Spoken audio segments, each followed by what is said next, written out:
Chapter 161. Hua Yang. To mask his awkwardness, Yifan stood up, letting a maid in a uniform dress help him get dressed. Leading Hua Yang into the room, Yifan swaggered onto the sofa, lit a cigar, and while puffing out smoke, asked, "Instead of hunting down the people who slaughtered your entire family, what brings you here?" Hearing Yifan's question, Hua Yang's already icy expression turned even more malevolent. His fists clenched so tightly that blood dripped from between his fingers. With a thud, Hua Yang disregarded the presence of others and knelt directly before Yifan. This sudden action startled both Yifan and the maids in the room. The Hua family was gone anyway, so Yifan didn't bother to pretend politeness. He remained seated, simply asking with curiosity, "Hua Yang, what are you doing?" Thump, thump, thump. Hua Yang didn't answer, but rather knocked his forehead heavily against the floor 3 times. When he raised his head, it was already covered in blood. He didn't wipe the blood that had streamed down to his chin. His enraged gaze was tinged with pleading. "Please, young Master Yi, avenge me. You're the only one who can help me now." Hearing this, Yifan didn't agree but instead frowned and asked, "What do you mean? Did you find that pervert who killed your whole family?" He asked out of sheer curiosity, with no intention of helping Hua Yang seek revenge. The brutal murders of the Hua family head and the Ruan family head had been a hot topic recently. The pervert's power and ruthlessness were terrifying. If the incident of Meng Hang blocking the school gate hadn't been so sensational, this news would have dominated headlines. Now that the Hua family head had been eliminated and their assets divided among its branches, Yifan saw no profit in helping. Why would he risk offending a powerful pervert to help Hua Yang? Hua Yang nodded fiercely, his eyes burning with hatred. It was Meng Hang. Meng Hang did it. What? Upon hearing the culprit's name, Yifan was shocked into standing, staring at Hua Yang in disbelief. Everyone in the Hua family mansion was killed by that pervert. Not a single one survived. How do you know it was him? Hua Yang hesitated. Some of this was once a Hua family secret, but with the family gone, what did it matter anymore? He grit his teeth and explained. Our Hua family had clandestine dealings with many other families and powerful factions. To preserve evidence, the Hua family hired a skilled ability user to install Eyes of Deception in the mansion. It recorded everything everyone said and did. So the whole massacre of the Hua family by that demon, Meng Hang, was recorded. Hearing Hua Yang's explanation, Yifan immediately understood. The Eyes of Deception was a type of ability functioning similarly to surveillance cameras. The difference was that only the Hua family could detect its presence, providing excellent concealment. Many prominent families had ability users install these devices. What about the recording from the Eyes of Deception? I have it stored in my spatial ring. Yifan nodded with satisfaction. After a moment of contemplation, he asked, "So what do you want me to do to help you?" Seeing that Yifan seemed interested, Hua Yang was overjoyed. He had guessed correctly. Meng Hang had humiliated Yifan at the school gate, and given Yifan's arrogance, there was no way he'd let that go. All it took was an opportunity, and he'd surely be on board. From my month-long investigation, I found that Meng Hang is living with An Hao, a young master of the Tianfu Trading Company, and some ordinary, unknown monk. To avoid complications, we can leave An Hao alone. We can kidnap the monk and use him to coerce Meng Hang to meet us in the mountains outside the city. Then, if you use your word magic, young Master Yi, Meng Hang will be like a lamb waiting for slaughter, and we can do what we want with him." As he spoke, Hua Yang seemed to envision Meng Hang's agonizing demise, and he became increasingly frenzied. Yifan's lips curled into a cryptic smile, then he shook his head. Seeing Yifan shake his head, Hua Yang's fevered heart instantly turned cold. He asked in disbelief, "Why? Don't you want to kill him?" Yifan chuckled and said, "Do you think a cold-blooded pervert like Meng Hang would risk his life for an outsider? If he doesn't show up, it'll be like stirring up a hornet's nest, and we might just incur the pervert's wrath." Yifan shuddered at the thought of retaliation. "Then what do we do? Meng Hang is so powerful. If even you can't deal with him, how can I take him down?" Hua Yang knelt lifelessly on the ground, mumbling to himself.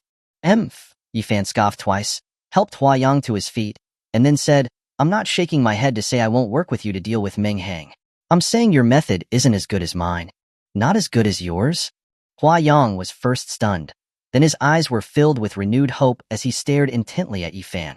"If you have the evidence of Meng Hang killing your family, why would we lure him into an isolated place?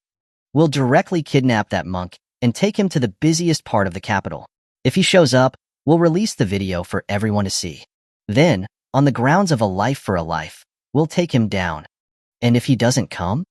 If he doesn't come, Yifan chuckled darkly and then continued, if he doesn't come, we'll still release the video in public. Don't forget how much of an impact that massacre of the Hua and Ruan families had on the people of the Dragon Country. It sent the whole nation into a panic. Think about it. One of the top talents in Dragon Country, someone who might be considered a once-in-a-century or even a 1,000-year talent, suddenly turns into a perverted mass murderer. How will the people of Dragon Country react? Ha ha ha. Yifan grew increasingly excited as he spoke, finally unable to contain his laughter. Utter disgrace. Utter disgrace. This person, who could have been compared to Zhao Shanhe, becomes known as a ruthless, bloodthirsty pervert. Do you really think Dragon Country will let him go? Once Dragon Country makes a move, no matter how strong he is, he won't be able to escape. After listening to Yifan's explanation, Huayang began to tremble with excitement. He's doomed. He's doomed. Thump. Huayang knelt again and banged his head 3 times heavily on the floor in a kowtow to Yifan. Young Master Yi, if you can really kill that lunatic, Meng Hang, and avenge my family, I, Huayang, will serve you as a slave. Chapter 162. A visitor arrives. Late at night, Yifan sat alone in the living room of a villa. After sending Huayang away, he'd come to this villa, one registered under his name. The living room lights were off. It was pitch black save for the intermittent glow of his cigar. At that moment, a man in black approached him and whispered, "Young master, everything is ready. All of you withdraw. Without my order, no one is allowed to enter." Understood, young master. With that, the man in black silently left the villa, carefully closing the door. Yifan stubbed out the cigar, his expression blank, and walked into one of the rooms. As soon as he opened the door, a crimson light poured out of the crack. Upon seeing that red glow, Yifan trembled, and then his eyes revealed a cruel excitement. He walked straight in. The room was about 200 square meters, and it was a blood-red color, like the crimson sky of the Tsukuyami dimension. The room was empty except for a large bed and a huge crucifix. On the bed lay a woman with a curvy figure and beautiful features. Her expression was filled with terror. She was tightly bound and her mouth was sealed shut, preventing her from making any noise. On the crucifix was a man bound who was of a similar build to Meng Hang.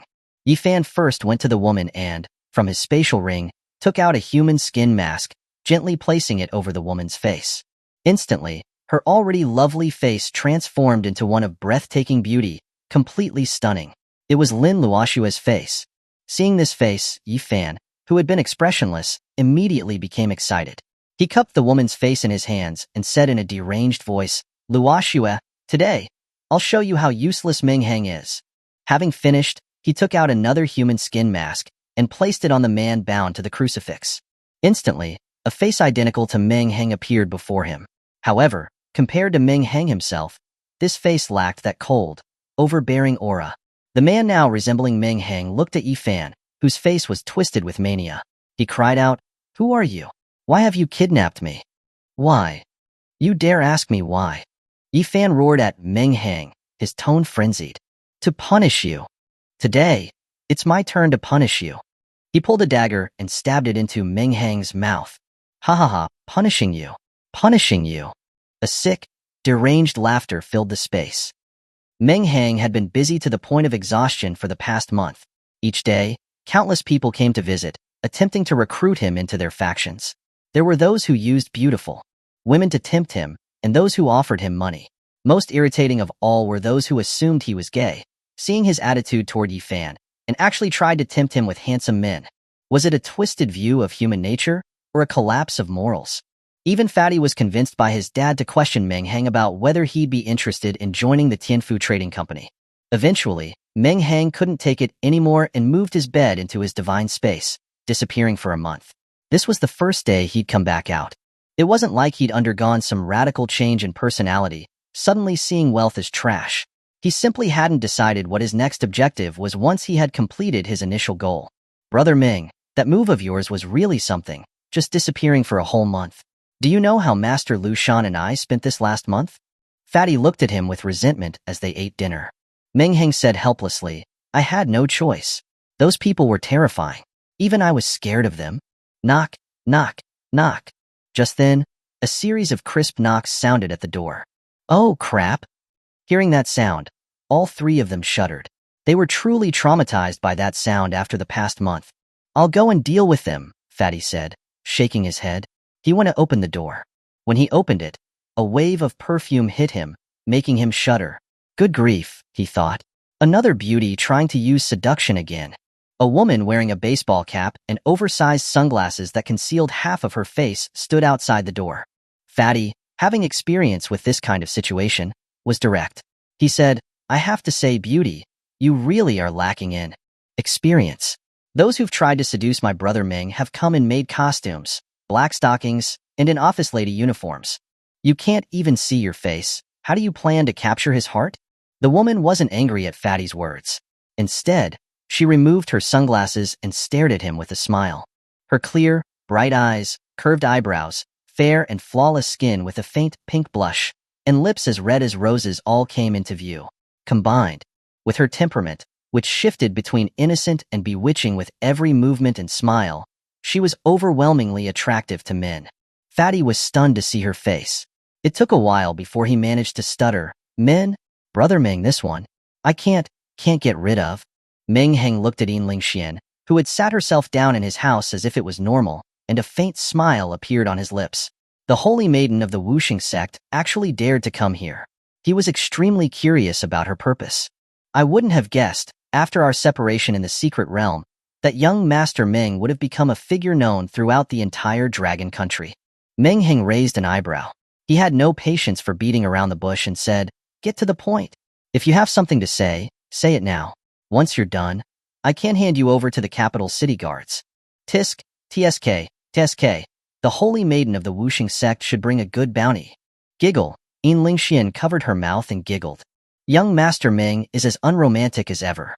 A big beauty like me comes to your room, and all you think about is capturing me. So dull. He. Meng Hang chuckled sinisterly. Want some excitement? I have a lot of moves. As he said that, his Sharingan spun in his eyes. Demonic illusion. Shackling stake technique.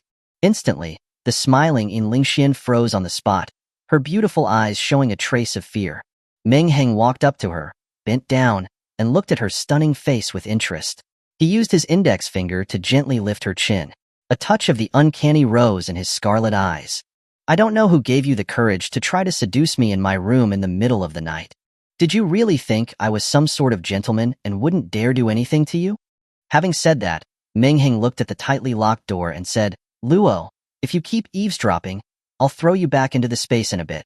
Hey, young master, I haven't heard anything. I was talking to her, not you too. Fatty, haha, the sunshine is really blinding tonight.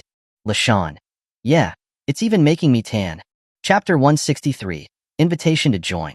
Seeing Lin Luoxue's face gradually paling, Meng Hang's expression became even more sinister. The hand that had been holding her chin began to slowly slide down her neck. Just as his hand was about to slip into her clothes, a dazzling light suddenly erupted from Lin Luoxue's forehead. Then, a crystal-clear jade horn appeared above it. At the same time, Lin Luoxue's figure vanished from before Meng Hang. Witnessing Lin Luoxue's sudden disappearance, even Meng Hang was stunned for a second. Meng Hang, you pervert. The voice surprisingly came from behind Meng Hang. Meng Hang slowly turned around and, seeing the crystalline jade horn on top of Lin Luoxue's head, his eyes revealed a flicker of surprise. Isn't that the innate ability of that jade horn clan? How do you have it? As soon as he said that, his expression changed to one of realization. No wonder you took the blood essence of that envoy back then. So it was to gain the Jade Horn clan's ability. With that, Meng Hang looked at Lin Luoxue with a hint of admiration and said, Truly worthy of being the holy maiden of the Wuxing sect. No wonder you dared come here by yourself. Already in possession of the incredibly rare space-based ability, and now you also have the Jade Horn clan's talent. Your strength has increased dramatically. It certainly gives you the confidence to meet me alone.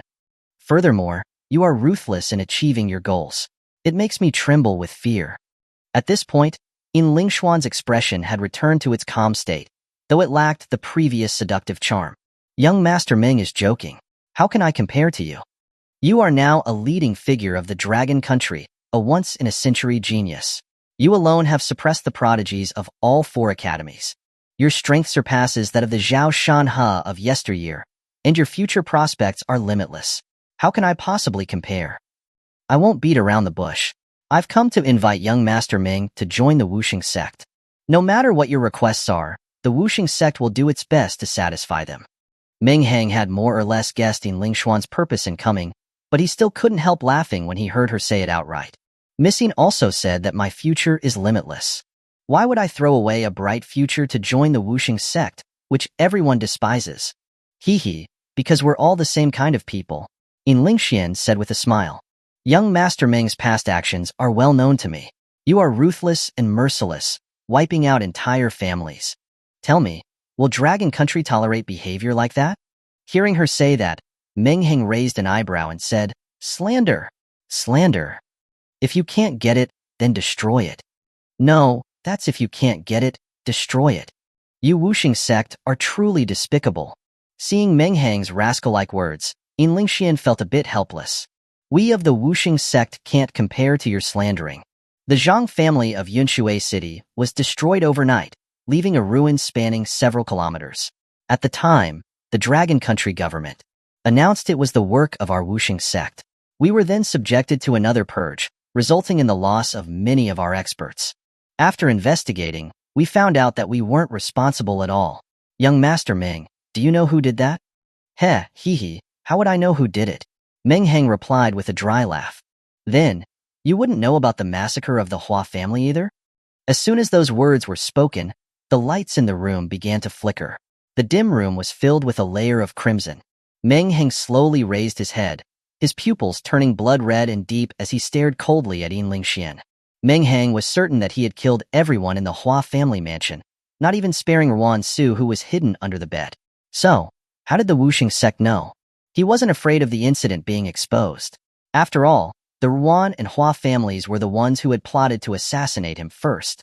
However, he didn't like this feeling of being watched and not being in control. You dare to track me? Meng Hang spoke each word with cold malice, and the room was filled with an icy killing intent. Lin Luoxue had not expected Meng Hang to react so strongly. Her delicate body was chilled by his killing intent, and her expression changed dramatically. She quickly explained, Meng Hang, it's not what you think. Let me explain. Explain to the King of Hell when you get to the underworld. The space distorted, and Meng Hang, not wanting to waste words on her, decided he didn't care whether she was a peerless beauty. He was going to take her head and make a specimen out of it first. Lin Luoxue felt her scalp tingle. As someone who had a space-based ability, she was especially sensitive to changes in space. She instantly detected the abnormality. Teleport, she yelled softly, and a black hole suddenly appeared in front of her. Her body quickly vanished into it. Young Master Meng, my visit was abrupt. I'm sure you'll agree to join when we meet again. Lin Luoxue's voice traveled from the shrinking black hole, as if she were already thousands of miles away. That trick again?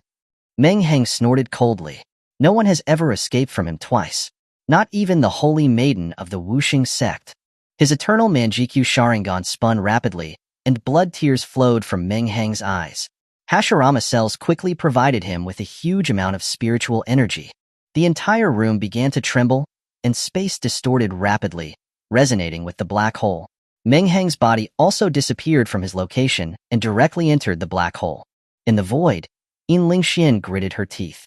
Firstly, she hadn't anticipated that Meng Hang's mind was so unstable. He really dared to attack her at a moment's notice, without even talking. When had the holy maiden of the Wuxing sect ever been so humiliated? If not for her space-based ability and the refined blood essence, she would have lost not only her chastity, but her life today. Just then, her expression changed dramatically as she exclaimed in disbelief, how is this possible? A portion of the void had started to collapse, and Meng Hang's murderous face was reaching out. Hee. Missing, where do you think you're going? An eerie, sinister laugh echoed in the dim space, sounding extremely unsettling.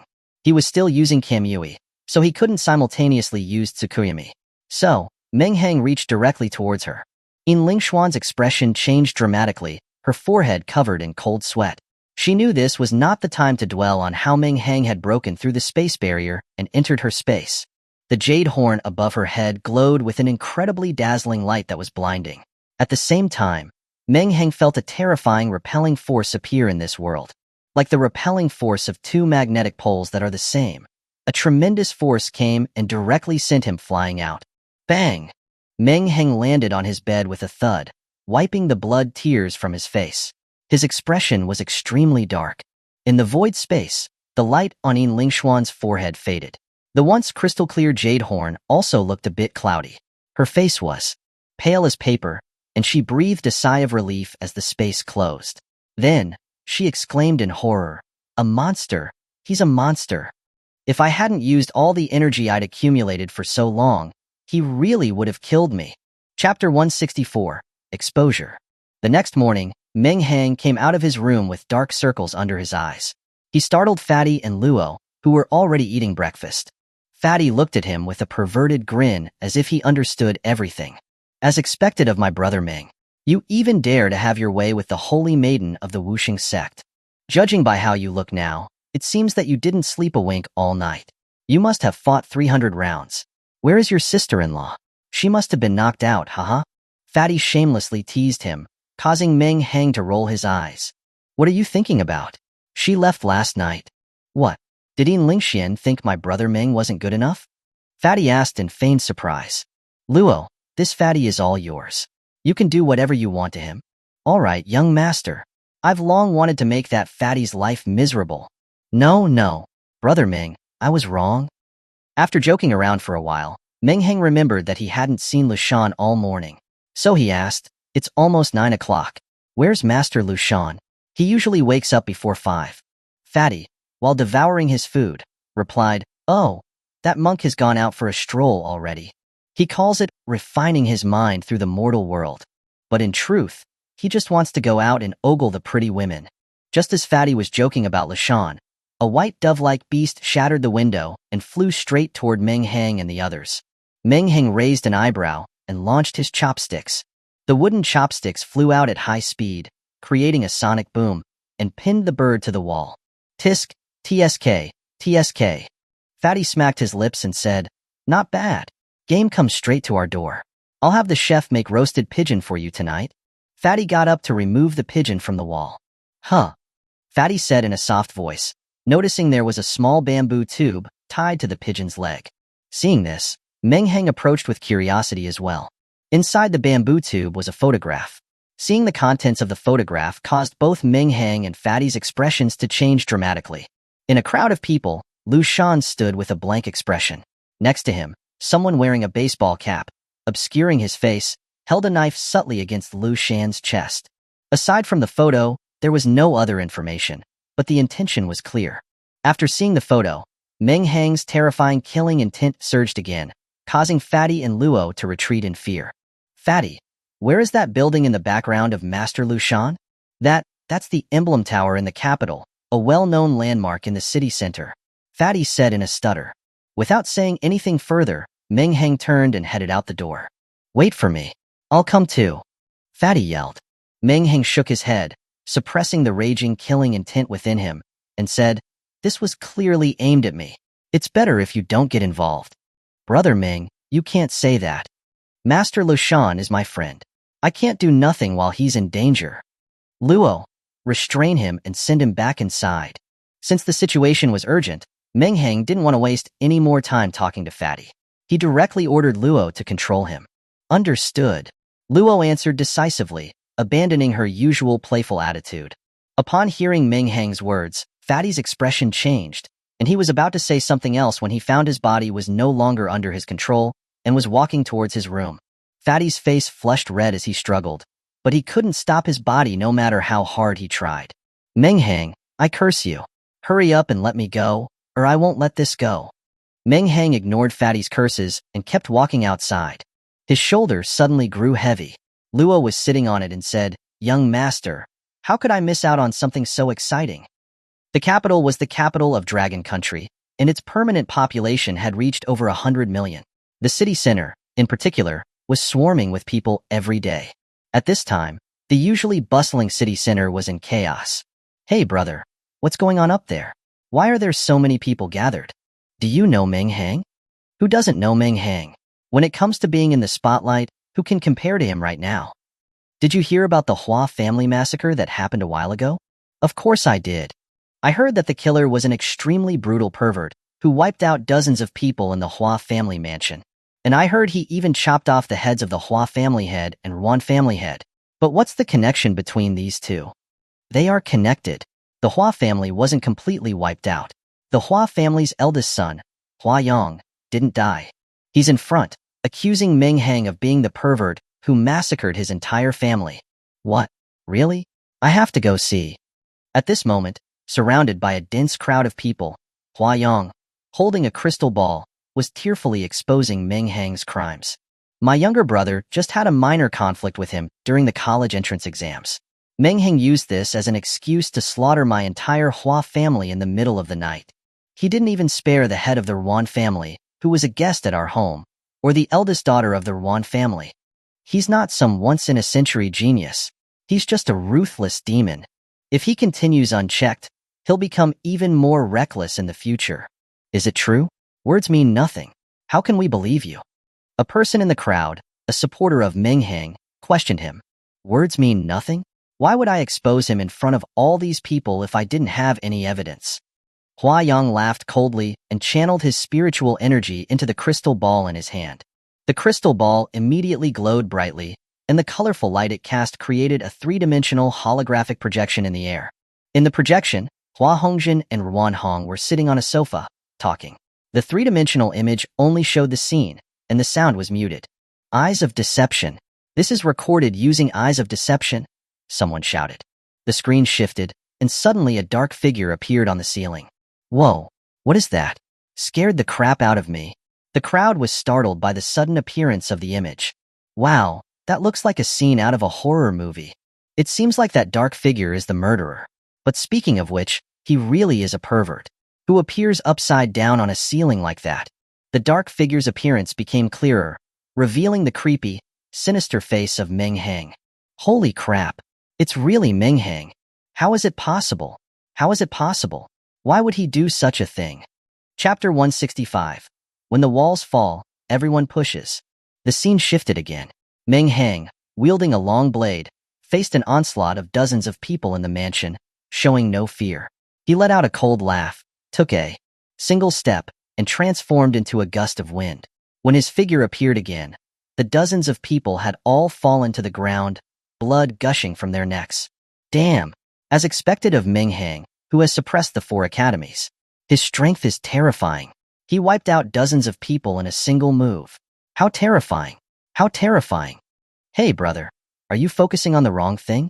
This is solid proof now. Meng Hang is the ruthless pervert. I never thought that Meng Hang, who looks so refined on the surface, is actually this kind of person in private. Dude, are you blind? Did you not see his gate-blocking video? That whole vibe he has is not that of a refined gentleman. Bro, how much money did Meng Hang give you? Li, will give you double. Thud, thud. 2 headless corpses fell to the ground, blood erupting like a fountain. Ugh. Some people couldn't handle the gruesome sight and started gagging. What kind of ability is that? I didn't even see Meng Hang move. How did the heads of Hua Hongjin and Ruan Hong disappear? Damn it, Meng Hang is too bizarre. I knew he wasn't a good person when he was blocking that school gate. I also heard that someone just said a couple of sarcastic words at the scene, and that person is still in the hospital. Good grief, he really is a pervert. Hearing the discussion around him, Hua Yang's lips curled into a cold smile, and he continued, everyone, you see. The evidence is undeniable. Meng Hang is the murderer who killed my entire family. Today, he dared to kill my entire Hua family. Who knows whose family he'll slaughter tomorrow? Such a demon should be eliminated to bring justice to the capital. Hua Yang's impassioned words immediately ignited the atmosphere, and everyone in the crowd started shouting, eliminate the evil. Kill Meng Hang. Eliminate the evil. Kill Meng Hang. Clap, clap, clap. Just as everyone was indignantly denouncing Meng Hang, a few slow, unhurried claps rang out from a certain position in the crowd. The formerly noisy crowd stopped, and everyone turned to look. Everyone thought in their minds, who is this idiot? We were just getting into the spirit of things. What are you clapping for? Young Master Hua, Tiske.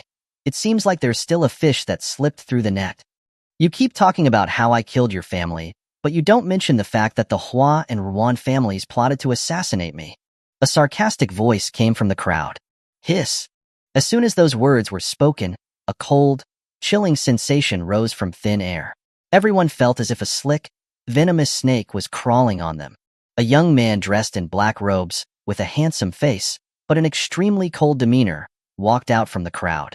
Meng Hang. The crowd stepped back in terror. No one had expected Meng Hang to actually be in the crowd. When Hua Yang saw that Meng Hang had truly arrived, his scalp prickled. Even though he had prepared himself mentally, the enormous pressure he felt when he saw Meng Hang in person still made him panic. But then he thought of something and his expression regained its composure as he looked at Meng Hang and snorted. Bullshit. Your bloodlust is clear for all to see. And you dare to try to deny it. Everyone, am I right? Hearing these words, some of the people Hua Yang had hired looked at each other, and then took the lead in shouting, "That's right. Meng Hang is bloodthirsty and has become a demon.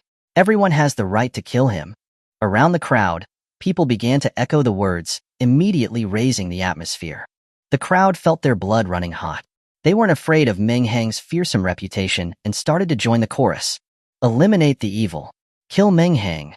Although there were many doubts at this time, such as why the eyes of deception only showed the visuals and not the audio, what they had said to each other, and what did Meng Hang mean by assassination. But nobody cared about this anymore. When the walls fall, everyone pushes. People only wanted to see what they wanted to see. As for the truth, did it really matter? Humph, Meng Hang, did you see that? You've already angered heaven and the people, yet you still dare to come here. You kidnapped my friend to force me to come here. How could I not come? Besides, what do I have to be afraid of? Meng Hang didn't care about the surrounding people's condemnation. Instead, he used his Sharingan to focus on Lushan. Space began to distort, and Lushan, who was being controlled by Hua Yang, vanished from the spot. The crowd was confused. Where did he go? Did he just vanish before our eyes? Hua Yang suddenly felt his hand was empty, and his entire body was covered in goosebumps. If he tries to use this move on me. Thinking of this, he no longer dared to waste time, and he yelled loudly, "Young Master Yi, it's up to you." A voice filled with a bit of excitement rang out. Here, Meng Hang is forbidden from using his abilities. As soon as he finished speaking, a young man with a handsome face, but skin as black as coal, walked out from the crowd. Who is that? I don't know. He's too dark. I can't see his face. What do you mean? Here he is forbidden from using his abilities. Who do you think you are? Like Yifan's words are law. Holy crap, it really is Yifan. How did he become so dark? This guy looks like he's been digging coal. When Meng Hang saw the person who had walked out from the crowd, he was startled for a moment, and then he began to laugh, laughing so hard he was doubled over. Hee hee hee. Ha ha. Ha ha ha. Little Yi, you're really obedient. You didn't let my training of you down. Hearing Meng Hang say this, Yifan's face flushed red with anger, though it couldn't be seen because he was too dark. Meng Hang, don't get carried away. The evidence of your slaughtering entire families is clear. Today, at Hua Yang's request, I'm going to act on behalf of the heavens. Meng Hang, who was still laughing maniacally, suddenly stopped. He sized up Yifan and Hua Yang with a sinister look. You think a piece of trash and a loser are going to kill me? Humph, Meng Hang. Don't think that because you know some illusions, you're great. You've already been hit by my word magic. No matter how many tricks you have, you're just useless now. Yifan said excitedly, and then looked at Hua Yang. Hua Yang, what are you waiting for? Now's the time for you to get revenge. Oh, and don't kill him. We can't kill people that will like that demon. Just cripple him. I'll personally hand him over to the city guards later. Even though he was saying these things with righteousness, the cruel expression in his eyes was becoming increasingly obvious. Meng Hang, the crucifix I prepared for you is finally going to be used. Hua Yang's eyes also revealed excitement. A long sword appeared in his hand, and he thrust it at Meng Hang. Meng Hang, go join my family in the afterlife. Crack. A crisp sound rang out, and blood splattered everywhere, soaking the faces of the onlookers. Meng Hang, surrounded by a green aura, grinned, revealing his sharp, white teeth. He looked menacingly at Hua Yang, who was lying on the ground with his neck twisted into a pretzel shape. He coldly said, "Trash. I'll send you and your brother to the underworld with the same method of death so you don't get lost." Chapter 166, 1007? The air seemed to freeze, and a sense of deadly tension filled the entire area. The crowd, which had been riled up to a frenzy, stood stunned, staring in disbelief at the scene before them. Thump, thump, thump. With several dull thuds, the heads of those who had first echoed Hua Yang's words in the crowd were instantly separated from their bodies. Blood erupted like fountains, directly soaking the clothes of those nearby. Those around them touched their faces, stared blankly at the blood on their hands, and only after a long while did they react, screaming in terror. "He's killing people. Meng Hang, that maniac, is killing people." A piercing scream erupted from the crowd, and the stunned crowd, who hadn't reacted yet, instantly erupted like a boiling pot. The dense crowd was thrown into chaos, scrambling to push their way out. The faces of the people fleeing were pale, their lips trembled, and they were overcome with absolute terror. The manner of death of Hua Yang and the others in the crowd was too horrifying.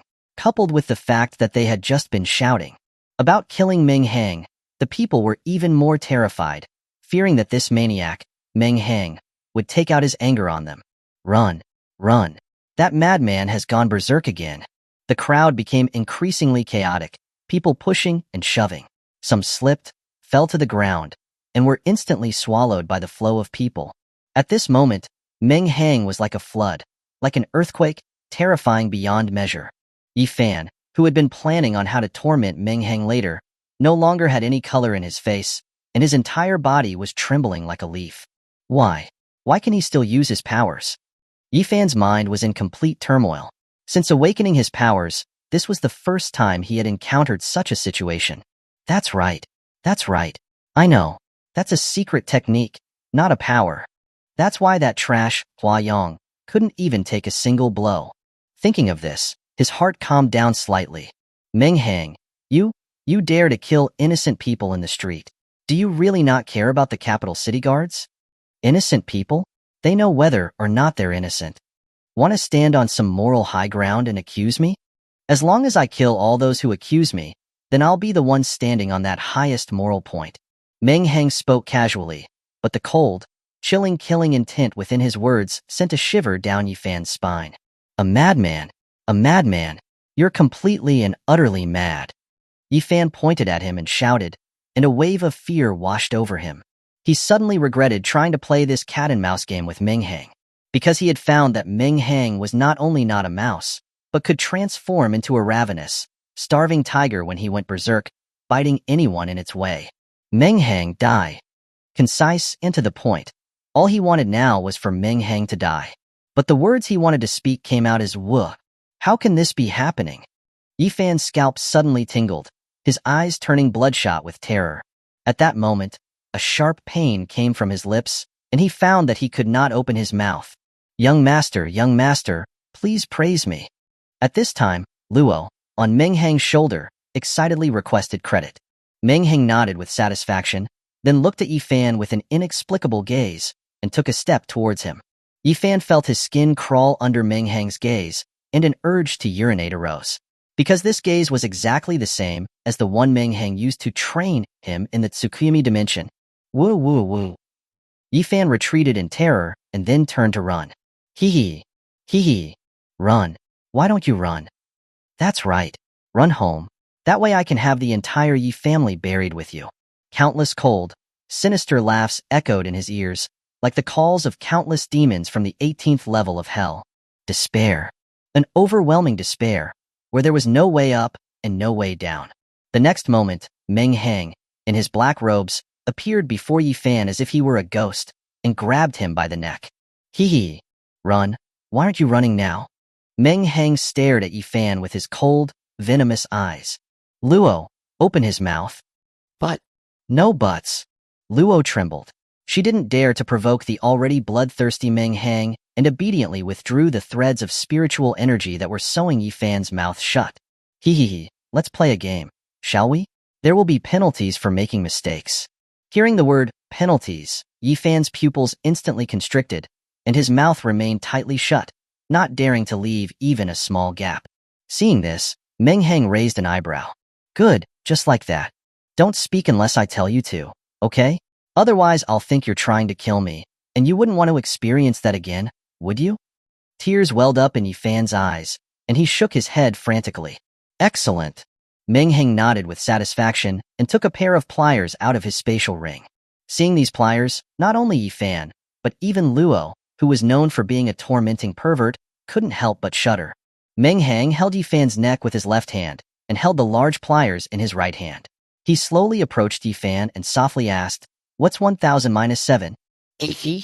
Hearing this question, both Yifan and Luo were stunned, not understanding why he was asking this.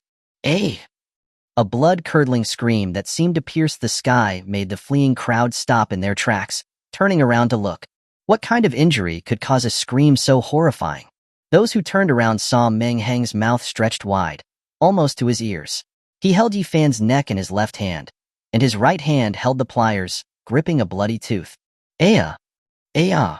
Yifan's eyes were bloodshot, and with every scream, blood and saliva splattered out of his mouth. He twisted his body frantically, trying to escape from Meng Hang's clutches.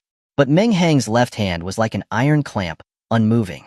Ignoring the horrified stares from the crowd, Meng Hang leaned close to Yifan's ear and whispered, "Not answering is also a mistake. There are penalties for that too. What's 1000 minus 7? It's 993. It's 993. Hearing Meng Hang say this, Yifan no longer cared about the pain in his mouth and yelled frantically. Because he was too excited, blood and saliva sprayed all over Meng Hang's face. Meng Hang didn't mind, wiping his face casually. This wiping didn't clean off the blood. It only smeared it, making him look even more like a demon who had crawled out of hell. Hee hee. Continue. Meng Hang laughed happily, his whole body trembling with excitement. 986. Continue. 978. Wrong. Ayaha. 979. 979. Continue. 971. You're wrong again. Aya. Meng Hang, if you dare utter another word, I'll pull your tongue out alive. Silence. Very good. Continue. Continue. Chapter 167. Scared to death again. The crowd initially watched Meng Hang's actions, their expressions growing more horrified with each passing moment. Finally, some people couldn't hold it in anymore and began to vomit violently. Madman!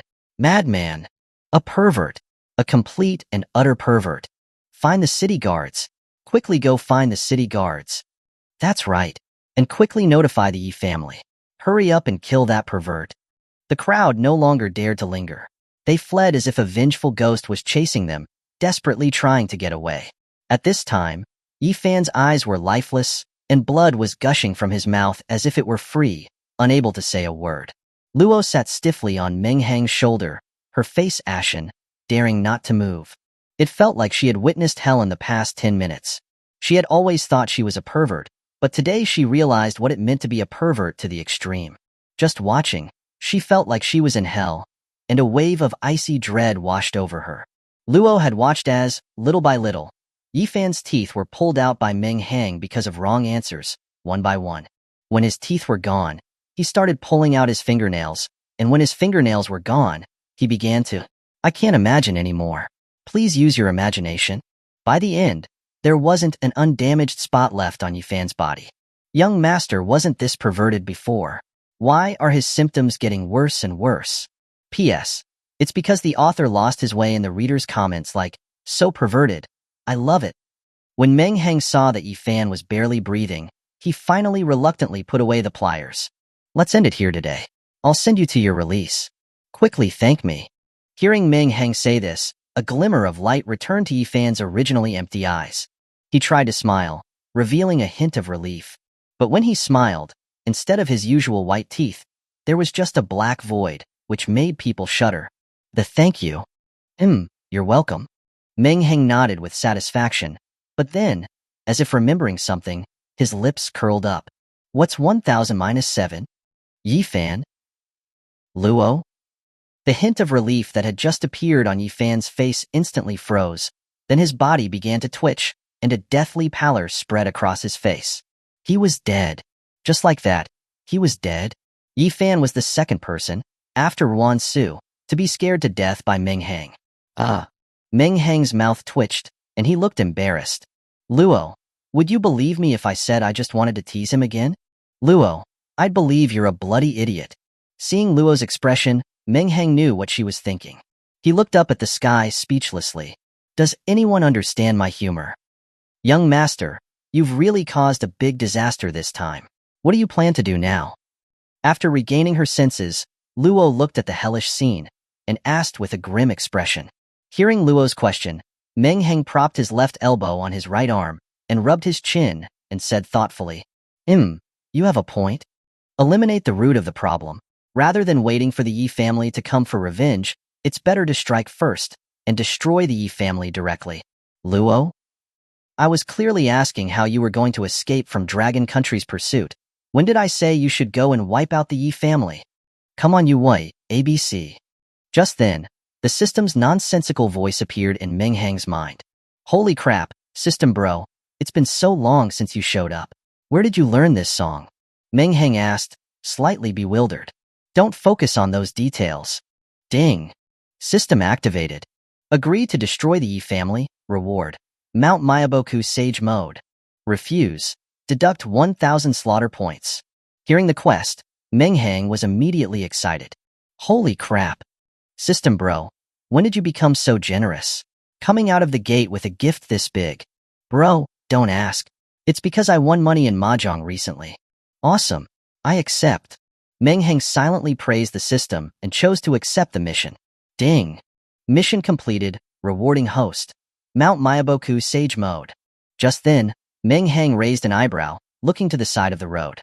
In the distance, a group of dozens of people in uniform was hurrying towards Meng Hang. Feng Ran, his face solemn, was leading his men, rushing as fast as they could. When he heard that someone had reported that Meng Hang was the one who wiped out the Hua family and was now going crazy, killing people in the city center, his first reaction was disbelief. He thought it was some faction that had failed to recruit Meng Hang and was now trying to smear his name with such underhanded tactics. He thought, that man is a once-in-a-century genius in Dragon Country, whose future is limitless. Why would he throw that all away to go on a killing spree? He has a bit of an eerie aura, but you can't just use that to call him the pervert. They were trying to tarnish his reputation, but they couldn't even come up with a good reason. That is, until he saw the photo his subordinate handed him. Meng Hang was standing in the crowd, his gaze icy as he looked around, and under his feet was a body with a twisted neck. Feng Ren narrowed his eyes, also noticing the black-robed Meng Hang not far away, with his chilling aura. He waved his hand, signaling his men to stop, and cautiously approached Meng Hang. After walking another few dozen meters, Feng Ran and the others finally saw the scene surrounding Meng Hang. Several headless corpses were lying haphazardly on the ground, and the corpse with the twisted neck from the photo was also nearby. What shocked them the most was that under Meng Hang's feet was a corpse that had been completely mutilated. There was no good piece of flesh left, and it was impossible to make out their features. Hiss! The city guards all sucked in a cold breath. Even though they had seen all sorts of things, they had never encountered such a horrific sight. Meng Hang, put your hands over your head. Do not resist. We are the people of the capital city guard. We are now arresting you for killing people in the street, and also for the Hua family massacre. You are now the top genius in Dragon Country. I believe there must be some reason behind this. We hope you cooperate with us for a thorough investigation. What reasons are there? A normal person could never mutilate someone like that, the city guards thought in their minds. Feng Ren stared tensely at Meng Hang, cold sweat dripping down his forehead. He was afraid that Meng Hang might go berserk at a moment's notice. Although he was the captain of the city guards, a Huan-level expert, he had no confidence at all against this monstrous genius who could be said to be Dragon Country's most evil talent. So he wanted to try to stabilize Meng Hang first and wait for the city lord to appear before making a decision. Hearing Feng Ren's words, Meng Hang just smiled and said, I'm sorry, I have something I need to do, so I can't go with you guys. Chapter 168, A Harbinger of Doom. Hearing Meng Hang say that, the expressions of the city guards all changed. Feng Ren also clenched his teeth, and finally had to shout, Attack! Subdue Meng Hang. As soon as he finished speaking, dozens of city guard members drew their weapons and charged at Meng Hang. Meng Hang scoffed, took a step forward, and completely disappeared from the spot. The crowd stopped and looked at the scene in shock. That was Meng Hang's space-based ability. It really is as terrifying as the rumors say. One of the officers said in shock. Everyone nodded silently, also secretly relieved. Who would want to fight such a terrifying person as Meng Hang? Fatty suddenly felt his body relax and sat up with a jolt. Meng Hang, I curse you. When you get back, I'm going to beat the crap out of you. And Luoxue, you just wait. I'll chop you up and use you as firewood. After cursing a few times, he hurriedly got dressed, preparing to rush to the city center. Just then, space in front of Fatty twisted, and Master Lu Shan staggered out of it. Seeing that Master Lu Shan had returned safely, Fatty's angry expression immediately turned to joy. He said cheerfully, I knew that once Brother Meng made a move, it would be like two men working as one, a bunch of punks, daring to threaten him. As he spoke, he stepped forward and helped Master Lu Shan. Master, are you okay? Fatty looked Lu Shan up and down, and only relaxed after making sure he wasn't hurt. He looked behind him and asked curiously, Hey, why didn't Brother Meng come out? Master Lu Shan shook his head, confused. It felt as if this morning had been a dream. He had originally just wanted to go out into the mortal world to refine his mind, to look at all the pretty women and keep his heart pure, and watch women's thighs on the street. Who knew he'd be kidnapped for no reason, inexplicably affected by Yi Fan's words of power, then inexplicably transported to an unknown space by Meng Hang, and now inexplicably tossed out by Meng Hang. Fatty wanted to ask more questions, but was interrupted by a phone call from his pocket. Hey, Dad, just stop calling. I've already told you Meng Hang doesn't want to join any factions. It wouldn't help if you told me to try to persuade him. Persuade my ass. Get your ass back home right now. Don't stay at that villa anymore. An exasperated voice came from the other end of the phone. Hey, I'm doing fine in the capital. Why are you making me go back? Fatty asked, confused. Why? The whole capital is in chaos now, and you're asking why. Huayang publicly exposed Meng Hang as the murderer who wiped out the Hua family, and Meng Hang went crazy and directly killed Huayang on the street. And Ai Haifeng said anxiously from the other end of the phone. He was extremely happy when he found out that his son had become good friends with Dragon Country's #1 genius. He knew that Meng Hang had the potential to reach Zhao Shanhe's position in the future, and Ai Haifeng was so happy he almost threw a banquet to celebrate. But when he learned that Meng Hang was a complete and utter madman today, he was scared into a cold sweat. That Huayang is full of crap. After listening to his father's words, Fatty's face flushed red with anger. I know about what happened that night. It was clearly the Ruan and Hua families who joined hands to send assassins to kill Brother Meng. Brother Meng only retaliated. That doesn't matter.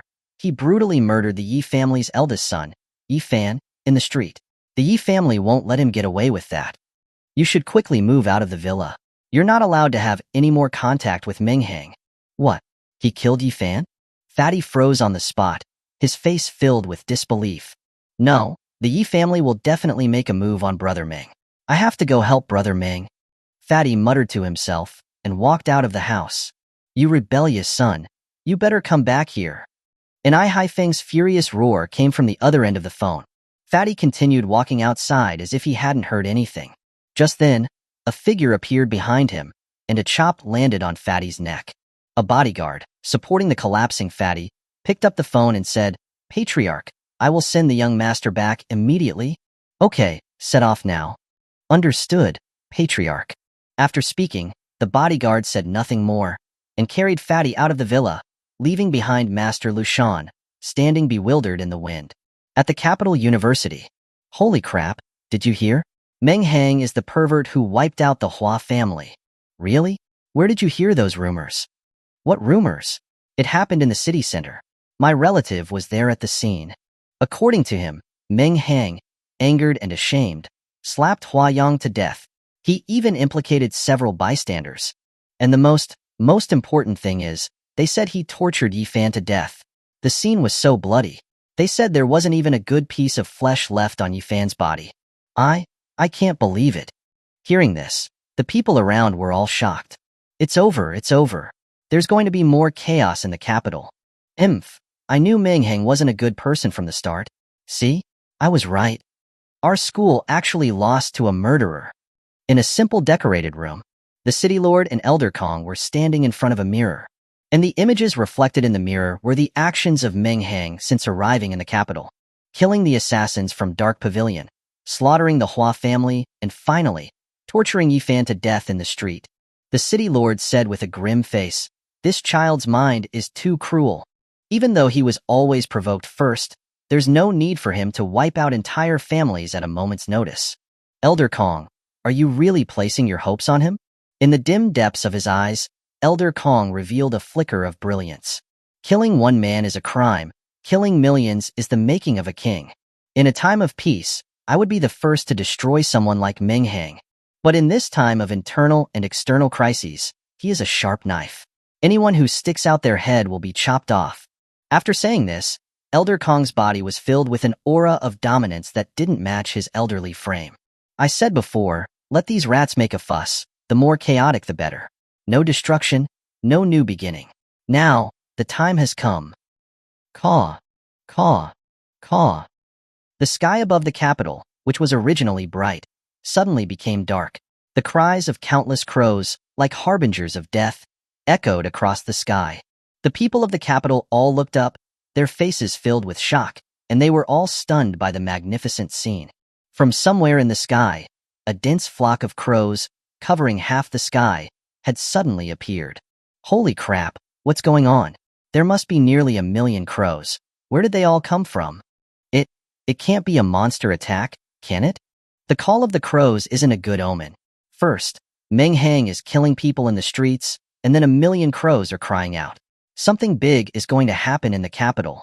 Chapter 169, a high-profile appearance. The imperial capital, the Yi family. Yi Weiwu looked at the photos of Yifan's gruesome death, his face turning deathly pale. Why? I had already prepared methods to deal with that little beast. Why were you in such a hurry to act on your own? At this moment, he was no longer the Yi family head who could manipulate power with a wave of his hand, but simply a father who had lost his son. Then, his agonizing cries echoed throughout the entire Yi family. Fanner, father will definitely peel that little beast alive to avenge you. Just then, everyone in the Yi family felt the sky darken, and countless crows swarmed above, forming what looked like a bottomless abyss. Such a bizarre event had never occurred in the capital before, causing everyone to stop and look up, wanting to see what was happening. Yi Weiwu, who had been staring forlornly at his son's photo, became enraged upon hearing the annoying cawing. A bunch of beasts, is this how you mourn my son? If not for you noisy creatures, how would my son have died? You all deserve to die. All of you deserve to die. You beasts deserve to die. Meng Hang also deserves to die. Everyone who knows Meng Hang deserves to die. Yi Weiwu's eyes were bloodshot, and his mind had been consumed by hatred. He wanted to send everyone connected to Meng Hang down to the underworld to be buried with his son. Yi Ning. Yes, Patriarch. Yi Weiwu roared, and a muscular man stepped forward, kneeling carefully at his feet. Gather everyone in the family and find Meng Hang. Even if you have to dig 3 feet into the ground, you must bring him back. And investigate all of Meng Hang's acquaintances. No matter what their background or abilities, eliminate them all. Leave no one alive.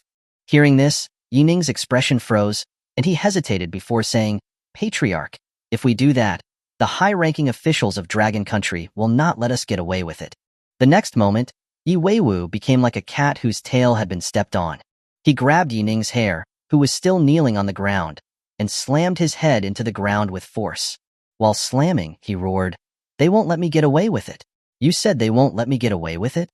My son, the Yi family's most talented cultivator in a century, was brutally murdered, and you're telling me they won't let me get away with it?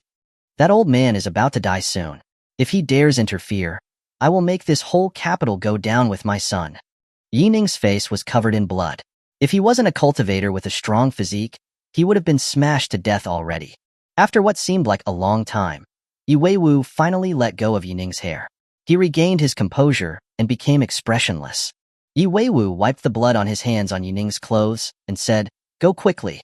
In an hour, I want to know Meng Hang's whereabouts. And bring back the bodies of those who will be buried with Fanner. Also, send someone to bring back young master's corpse. Understood, Patriarch. Yi Ning wiped his eyes that were covered in blood. He had not shown a single expression from start to finish. He answered and walked out. The entire Yi family began to move quickly. Countless departments connected to the Yi family were notified to thoroughly investigate Meng Hang's background. Within minutes, hundreds of cultivators gathered in front of the Yi family villa, ready to set out. Just then, millions of crows in the sky suddenly swooped down rapidly and quickly merged together, creating a spectacular sight.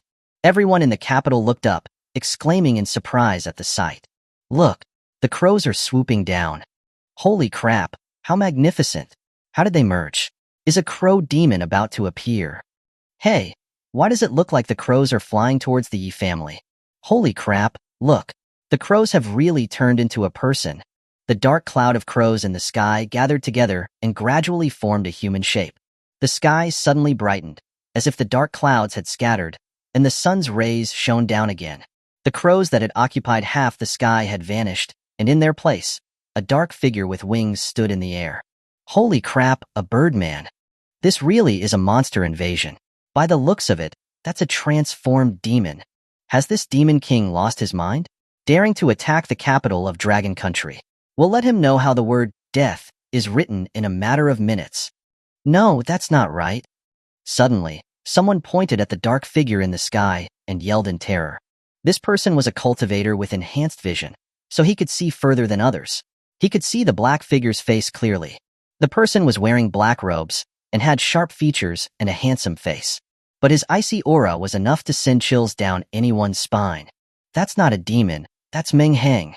That's Meng Hang. The face of the person with enhanced vision was filled with disbelief. Meng Hang was now the most talked about person in Dragon Country. From the elderly to toddlers, everyone knew him. And that morning, after the news came out that he had gone mad and had gone on a rampage in the streets, they pushed him into the spotlight. So, it was not unusual that they could recognize him. When the crowd heard that the person in the sky was Meng Hang, they also showed expressions of terror. In their hearts, Meng Hang's reputation was now no different from a demon or monster, a being that caused terror. The news of him wiping out the Hua family has already been exposed, and he was killing people in the street this morning. Why isn't he running away, and instead appearing so high profile? Hiss, has he gone completely mad, and is he preparing to massacre the city? Bullshit. Who does he think he is? He blocked the school gates and thinks he's invincible? Don't forget that the city lord is still in charge of the capital. Although this person had said that, thinking about the 600-meter giants from that day, he still couldn't help but shudder. At the gates of the Yi family, the hundreds of people who had been about to set out also stared in terror at the black figure in the sky. Some of them recognized Meng Hang and quickly went inside to report to Yi Weiwu. They looked at the winged black figure in the sky, who looked like a demon, their faces pale. Because under Meng Hang's feet was the Yi family mansion. It was obvious that his target was the Yi family. Although hundreds of cultivators had already gathered in the Yi family, they felt no sense of security. Little beast, I wasn't going to seek you out, but you actually dared come to me. A furious roar came from inside the villa, and a figure shattered the roof and shot into the sky like lightning. The patriarch is personally taking action. It's been so long since we last saw the patriarch make a move. The people below, who had been frightened, were encouraged and excited when they saw Yi Weiwu rush into the sky. Chapter 170, The Cruel Reality. Yi Weiwu stood in midair, his face showing bulging veins that looked like centipedes writhing on his skin. Little beast, you killed my son, yet you dare to come to me. Meng Hang smiled, his gaze cold. Facing Yi Weiwu, who was emitting endless killing intent, he did not show any signs of fear but rather a look of mockery. I hate dealing with annoying things. I beat the little one, and the old one comes. I beat the old one, and an even older one shows up. It never ends. It's better to eliminate the root of the problem today and just destroy your Yi family. A tree has to be uprooted. Head of the Yi family, you wouldn't be unfamiliar with such a simple concept, would you? Hearing Meng Hang say that, Yi Weiwu laughed in anger. Good. Little beast, you don't know your place just because you've achieved some minor success. Today, I will skin you alive and make you regret being born into this world. After saying that, a glint flashed in Yi Weiwu's eyes, and he was about to attack. Hee. Feeling the aura of a storm crashing down on him, Meng Hang laughed sinisterly. Old turtle, you're talking big without any planning.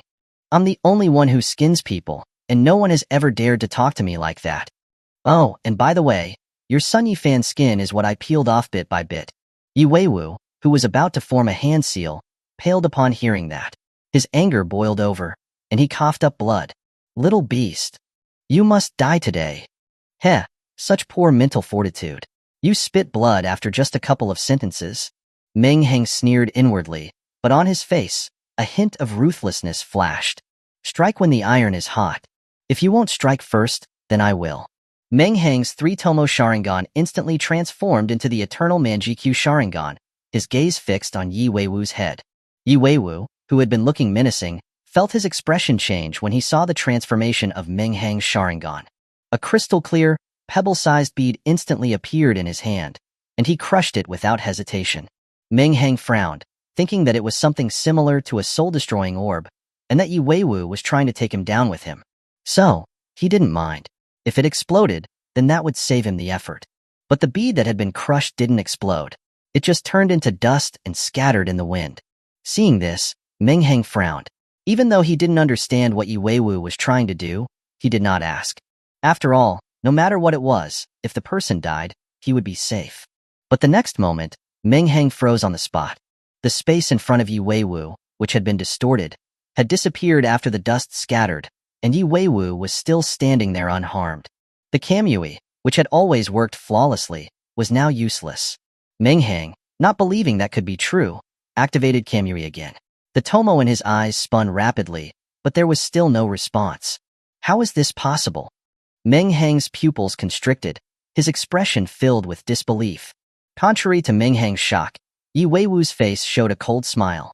A long blade appeared in his hand, and he slashed at Meng Hang with lightning speed. Meng Hang stood still in shock. Seeing Yi Weiwu rush towards him, he didn't dodge or evade, which had become a habit. But in the next moment, his scalp exploded, and a feeling of death arose within him. I must dodge. Without any hesitation, Meng Hang activated the flash step and transformed into a gust of wind to retreat backwards. But he had underestimated Yi Weiwu and relied too much on the Kamui.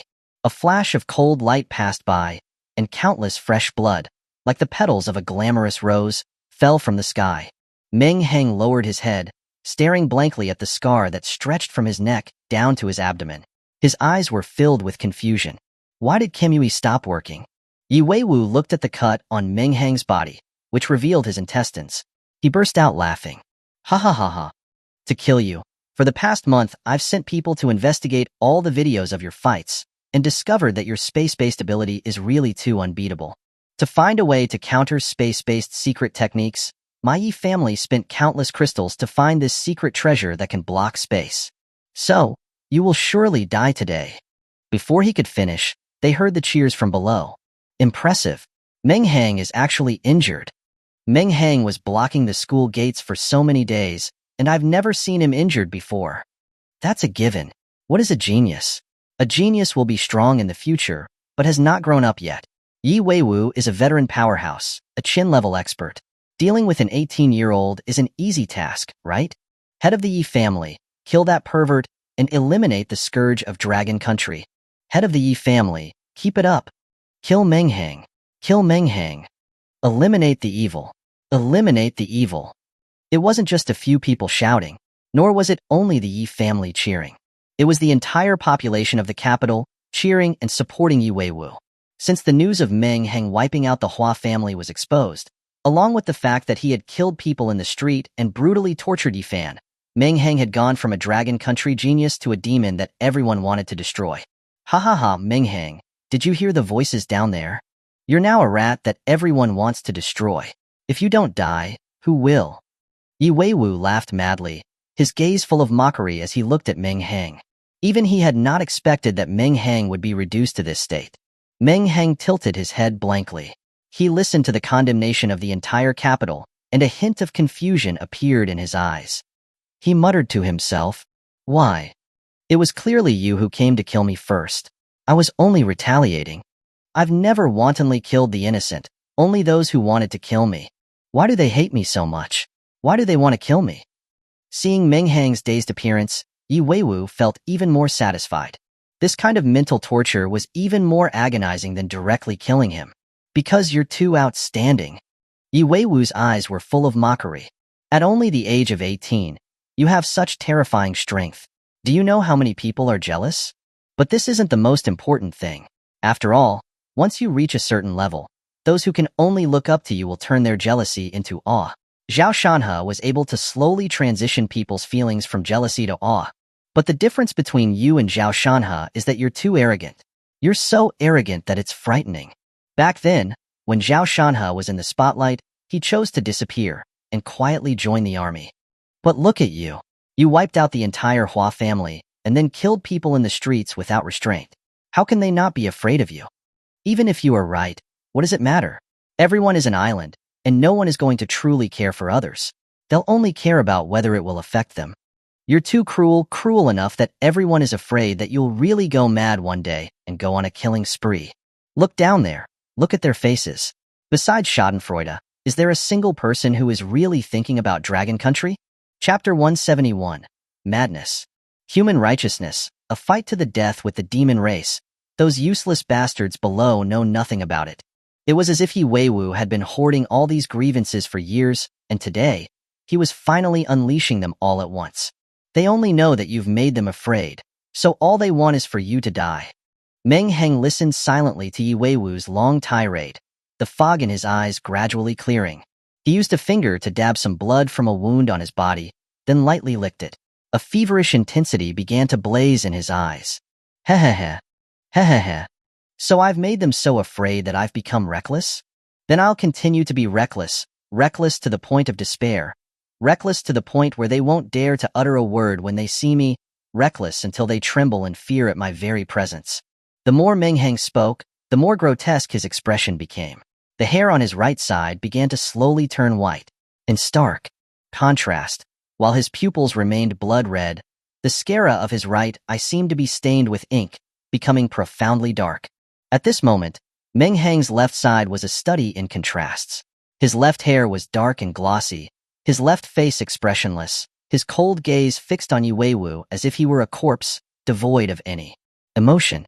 On the other hand, his right side was now topped with white hair, a morbid excitement shining in the depths of his right eye. The corner of his right mouth almost stretched to his ear. Yi Weiwu felt his skin crawl at the sight of Meng Hang's dual nature. One half cold and detached, the other half twisted and deranged. Meanwhile, under the powerful regenerative abilities of the Hashirama cells, the knife wounds on his body began to heal rapidly. Yi Weiwu's expression changed drastically at this sight. He didn't waste any more words, lifting his blade to strike again. Hehehe. Without your divine might, you think you can kill me? The corner of Meng Hang's right mouth twisted into a maniacal grin, while his left face remained icily indifferent, sending shivers down the spine.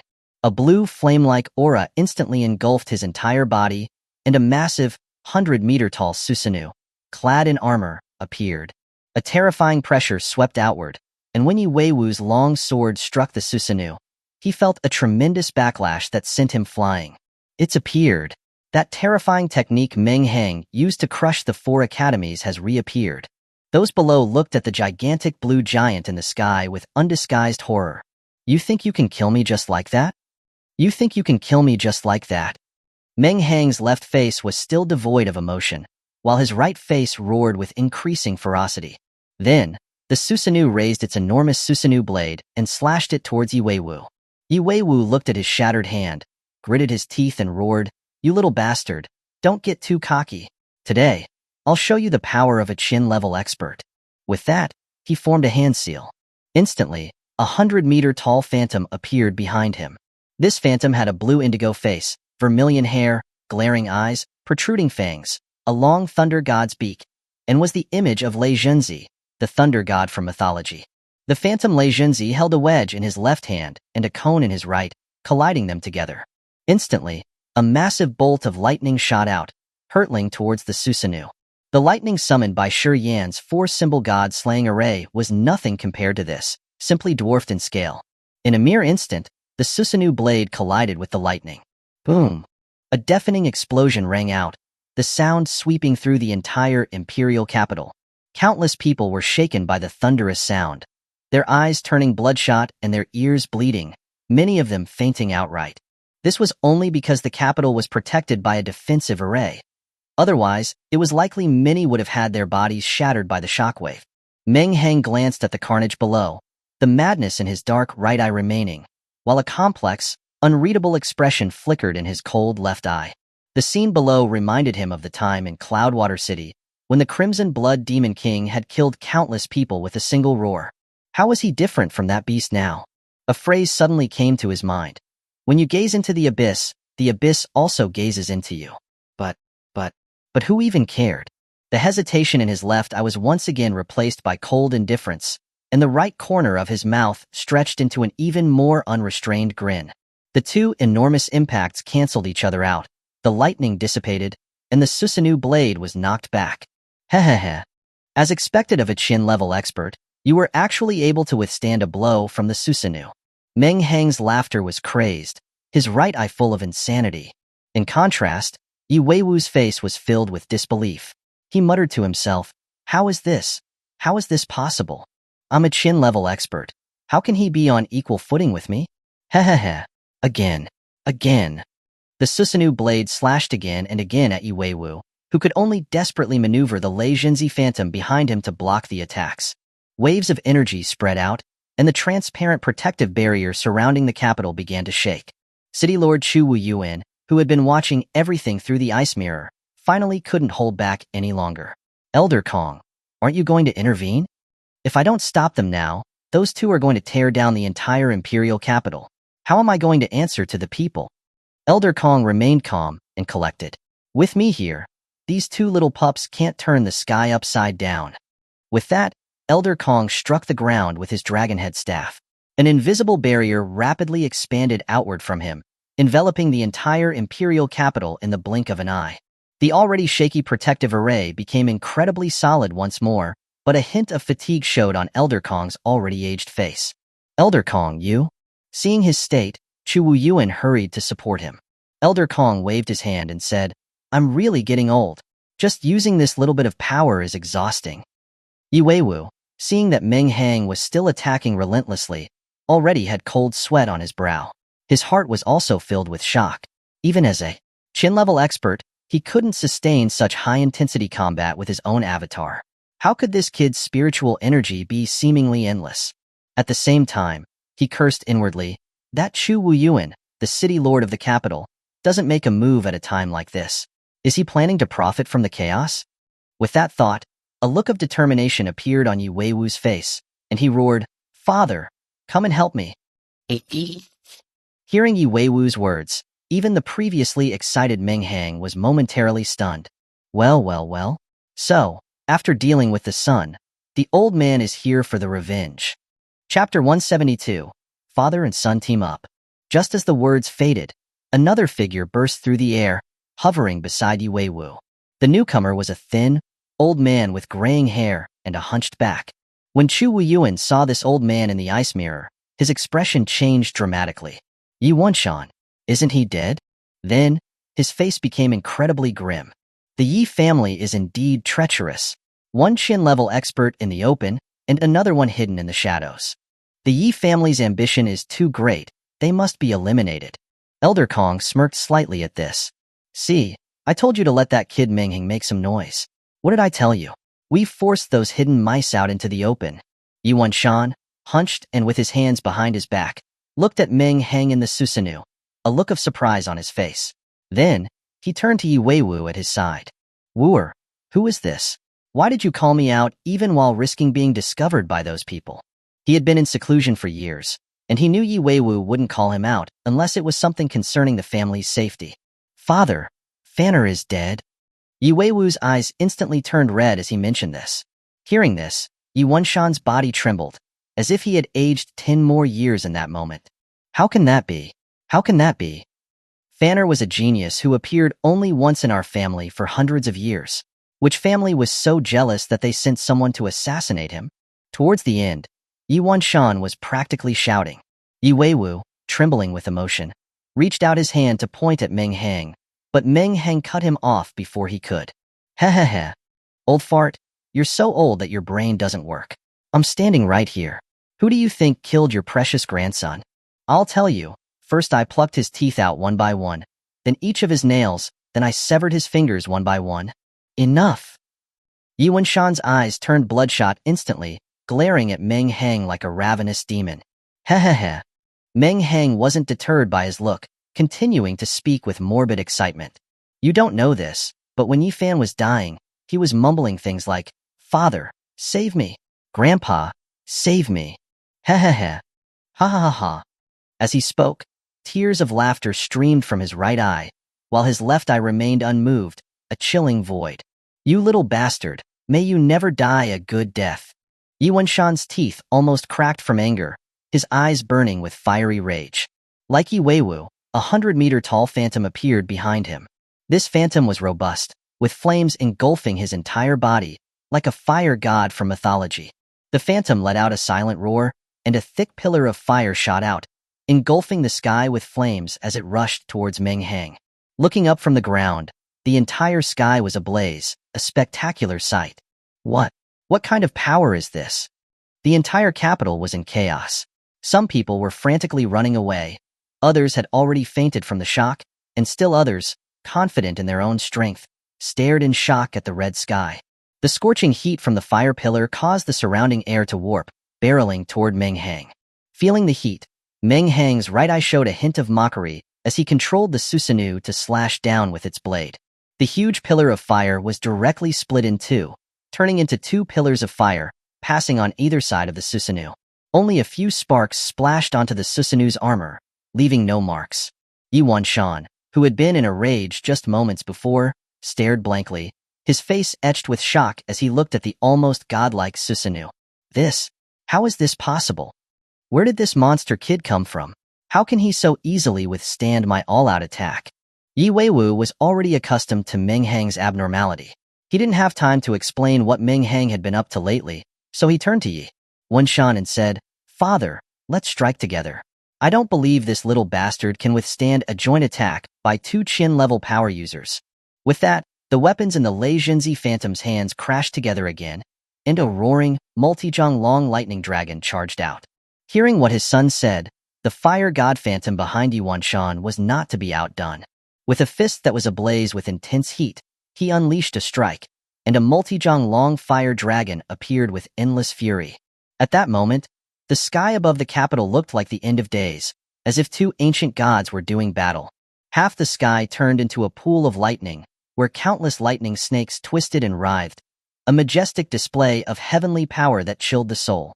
The other half of the sky was like a sunset of fiery clouds, ablaze with flames. The raging fire seemed to want to consume everything. By this point, the people had recovered from their shock. Knowing that the city was protected by a defensive barrier, even such terrifying power couldn't harm them. Too strong. Too strong. Whether they were from the various families or just ordinary people on the street, everyone was looking at the scene in the sky with shock and terror, as if they were watching a scene from mythology. Chu Wuyuan's expression changed slightly when he saw the Yi family father and son unleash such terrifying attacks. Elder Kong, with two Qin-level power users joining forces, I doubt Meng Hang, no matter how powerful he is, can survive today. Will this affect your plan? Elder Kong looked at the battle in the ice mirror calmly, with no hint of change in his cloudy eyes. It has already come to this point, so we can only gamble. If this kid really does die here, then it can only be said to be the will of fate. Chu Wuyuan was slightly relieved to see that Elder Kong was unaffected. Then, a cold glint flashed in his eyes as he murmured to himself, "I'm actually hoping that this kid dies." With a temperament like his, he is a ticking time bomb. If he doesn't die today, he'll explode again one of these days. The fire dragon and lightning dragon simultaneously charged towards Meng Hang, intertwining midair and instantly increasing in size by several times, turning into a beam of red and purple light. At the same time, everyone felt the combined power of the two energies skyrocket, and even the protective barrier, which had already stabilized again, began to sway. Boom! A deafening explosion rocked the area. The beam of light hit the Susanoo, and the energy wave swept out over 100 miles. The energy wave spread to the mountains outside the capital, and the huge beasts that were flying in the sky were reduced to dust without even a single scream. Fresh blood turned into a rain of blood, falling on the mountain range. The countless vicious and violent beasts in the mountains, however, were now frightened like pitiful kittens, huddled on the ground trembling, not daring to move. The Susanoo, battered by such a terrifying impact, had half of its huge body obliterated. Meng Hang also paled and coughed up a mouthful of blood. Chapter 173, Half Buddha, Half Demon, Half Mad. Seeing Meng Hang's miserable state, both Yi Wanshan and Yi Weiwu's faces lit up with ecstasy. You little bastard. You are definitely going to die today. Don't worry, I won't kill you easily. I'll take you back to the Yi family and slowly torture you. I will use what you did to torment Fanner on you, only tenfold. Yi Weiwu said through gritted teeth. Those below also rejoiced at seeing Meng Hang's wretched appearance, cheering loudly. Well done. Our dragon country has a plethora of strong individuals. How could we allow a demon to wreak havoc in the capital? Evil will never prevail over good. Evil will never prevail over good. Meng Hang is sure to die today. What a pity. He could have become a figure like Zhao Shanhe, guarding a region for the dragon country in the future. Why did he do this? An old man who had once fought against the demon race looked up at the sky, infinite regret in his eyes. Grandpa, there's no need to feel sorry. Even if this demon hadn't gone mad today, one day he would have become a huge threat to our dragon country, and his danger wouldn't be less than the demon race. The young man standing beside the old man said bitterly. In reality, he didn't know what Meng Hang had done, but hearing everyone curse Meng Hang as a demon, he had naturally been influenced by this and subconsciously believed that Meng Hang was a devil who should be killed. When the wall falls, everyone pushes it. Cough, cough. Meng Hang wiped the blood from his mouth with his hand. If it weren't for Susanu's insane defense, he wouldn't just be severely injured now. He would have been directly vaporized, disappearing from this world forever. Despite the serious injuries, Meng Hang's face showed no sign of pain or panic. His left eye indifferently glanced at the cheering crowd below, while his right face showed endless mockery amidst the excitement. Hehehe. You two old geezers, you think you can kill me with just these little tricks? Hehehe. Then, let's all dance together. With that, he clapped his hands, and shadows appeared around his eyes. His eyes turned into slanted ones, like those of a snake, and his pupils turned into vertical slits, just like snakes. A thick tail appeared, and dragon horns sprouted from his head. Meng Hang excitedly stuck out his tongue, licking the remaining blood from the corner of his mouth. He paused slightly when he saw his tongue was slender and slippery, like a snake's tongue. System bro, what happened to the Mount Myaboku Sage mode we talked about? Why is it this weird? Hearing Meng Hang's question, the system said with slight sarcasm, Weird? Dude, take a look in the mirror before saying that. Don't you think the Ryuchi Cave Sage mode is more suitable for you right now? Hehe, that's true. Meng Hang grinned sinisterly, using his long, snake-like tongue to lick all the blood from his mouth. The injuries on his body were also rapidly recovering. Monster. Monster. Meng Hang is a monster. Seeing Meng Hang's bizarre transformation, everyone below felt their hair stand on end. A coldness rose from the depths of their hearts. The vertical horns on his head and the snake-like tongue sticking out of his mouth made him look nothing like a human anymore. Kill him. Kill him quickly. Meng Hang has been possessed. He's been possessed. Kill him quickly. An immense sense of fear arose, causing everyone to shout towards the sky, begging the Yi family father and son to kill Meng Hang quickly. Yi Wanshan and Yi Weiwu's bodies trembled when they were glanced at by Meng Hang's eerie eyes, their hair standing on end. It felt as if a slippery, venomous snake was crawling on their necks, and that a python was opening its jaws, revealing its fangs, about to bite their faces off. The immense pressure took their minds captive. Cold sweat poured from their foreheads, their bodies stiff, not daring to move an inch. However, both of them were cunning old foxes, and they quickly suppressed the endless fear in their hearts. Yi Wanshan was the first to shout, Weiwu, this little bastard is strange. Don't hold back. Use all your strength. With that, he bit down hard on his tongue, spitting out a mouthful of essence blood. He didn't care that the essence blood caused his face to become deathly pale, as though he had been dead for 3 days. He roared, Fire God descends. Seeing that his father had already used his full strength, Yi Weiwu didn't dare to delay either, also biting down on his tongue and spitting out a mouthful of essence blood. Thunder God descends.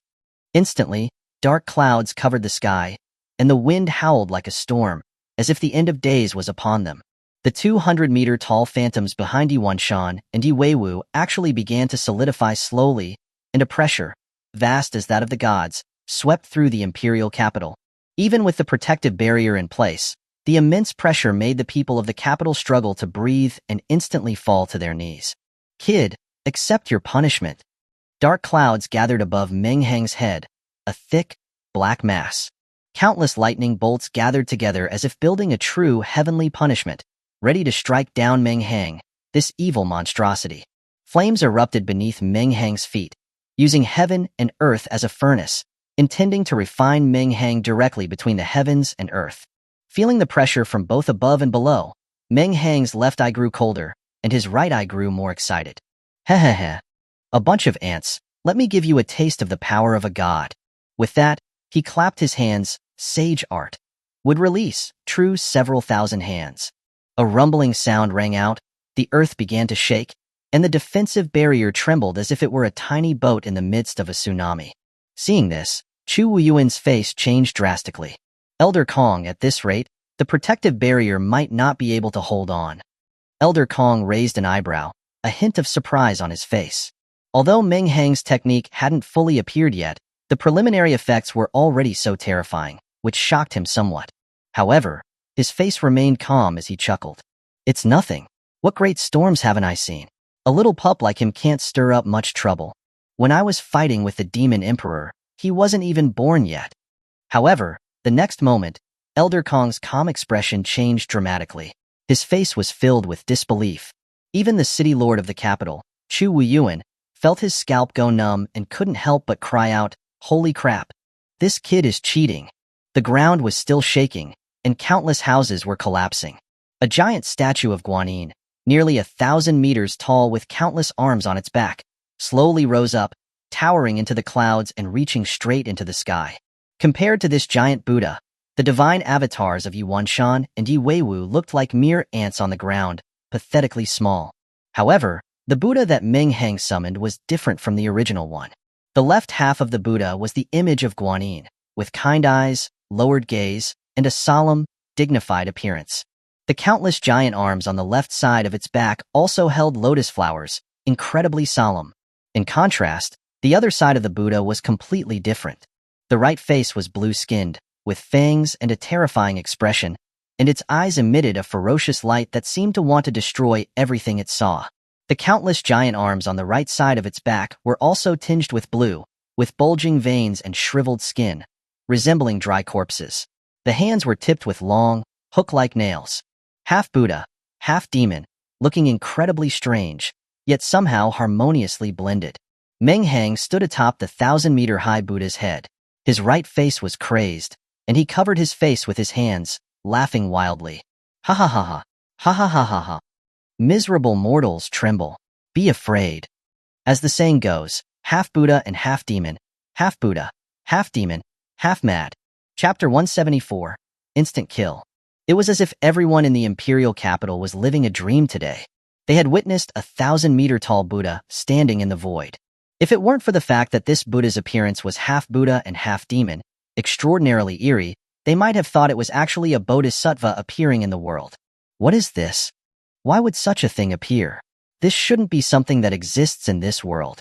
Everyone stared blankly upwards. The 1,000-meter-tall Buddha appeared like a mountain, directly shocking all the citizens of the imperial capital. They had even forgotten their fear at this moment. Only confusion remained in their eyes. Yuanshan and Yi Weiwu were even more terrified. All their previous arrogance had vanished, leaving only endless fear. Yi Weiwu's legs trembled. He couldn't believe what he was seeing was real. A jinjutsu. That's right. I know now. This is a jinjutsu. He suddenly remembered that when investigating Meng Hang, he found out that he had once used jinjutsu. Yi Weiwu now logically concluded that the almost endless Buddha in front of him was just an illusion. Otherwise, there was simply no way to explain how anyone in this world could display such terrifying power. That's right. That's how it is. Thinking he had discovered the truth, Yi Weiwu immediately felt at ease and couldn't wait to shout to Yuanshan, "Father, don't panic. This little bastard has only used a jinjutsu. As long as we keep our minds clear, this Buddha is just an ethereal thing and cannot cause us any harm." Yuanshan, whose life had already been halfway scared away, looked bewildered at his son's words.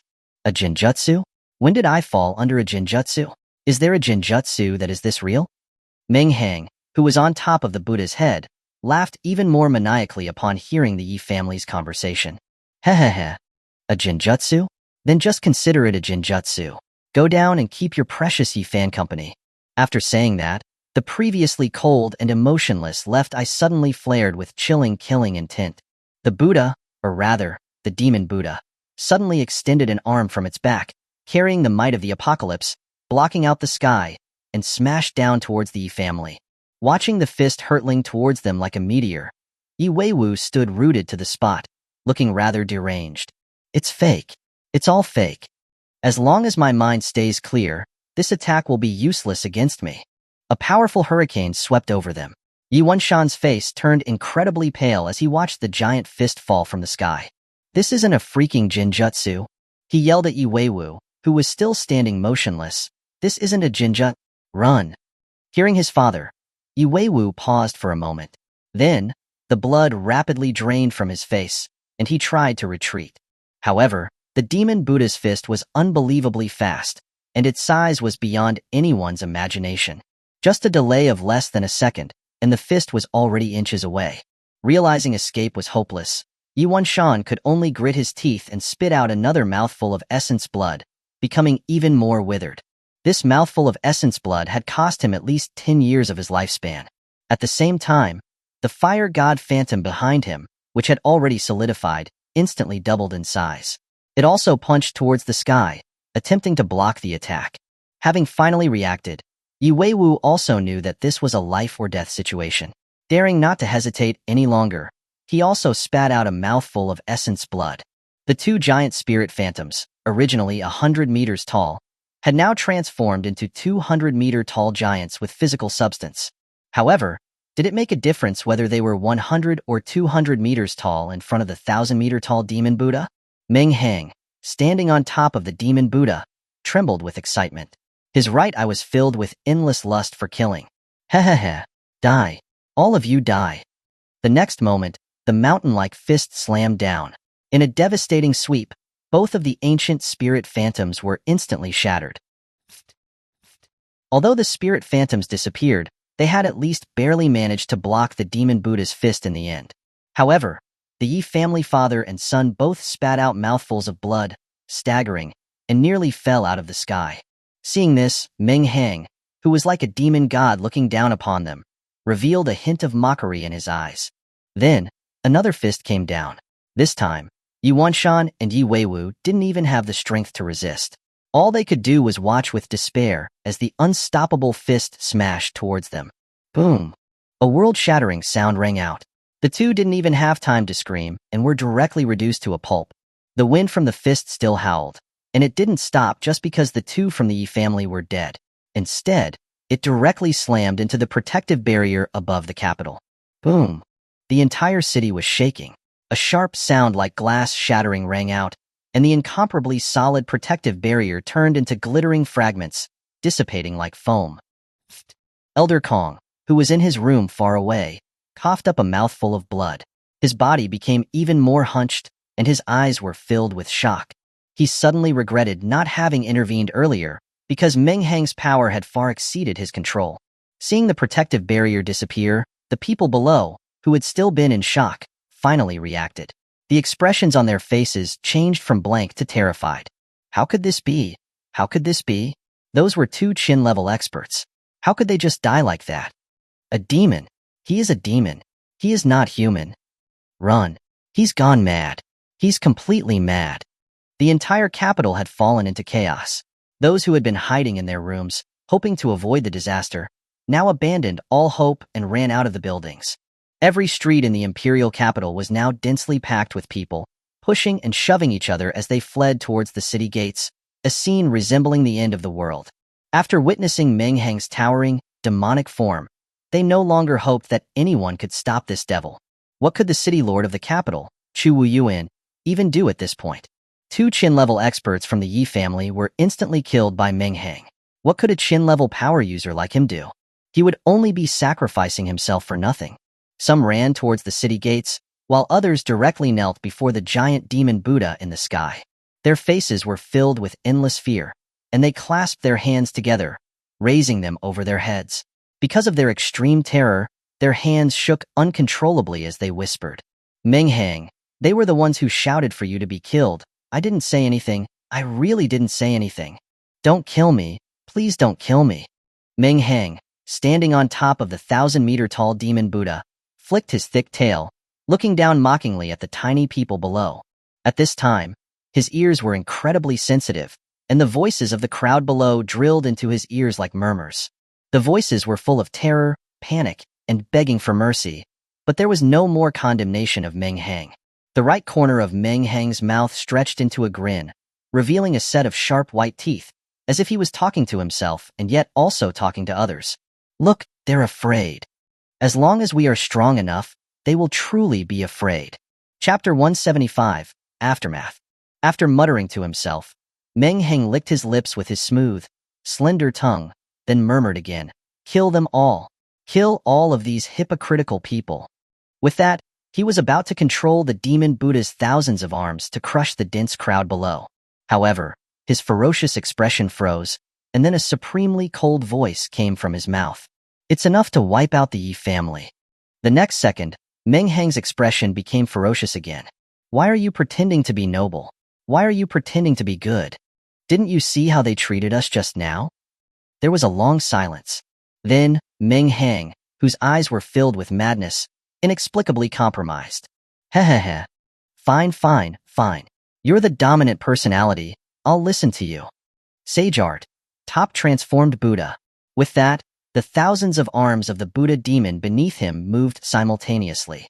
However, this time they were not directed at the dense crowds fleeing towards the city gates, but rather towards the Yi family mansion.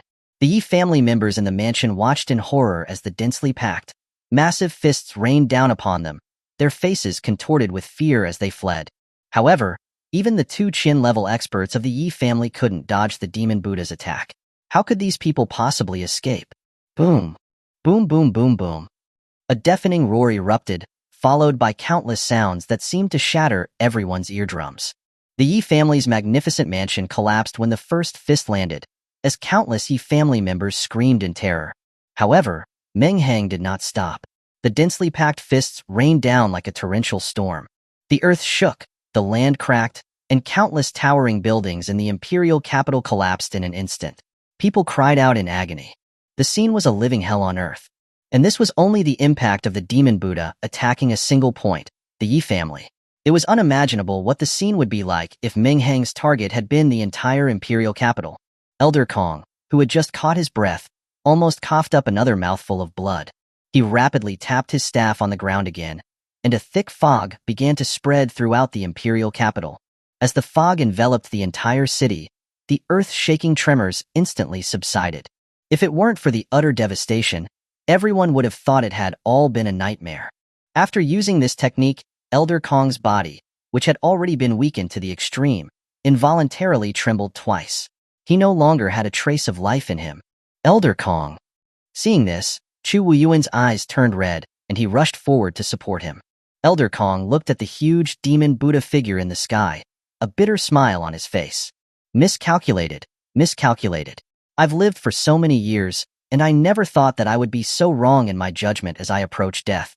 Chu Wuyuan said excitedly, Elder Kong, you should rest well in your room. I will go and kill that kid. Knowing that he had no chance of victory against the terrifying Buddha demon, he was still the city lord of the capital. Even if it cost him his life, he could not allow Meng Hang to wreak such havoc. Elder Kong waved his hand and said, I will handle this myself. Remember, regardless of whether I can return in the end, do not provoke Meng Hang again. With that, he didn't give Chu Wuyuan another chance to speak, and he stepped out, disappearing from the spot. The countless massive fists continued to rain down relentlessly. At this moment, both the Buddha on the left and the demon on the right were like deities that had crawled out of hell. The ground within several miles of the Yi family was constantly sinking, and countless rocks and soil fragments flew like bullets. The Yi family's mansion and private gardens within this several-mile radius had now become a bottomless sinkhole, with no sign of any living person. Hehehe. Die. All of you die. Meng Hang's enormous tail swayed excitedly, and the right side of his face became increasingly deranged. Even though there were no survivors in the Yi family below, he still controlled the Buddha demon to pound at the ground, as if venting the anger of being suppressed earlier. Just then, a soft sigh entered Meng Hang's ears. Sigh. Meng Hang, stop. Upon hearing this voice, both his cold, chilling left eye and his dark, abyss-like right eye shrank. How is this possible? A tidal wave surged through his heart. He could not believe that with his current sage mode, someone could silently approach him. He quickly looked behind him and saw that an old man with a staff had appeared on top of the enormous demon Buddha. The old man was thin, with white hair, a wrinkled face, and covered with age spots. Most importantly, Meng Hang sensed a strong aura of death coming from him. However, it was this frail old man whose faint aura made Meng Hang unable to move. What? Do you want to kill me too? Meng Hang's eyes were fixed on the old man, and there was no fear in his gaze. The old man shook his head kindly and said, Actually, this whole matter is my fault. Hearing this, Meng Hang tilted his head, his eyes full of confusion. Actually, I noticed you back during your college entrance exam. Only 18 years old, a high school student, yet able to kill a 5th-rank bone demon. I felt as if I was seeing the young Zhao Shanhe of that time. I watched you enter the capital, kill people from Dark Pavilion, and assassinate the assassins that were sent by the Hua and Ruan families. TSK. The ruthless methods you have, even I, this old man, felt a bit chilled. Hearing this, Meng Hang's pores instantly erupted. The old man's words made him feel as if his clothes had been stripped away, and that he had no privacy in front of this old man. The killing intent in Meng Hang's eyes grew stronger as he asked, word by word, Who exactly are you? Little one, you're impatient, can't even wait a little bit. You just wait for me to finish explaining everything, and I will tell you who I am. Elder Kong shook his head helplessly, and then continued, I originally wanted to stop you when you went to the Hua family, but then I suddenly had an idea. They know I'm about to die. The likes of the Lifeless Church, the Dark Pavilion, and the influential families have all jumped out, turning the Dragon Country into a mess. Whenever I think about this, this old man, feel deeply ashamed. Those children are fighting against the demon race on the front lines, worried that I might die on the battlefield. So they let me sit at the rear of the Dragon Country, but I haven't done a good job. At this, a hint of sorrow appeared on Elder Kong's face. Your appearance, plus my imminent death, gave me the idea to let you stir up the muddy water of the imperial capital. The more chaotic, the better. That way, the rats hiding in the dark would all come out. I know that with your vengeful nature, you would never sit still. When the time comes, you will be a knife, and whoever sticks their head out will get chopped. Chapter 176, Kong Weigua. My original thought was that the people of the Lifeless Church would never let go of a talent like you, who is gifted and has such ruthless methods. They would surely come to recruit you. But those mice of the Lifeless Church are extremely cautious. Although they will try to recruit you, they won't make use of you at first. After all, you're a top genius of the Dragon Country. If you reject them, they'll think it's normal, but if you agree, then it would be strange. So, I wanted you to kill a few more people from those so-called influential families, partly to give the capital some peace, and partly as a test of loyalty so that the people of the Lifeless Church would trust you. When that time came, I would appear and have you pretend to join the Lifeless Church as an undercover agent. I would then provide you with enough cultivation resources for you to reach the Qin level. With your talent, your strength would improve rapidly. In a year or so, you would hold a high position in the Lifeless Church. Who knows, you might even meet the old tortoise, the leader of the Lifeless Church. With your strength, I believe you'd have a chance to kill the leader of the Lifeless Church, making the Lifeless Church disappear from the lands of the Dragon Country forever. That way, the Lifeless Church would be eliminated. I would then use thunderous methods to rectify the various influential families, bringing peace to the Dragon Country. Then, the people of the front lines could focus on dealing with the demon race, and I, this old fossil, could finally rest in peace. Sigh. What a pity. Elder Kong let out a long sigh. It is a pity that I underestimated your strength and ruthlessness. I never expected that you would have such terrifying strength, nor did I expect you would go on a killing spree. Meng Hang listened coldly to the old man's narration. After the initial tremor when the old man first appeared, his left eye showed no more changes. So, this old man had been behind everything this entire time. Did Meng Hang hate him? There wasn't really anything to hate him for. The old man didn't try to harm him. He was just a silent bystander. Didn't Meng Hang hate him? No, Meng Hang still had anger in his heart. You knew the whole story, So why didn't you come out and explain it for me? Kong looked at the young man with half-black, half-white hair, half-mad, half-cold-blooded. He shook his head. I originally had another year or two to live. I had hoped to see you eliminate the lifeless church. However, today, in order to stop you, I overused my abilities multiple times, depleting my life. I don't have much time left. In order to make up for the guilt I feel towards you, I can clear your name and explain the truth to everyone. Hehehe. Hearing him say that, the right corner of Meng Hang's mouth curved up, and his dark right eye was filled with thick mockery. Is there even any meaning to that? Even if everyone in the Dragon Country knows the truth now, will change. Will they look at me the same way they did before? Look down at the carnage below. That's a gift I gave to the entire imperial capital. Kong did not respond, because he knew very well that Meng Hang could never go back to the way he was. The people of the Dragon Country could not accept him. This demon. He had said all that just to make his own heart feel better. Then how about this? I will give you a new identity and send you to the front lines. I believe that with your strength, you can certainly shine there. You will gain the respect of all the citizens of the Dragon Country with a new identity. Heh, I don't need you to point your finger at how I should live my life. Meng Hang interrupted before Kong could even finish his sentence. Rather than this, I want to know who you are. Meng Hang stared into the old man's eyes and said, My surname is Kong, my given name is Weigua. These few simple words almost caused Meng Hang to lose his composure.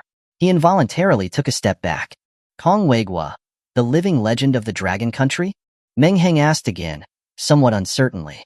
The old man myself? Hiss. A sound of sharply inhaled breath escaped from Meng Hang's mouth. He had guessed that this old man was one of the top figures in the Dragon Country, but he hadn't expected him to be Kong Weigua.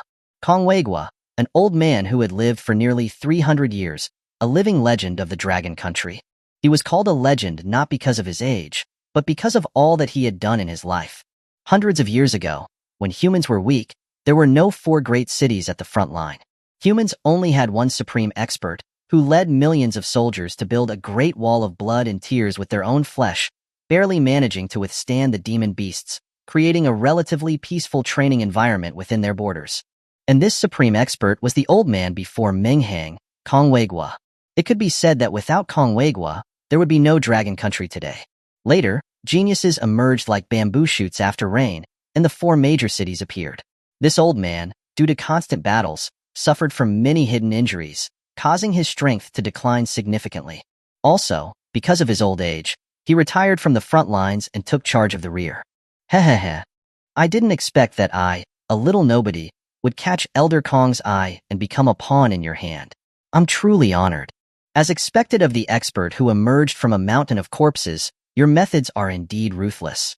You actually thought of using the lives of the imperial capital's families as a ticket for me to enter the lifeless church. Your ruthlessness is something I can't match.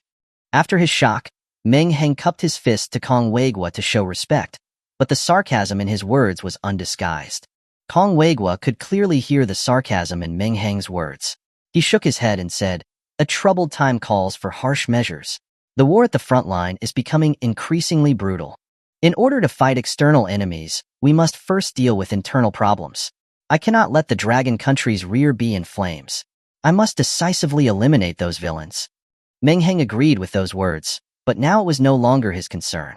Since you don't want me to arrange a way out for you, then what do you want to do now? Kong Weigua scanned Meng Hang's non-human, non-demon appearance. He was also suspicious. Could this kid join the demon race out of anger? If Meng Hang were to show even a hint of this, Kong Weigua was ready to risk his life and take Meng Hang's life today.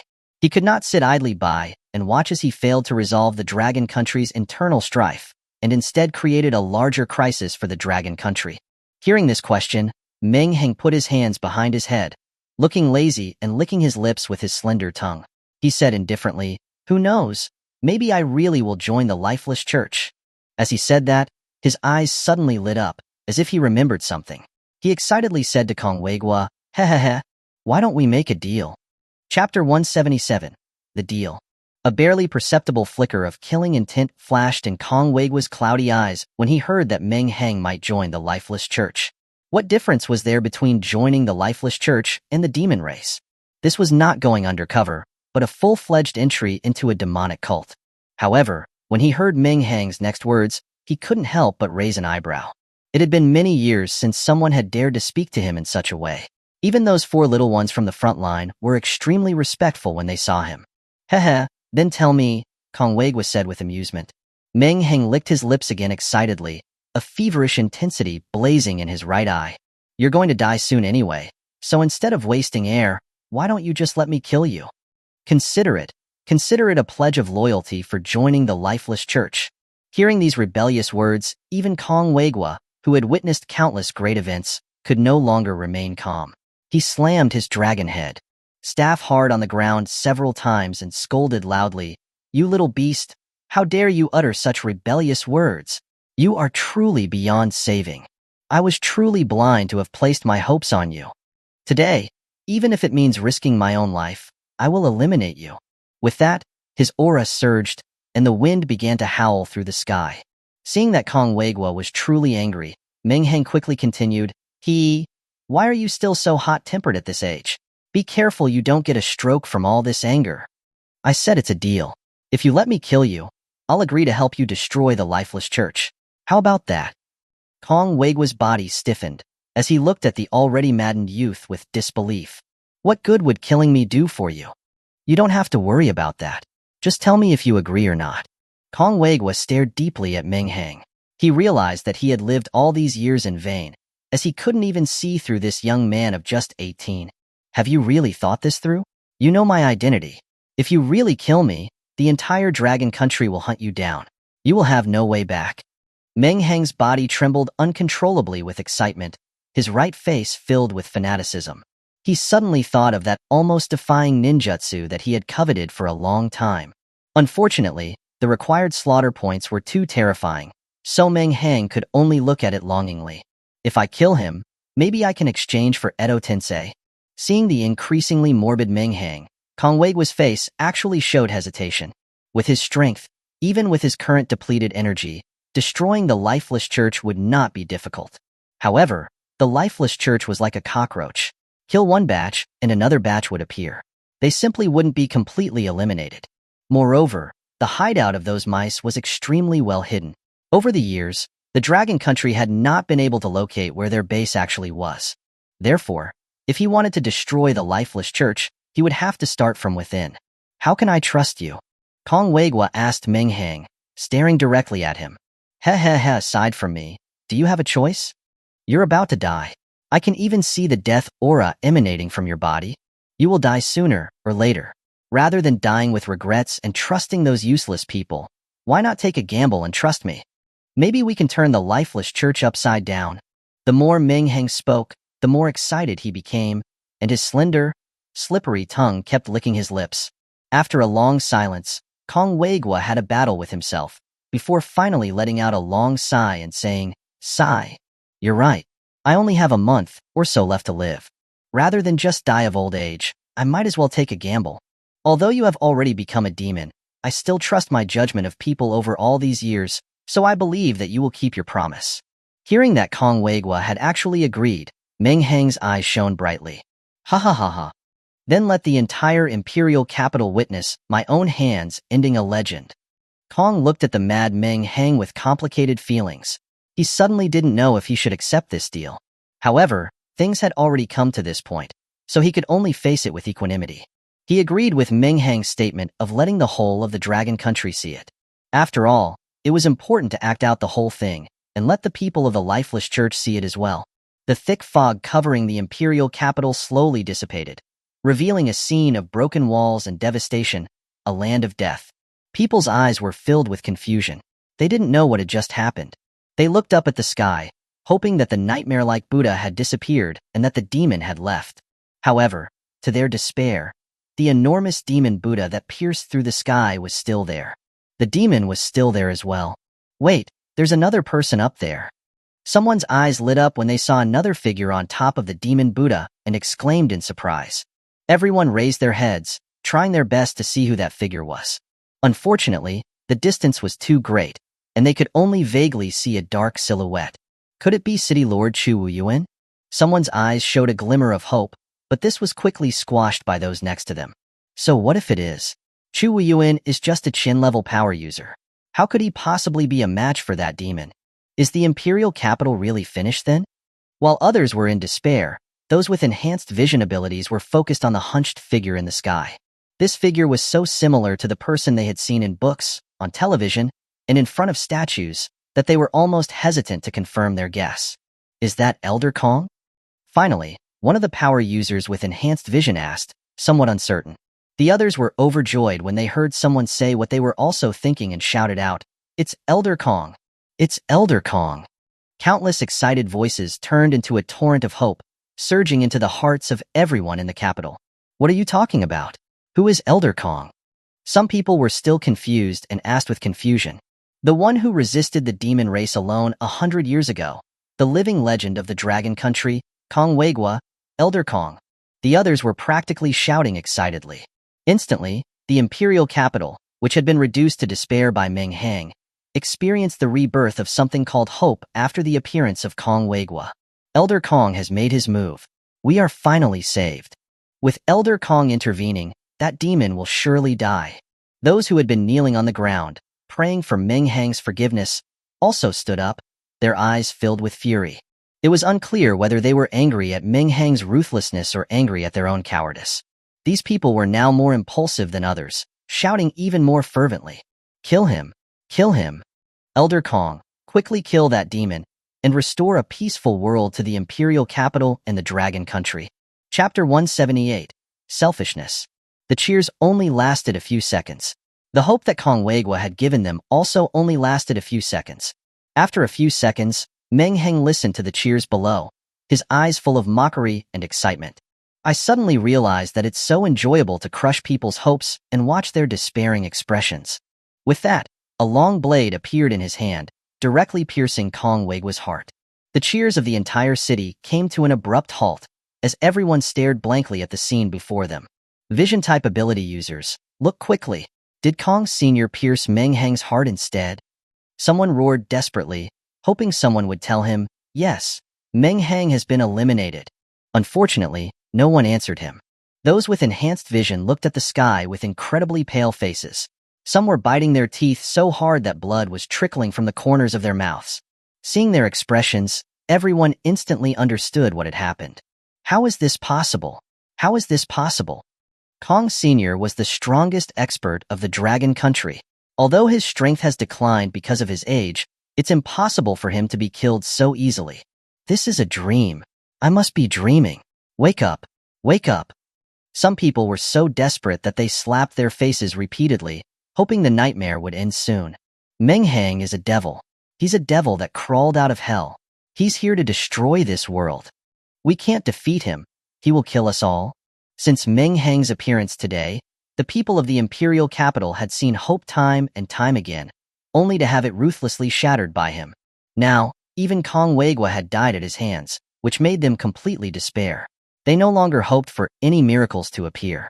Meng Hang held the long blade, blood dripping down the blade from Kong Weigua's heart, leaving Meng Hang's hand covered in gore. Seeing the life force slowly draining from Kong Weigua's already cloudy eyes, Meng Hang showed no remorse. Instead, he said with a grin and a shameless face, "Might as well see it through. Use the last of your strength to release this sealed space. I believe that with your terrifying level, this is still something you can do. Besides, if you don't release it, I won't be able to escape. You don't want to see me kill everyone in the capital before I leave, do you? You." Kong Weigua's eyes flared with anger, and he was just about to roar when he coughed up a mouthful of blood, splattering it all over Meng Hang's face. However, Meng Hang remained indifferent, staring at him with a grin. Kong Weigua could even see that his own blood was staining the white of Meng Hang's teeth, making him look like a terrifying ghost that had just finished eating someone. "I hope you keep your promise." Kong Weigua tremblingly dipped his right hand in the blood on the blade, then weakly wrote the word "release" in the air. Then, his right hand went limp, and his eyes lost all their light. As the word "release" was completed, Meng Hang felt a lightness all over his body, as if an invisible boulder had been removed. Kamui. The space warped, directly transporting Kong Weigua's entire body into the Kamui dimension. After all, Meng Hang would never waste the corpse of such a powerful expert. A morbid excitement shone in his right eye. "Heh heh heh, I wonder what their faces will look like when I summon you back from hell. You beast, I will make you die. Just then, a roar that sounded like thunder instantly echoed throughout the capital. Chu Wuyuan, who was watching the two's conversation through the ice mirror, had a look of helplessness on his face. The ice mirror could only show the images that the user wanted to see, but it could not pick up the sounds from the scene. However, there was no hint of worry in Chu Wuyuan's eyes. No one knew better than him how powerful Kong's strength actually was. Although his life was nearing its end, the skeletal remains of the camel were still larger than a horse. Meng Hang was nothing compared to him. Seeing the morbid laughter on Meng Hang's face through the ice mirror, he was filled with killing intent. Humph, I don't know what Kong is thinking, to actually place hope in the hands of this monster.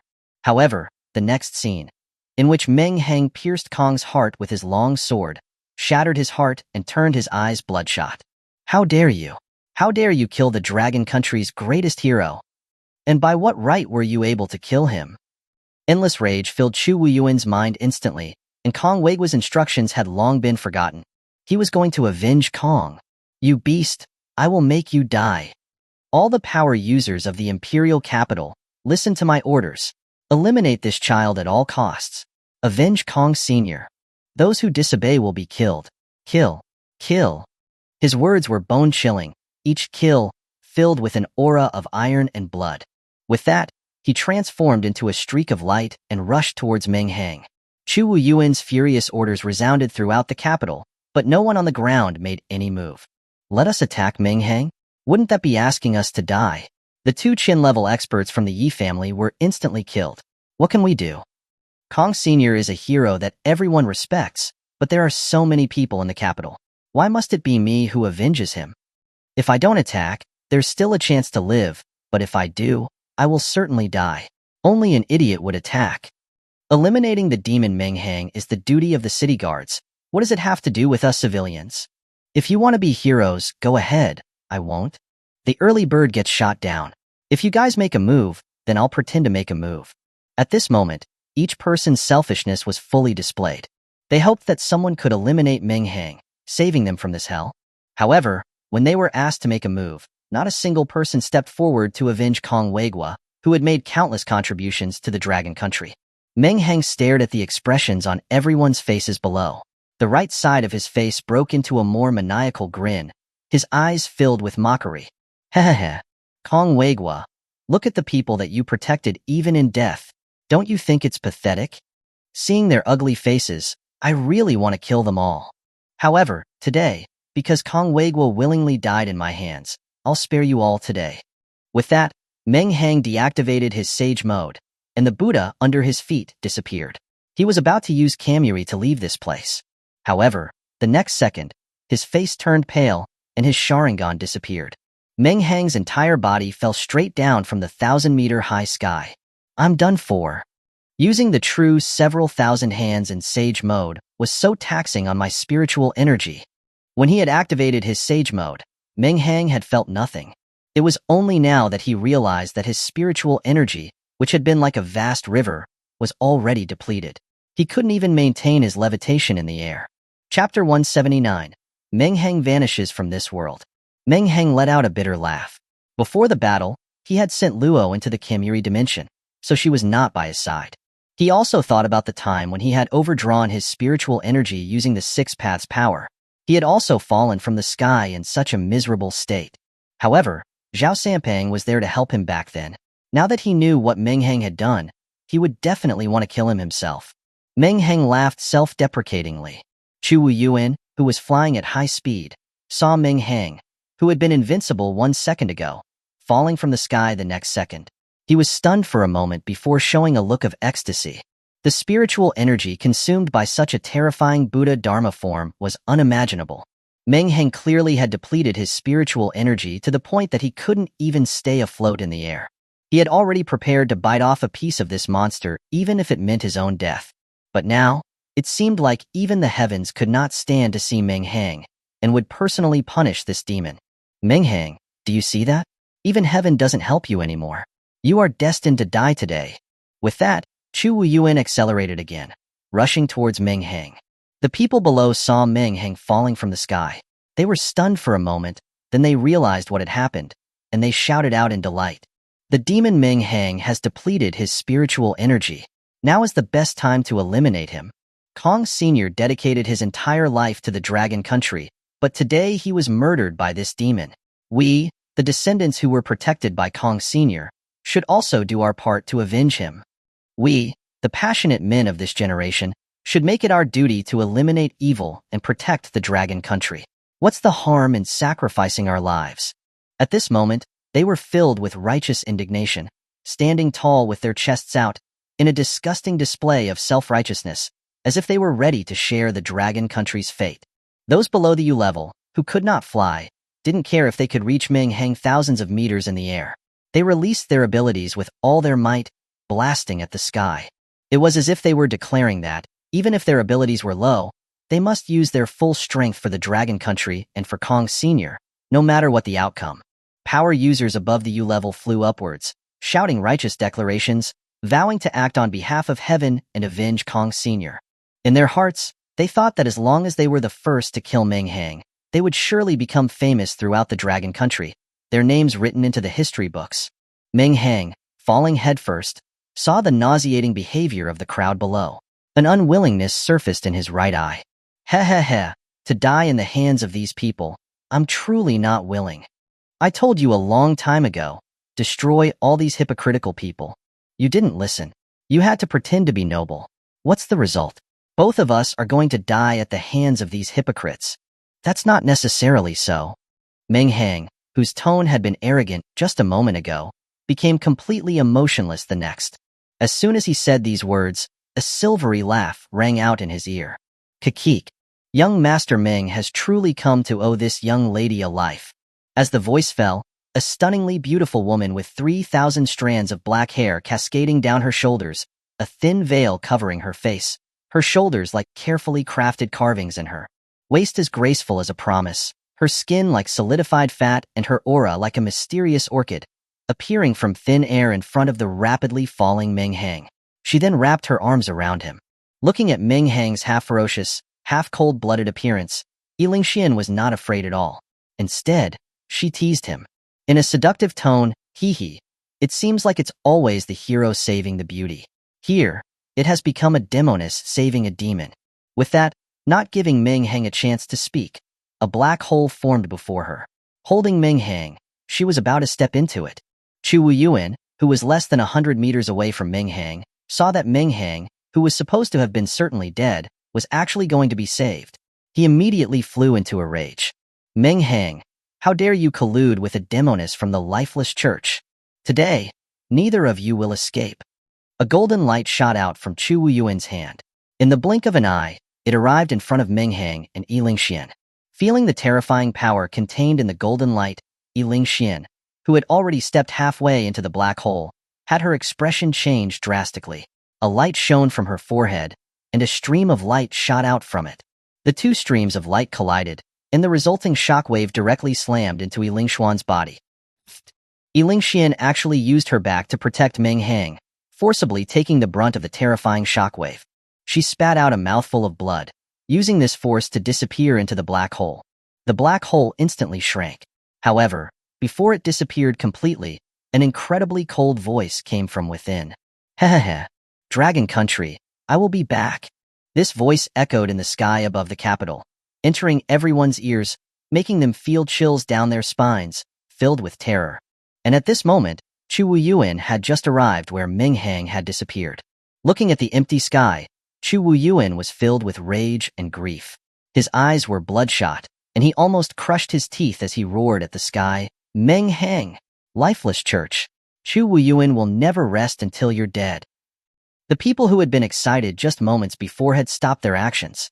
They looked at the place where Meng Hang had disappeared with horrified expressions. He escaped even in that situation? Releasing a tiger back to the mountain, he will surely come back for revenge later. Who will be his match then? After the horror came anger. This beast actually colluded with the lifeless church. He must have been plotting this all along. Only the lifeless church could raise such a demon. He might have been a spy from the lifeless church from the very start. The events in the imperial capital today quickly spread throughout the entire Dragon Country. Meng Hang had fallen into demon worship, openly killing people in the streets. He had also brutally murdered the possessor of the heaven-defying talent, Yi Fan, in the streets. After becoming demon-possessed, Meng Hang was neither human nor demon. He transformed into a 1,000-meter-tall demon Buddha and directly killed the Yi family's 2 Qin-level experts, turning the Yi family to rubble, leaving no survivors.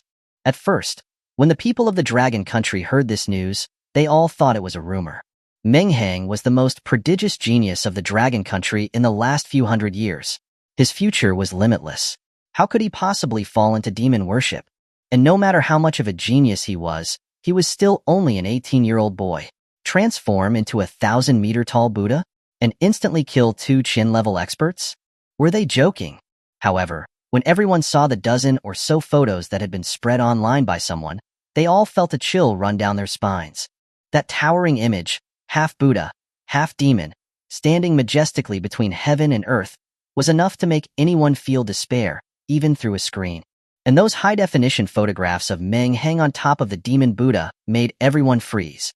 His hair, half black and half white, his face, half cold and half ferocious, faintly showed the silhouette of Meng Hang, but his aura had undergone a complete transformation. Has he really fallen into demon worship? The photos continued to flip, and when the people saw a demonized Meng Hang holding a long sword and piercing the chest of a withered old man, everyone fell silent. The citizens of the Dragon Country looked at the deathly face of the old man in the photos. They felt confused at first, then incredulous, and finally, anger and sorrow. The 3 words Kong Weigua for the Dragon Country were not just the name of a powerful figure, but a kind of faith. And Meng Hang had actually killed their faith before their very eyes. Someone looked at the photos, tears streaming down their face. Why is it like this? Kong Sr. led millions of soldiers to resist the demon race and didn't die then. But now he has died at the hands of one of our own? Someone clenched their fists, bloodshot eyes, wishing he could peel Meng Hang's skin and pull out his tendons. In just one day, Meng Hang had gone from being the most prodigious genius of the Dragon Country in the last few hundred years to becoming the greatest shame of the Dragon Country in the last few hundred years. From now on, there was no more Meng Hang in this world. There was only the evil emperor who was feared and hated by everyone in the Dragon Country. In the end, Meng Hang became a synonym for the devil. Late at night, a 5- or 6-year-old child cried endlessly in his mother's arms. His mother said to him in a scolding tone, "If you don't go to sleep, Meng Hang will come and take you away at night." Hearing the name Meng Hang, the child, who had been crying loudly, instantly stopped, biting his lip tightly. Tears were clearly streaming down his face, but he didn't dare to make a sound. "Mommy, I'm wrong.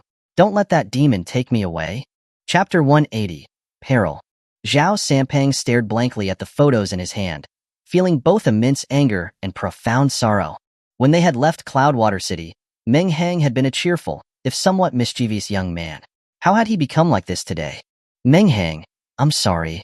Zhao Sampang closed his eyes tightly, and 2 teardrops slid down his cheeks. "If I hadn't egged you on to challenge the 4 academies back then, maybe you wouldn't have become like this." He blamed himself deeply, believing that he was largely responsible for Meng Hang's current situation. Then he wiped the tears from his face. The sly expression from before was gone, replaced with an unprecedented seriousness. "Send down my orders. The entire city is under lockdown, and Meng Hang's house is to be under surveillance 24 hours a day. If the target appears, report it immediately. Do not attempt to act without authorization. That kid, that demon has already fallen into demon worship. He is ruthless and powerful. He is beyond our control." The front line. Jinyuan City. Zhao Shanhe stood with his hands behind his back, studying the huge sand table in front of him and calculating the war situation. At this moment, the door of the room was pushed open directly, and his bodyguard rushed in with a panicked expression. Zhao Shanhe frowned at first, but quickly relaxed. If this had happened in the past, given his clear style of reward and punishment, he would have severely punished such disrespectful behavior. But recently, due to the sudden appearance of the genius Meng Hang, he was in a great mood because the Dragon Country would soon have another expert who could oversee a region. Therefore, he didn't dwell on the matter too much.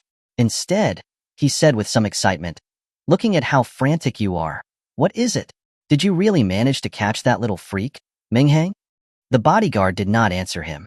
Instead, he knelt on the ground with a thud, staring at Zhao Shanhe with bloodshot eyes and a pale face, and shouted miserably, City Lord, Kong Sr. is dead?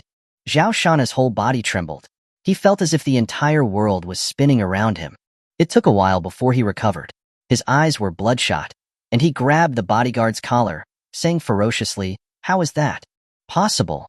Kong Sr. wrote to me not too long ago, saying that he could still live for a few more years. How could he just die so suddenly? Tell me, what exactly happened?" The bodyguard's lips trembled, his eyes filled with endless anger. It was Meng Hang.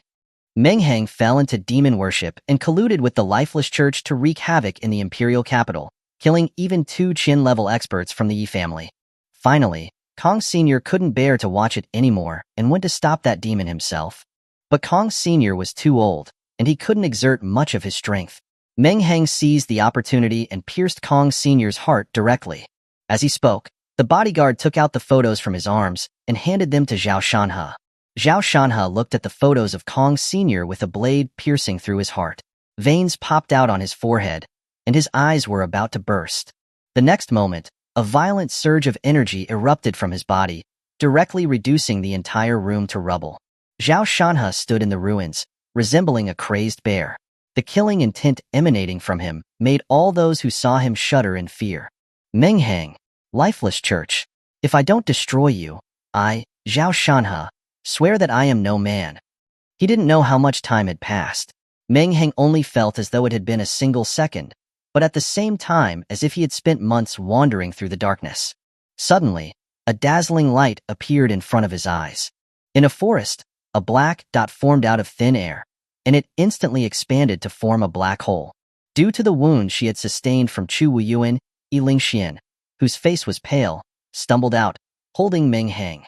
The next second, Yi Lingxuan's body went limp, and she fell to the ground, unconscious. Meng Hang, whose spiritual energy was depleted, was also thrown out and rolled to one side. Damn it, I was too excited back there, and I didn't notice my spiritual energy was depleted. Lying on the ground, Meng Hang muttered to himself, and then he used all of his strength to sit up. His body swayed, as if he was about to fall again the next second. So he could only use his hands to brace himself on the ground to maintain his balance. Then he tried to open his spatial ring, attempting to retrieve the spirit recovery potion. However, the spatial ring was like a normal ring, with no response at all. Meng Hang shook his head helplessly. He could only obediently sit down and cultivate. In this dangerous environment, with demon beasts appearing at any moment, recovering even a sliver of spiritual energy would provide some protection. Just as he thought of this, a rustling sound came from the bushes next to his ear, and then an aged, third-rank demon beast, a bloodthirsty wolf, came out. This wolf, which should have been all black, had countless silver-white hairs. It was clearly an old wolf that had been driven out of its pack due to its old age. Normally, Meng Hang wouldn't have even spared such a demon beast a glance. But now, his spiritual energy was depleted, and he couldn't use a single bit of his strength.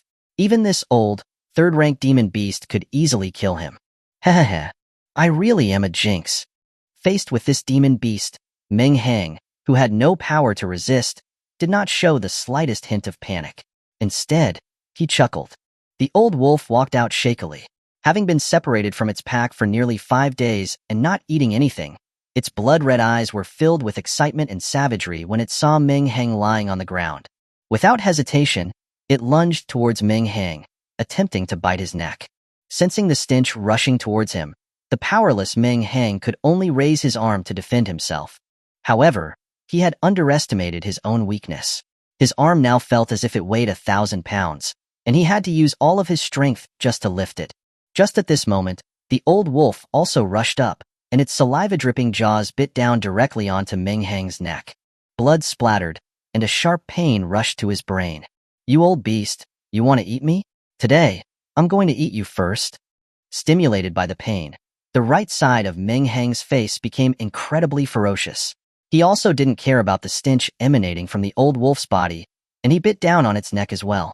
Instantly, a foul-smelling and disgusting stench of blood filled Meng Hang's mouth, almost making him vomit.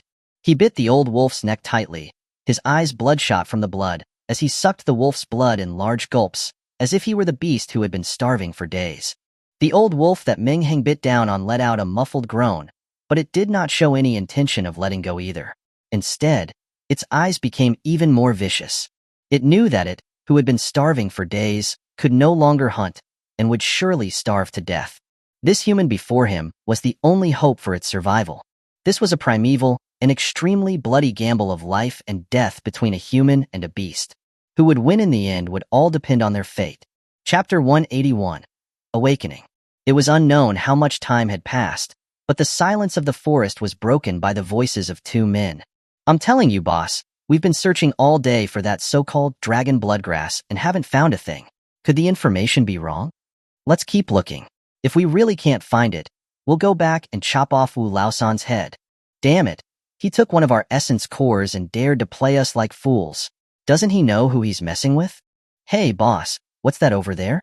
As they spoke, two men, one tall and thin, the other short and stout, emerged from the trees. Their eyes immediately fell upon a desiccated old wolf, seemingly dead, and a man, Meng Hang, lying beneath it. As the two approached, they were stunned to see that both man and beast were locked in a grotesque embrace, their necks clamped together. It seemed they had killed each other. Hiss! The sight made them gasp, stepping back in horror. They felt a chill run down their spines. Boss, the taller, thinner one stammered. Did that pale-faced kid just suck this rank 3 bloodthirsty wolf dry, and then die along with it? He looked at the wolf's mummified corpse with disbelief. The kid's strength was nothing special, but he's got a heart of steel, the taller one said. With that kind of ruthlessness, if he hadn't been unlucky enough to die here today, he would have become a formidable figure. With that, the shorter, stout man cautiously approached, wanting to take the spatial ring from Meng Hang's body. After all, there was no harm in taking advantage of the situation, especially with something on a dead body. "Boss, there's someone else here." The shorter man had barely taken a few steps when he heard the other call out excitedly. Upon hearing this, the short man stopped and turned to investigate. Lying on the ground was a woman with a curvaceous figure. Though a veil covered her face, the hints visible suggested she was an absolute beauty. Seeing her chest rise and fall, they knew she wasn't dead, only unconscious from severe injuries. Hee. Looks like this pair of lovebirds came out here for a bit of fun and ran into this rank 3 beast, the short man said with a lecherous grin. He thought he'd pieced the whole situation together with one glance. However, the tall man wasn't paying attention to what he was saying. He was kneeling down, excitedly pulling off the veil covering Ling Xuan's face. The veil slipped away, revealing a face so enchanting and beautiful that it captivated the two brothers. They stared at her, unable to look away. Especially the way she unconsciously wrinkled her nose because of her injuries sent a jolt through them, igniting a fire in their hearts. Their breathing became shallow, and after quickly glancing around to make sure they were alone, they locked eyes, understanding each other's desires. The kneeling tall man couldn't hold back and pounced on the unconscious Ling Xian. Seeing this, the short man exploded in anger, kicking the tall man, who was already starting to pull his pants down, several meters away. "You little brat, have you forgotten who's the boss here? I haven't even spoken yet, and you dare try to make a move?" The tall man was blinded by lust. He no longer cared about seniority and, with eyes bloodshot, cried out, "She's mine!" He lunged at the short man, and they began to wrestle. After a while, both sat on the ground, panting, their faces covered with scrapes and bruises. "Damn it," the short man said, wiping the blood from his face. "I didn't realize you hit so hard. All right, let's play rock, paper, scissors. Winner gets to go first." Hearing the short man say this, the tall man nodded begrudgingly. Just then, a chilling and eerie voice echoed in their ears. Neither of you needs to fight over her. Today, both of you die here. Who's there? Show yourself." The sudden voice startled them both. They jumped to their feet, looking around frantically. They saw that the young man who had been locked in battle with the beast and who they thought was dead was now standing up, his right eye fixed on them with a mocking gaze. In truth, Meng Hang had woken up during the fight between the two. The first thing he did was to summon what little mental energy he had and open his storage ring. He took out a bottle of restoration potion and started gulping them down as if drinking water. "Kid, was that you who said that? You barely made it out of that. Why not just play dead? Why are you seeking death?" The short man squinted at Meng Hang, his killing intent unconcealed. An aging rank 3 wolf could only unleash the strength of a late rank 2 beast. This young man had almost died fighting one, and now he dared to threaten them. Kid, don't blame us for being ruthless. It's just bad luck. A large blade appeared in the short man's hand as he walked toward Meng Hang with a sinister gaze. Just then, the tall man behind him grabbed his arm. The short man was confused for a second, before turning his head to glare at the man in anger. What the hell are you doing now? You're not going to try to play with the guy, are you? The tall man ignored the insult and stared with a terrified expression at the young man who stood still with a mysterious grin. He tightened his grip on the short man's arm. Boss, doesn't that kid look like someone else? Like who? Half Buddha, half demon, half mad. That evil Emperor Meng Hang who nearly destroyed the entire imperial capital. As he said this, the tall man was trembling all over, almost crying. Hearing that, the short man stared at Meng Hang suspiciously. The half-black and half-white hair, and the face with its icy left side and its twisted right side. Seeing this, the short man's knees buckled and he knelt down. He had noticed Meng Hang's strange appearance when he saw him, but he hadn't given it much thought. After all, how could a legendary figure like that possibly appear in his world? The short man knocked his head on the ground 3 times in quick succession, before saying in a terrified voice, "Evil Emperor, I didn't know it was you. I deserve to die. Please spare my life." He continued to knock his head on the ground, not daring to look at Meng Hang again.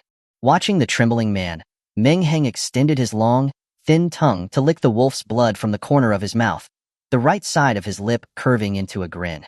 Hee, Evil Emperor? I like that name. Then I shall show you compassion. Hearing this, the short man suddenly raised his head, looking at Meng Hang with a look of relief. Thank you, sir. Thud. Before he could finish speaking, his head vanished, leaving only his body swaying a few times before collapsing to the ground. Only then did Meng Hang's next words drift out. Then I shall show you compassion and grant you a quick death. Chapter 182. Target, the Unborn Sect. Blood spurted out like a fountain, splashing the tall man behind him. The tall, thin man's body went rigid, his face drained of all color. He didn't dare utter a single word and turned to flee. Can you really get away?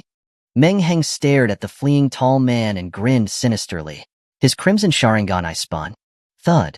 The thin body fell limply to the ground, devoid of life. After finishing off the 2 men, Meng Hang walked over to the still unconscious Lingxian. Seeing her disheveled clothes and the large areas of exposed white skin, Meng Hang greedily licked his lips, a lecherous glint appearing in his pitch-black right eye. Let's have her. He bent down, his right hand slowly reaching for Lingxian's body. The next second, his body froze, and words of an opposite nature were released from his mouth with an icy tone. She saved us and blocked Chu Wuyuan's attack for us. We must save her. His right hand stopped and began to retreat. You're pretending to be all high and mighty again. The right side of Meng Hang's face suddenly roared, becoming incredibly twisted, as the hand that was retreating reached out once again. At that moment, a soft moan came from Lingxian, who had slowly opened her eyes. When she opened them, the first thing she saw was Meng Hang, looking utterly deranged, reaching for her body. What are you doing? Seeing her torn clothes, Lingxian quickly covered her exposed skin, looking at Meng Hang with a terrified expression. Due to her heavy injuries, she couldn't defend herself. The usually arrogant holy maiden of the unborn sect now looked like a frightened kitten, curled up in a ball. Seeing her like this, Meng Hang's twisted desire to toy with her was triggered, and he feigned a lecherous grin. What do you think I'm going to do? Didn't you say I owed you a life? Now I am of course offering myself as repayment, he said, licking his lips in a depraved manner, and continued to walk toward Lingxian. Seeing Meng Hang's manner, Lingxian was horrified. She had witnessed how insane Meng Hang was after he went into the demonic state. He had killed even those who were revered in Dragon Country, and what's more to a holy maiden of the unborn sect. Lingxian backed away, desperately grabbing a rock from the ground. Her teeth clenched, and she glared at Meng Hang. Meng Hang, if you dare come closer, I'll die with you. Who would have thought that the holy maiden of the unborn sect would have such a fragile side? Meng Hang sneered, not approaching her but saying shamelessly, actually, a couple of ruffians took advantage of you while you were unconscious and tried to take liberties with you. Luckily, I stepped in and killed those 2. Just now, when I reached for you, I was only trying to adjust your clothes. As he spoke, he pointed to the 2 headless corpses on the ground. Meng Hang spoke as if it were a matter of fact, without even a hint of embarrassment at lying. Only then did Yi Lingxian see the two corpses on the ground.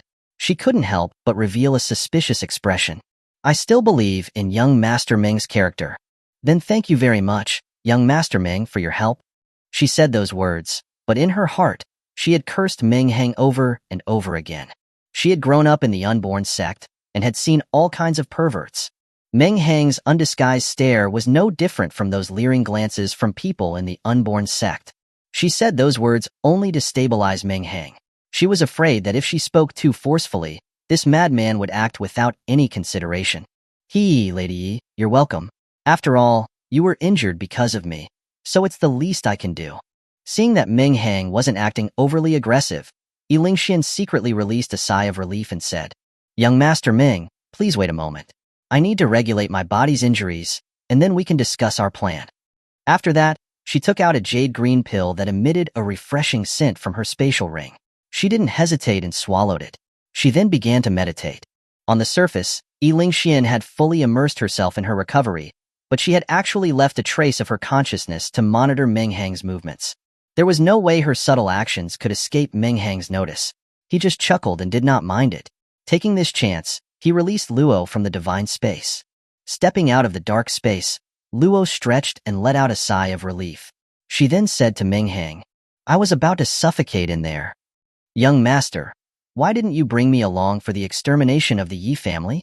There was no need for the young master to do it. I could have turned the entire Yi family into puppets. Before she could finish, Luo froze, seeing Meng Hang's half-black and half-white hair and his right eye, which was like a pool of stagnant water. After a long moment, Luo's body trembled, and she returned to her senses. A boundless killing intent appeared in her empty eyes. You little bastard, who are you? And what have you done to my young master? As she spoke, her fingers moved slightly, ready to use her mental threads to control Meng Hang. Meng Hang remained still, simply saying, you dare make a move on me? Aren't you afraid I'll send you back to that space? Hearing this, Luo's body shuddered again, and the vicious expression in her eyes turned to shock. Holy crap, it's really young master. Did you enter demonic cultivation? Meng Hang grinned oddly, squinting at her. What? Are you going to say something righteous and get rid of me? Young master, what are you saying? After confirming Meng Hang's identity, Luo was not only not afraid of his appearance, but she became extremely excited. I always thought you were twisted. Meng Hang raised his eyebrows, looking at her with ill intent. No, I always thought that young master was very decisive and more like a demon sect member. I just never dared to say it in your face. Now that's perfect. Young master has gone into demonic cultivation. Now I can accompany you in your rampage. After saying this, Luo noticed Yi Lingxian in the lotus position not too far away. She opened her mouth and asked, Young master, are you planning? Meng Hang curved his lips and said, Do you have the guts to come with me to the unborn sect? That's exactly what I wanted to hear, young master. I was once in the dark pavilion and ranked 4th among the 10 heavenly stems. I've long wanted to hang out in the unborn sect. Chapter 183, Disguise. It was almost an hour before Yi Lingxian slowly opened her eyes. The pallor had left her face, replaced by a touch of color, and her whole demeanor was much more confident. Meng Hang tilted his head, observing the now radiant Yi Lingxian, and a question formed in his mind. Was this confident, effortlessly charming woman, whose every smile and glance could stir a man's heart, her true self? Or was it all a facade, a disguise to conceal the helplessness hidden deep within her? The question flitted through his mind, but he didn't dwell on it for long. Yi Lingxian, who had already stood up, was of course unaware of Meng Hang's thoughts.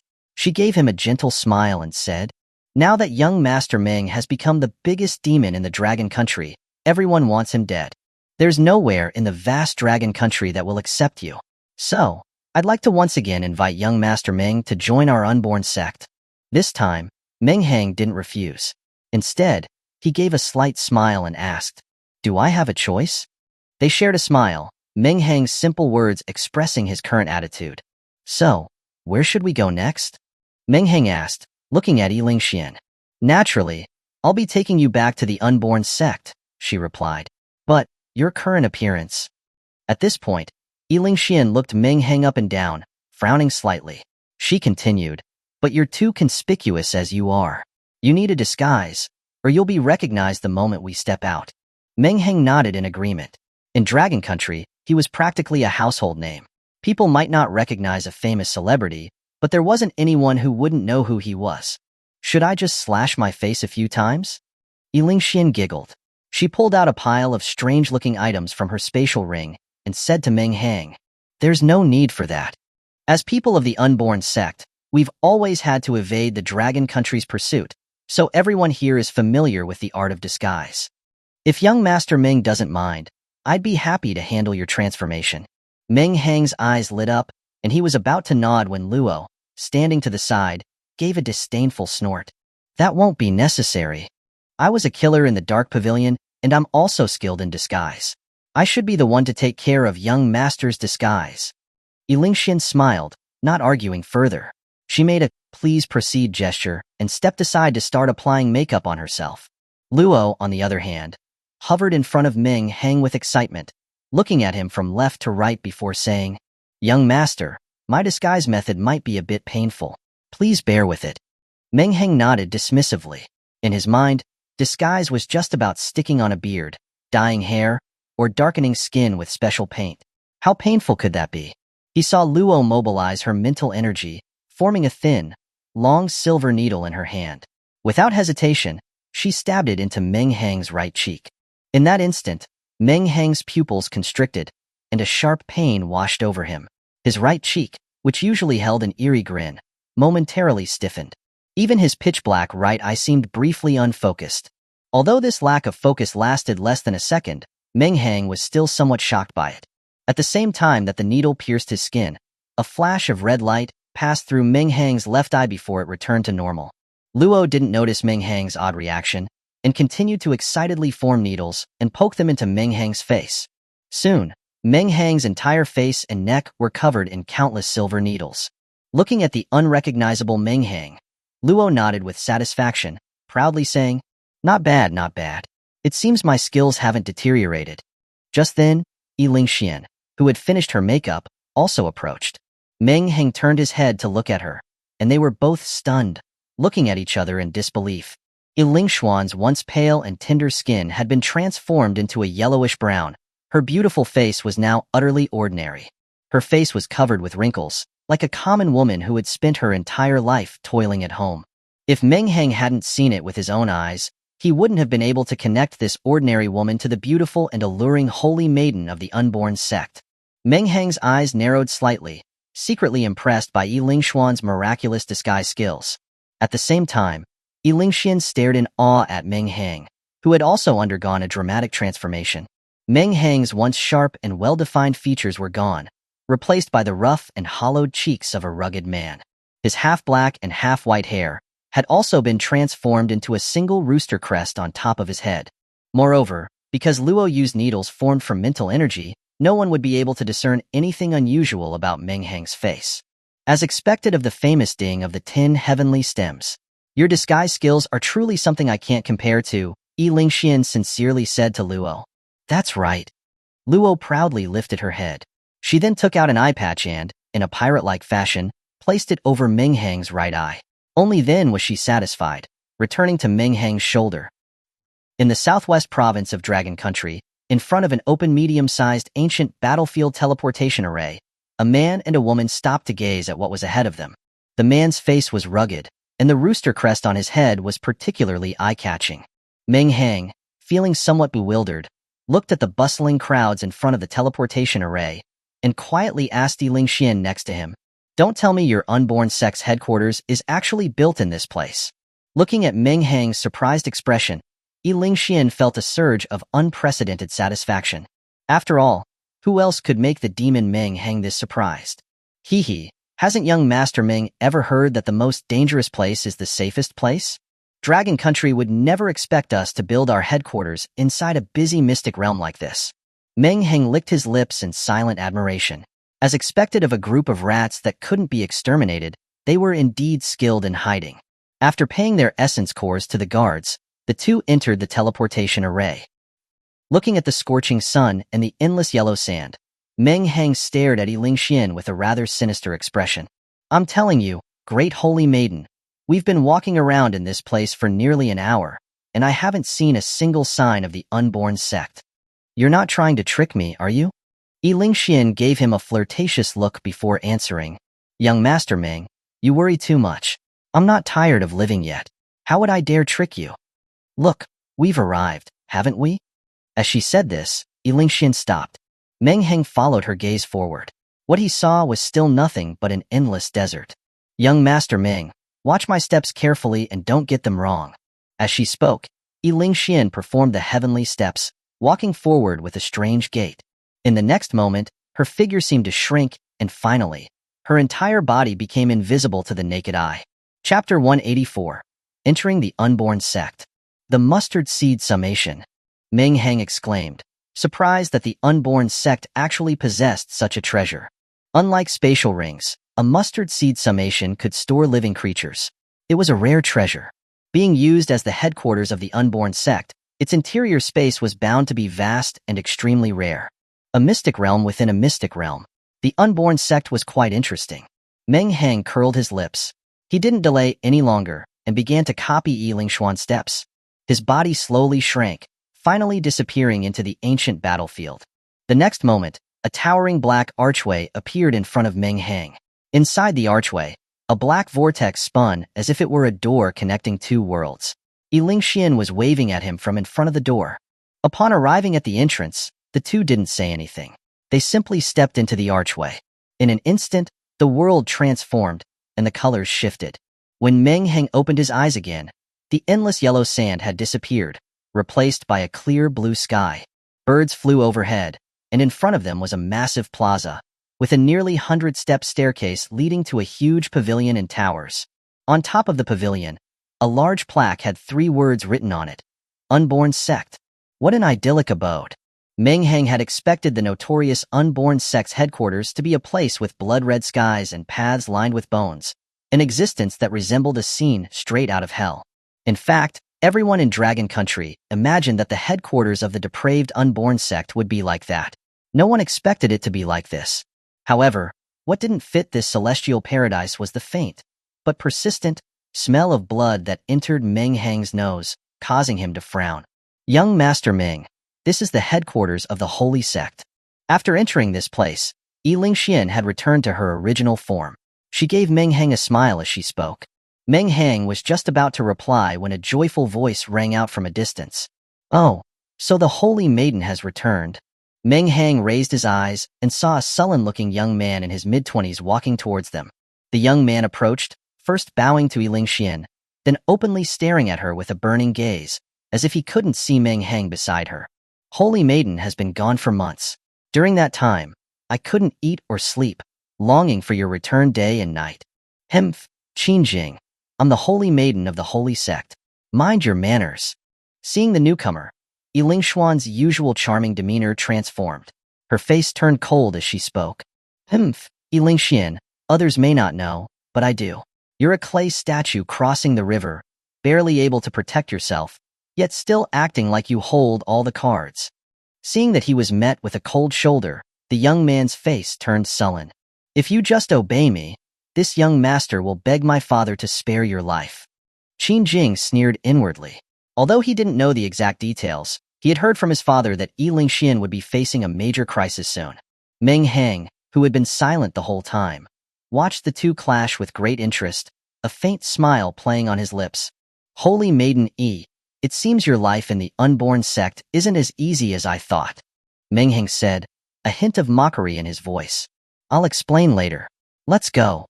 Yi Lingxian said, her expression strained. She grabbed Meng Hang's arm, wanting to leave. Qin Jing's gaze turned icy at her action. He looked at Meng Hang with narrowed eyes before saying to Yi Lingxian with ill intent, I heard that Meng Hang went mad and wreaked havoc in the imperial capital.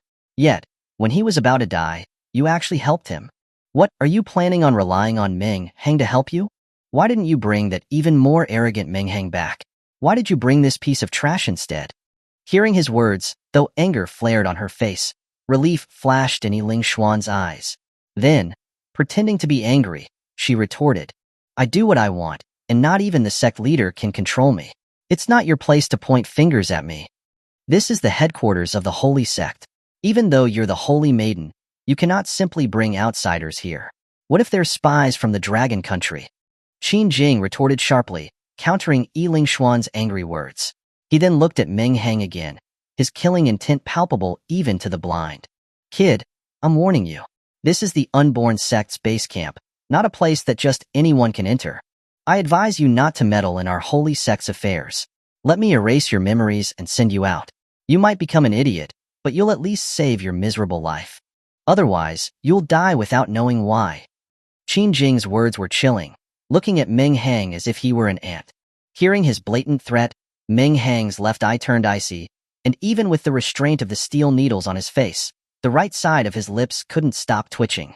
Are you talking to me? His tone was calm, but Qin Jing felt as if a wave of tangible killing intent washed over him. He couldn't help but stumble back, looking at Meng Hang in horror, shouting through gritted teeth. What do you think you're doing? Let me tell you, I'm the son of the unborn sect's leader. If you dare make a move on me, I'll guarantee you won't leave this place alive. Oh, are you threatening me? Meng Hang extended his long, thin tongue to lick his lips, his expression growing more excited. At the same time, a flash of red light passed through his left eye. He was about to activate the Tsukuyami. But at that moment, Yi Lingxian hurriedly grabbed his arm, signaling him not to make a move. Meng Hang's eyes narrowed as he glared at Yi Lingxian. His newly formed interest was interrupted, which greatly displeased him. After a long pause, Meng Hang, seeing Yi Lingxuan's pleading eyes, finally let out a disdainful laugh, saying to Qin Jing, Kid, you're lucky today. The holy maiden is begging for you, or I'd have made sure you wouldn't have died in peace. With that, he followed Yi Lingxian, leaving Qin Jing in a bewildered daze. Who the hell is running this place? Why is a random outsider more arrogant than the young master of the unborn sect? Also, aren't we the biggest demonic sect in Dragon Country? Why does that person act more like a demonic sect member than me? After a long pause, a sinister voice appeared by his side. Young master, why are you just standing here? Startled by the sudden voice, Qin Jing turned around. Seeing the cold-faced black-robed figure that had appeared out of nowhere, he furiously slapped the figure across the face. Trash. I was almost killed just now. Where did you run off to? Why are you only appearing now? Chapter 185. Secrets. The black-robed man covered his face, looking at the young master with confusion. In his mind, he thought, I only left for 2 minutes to go to the bathroom.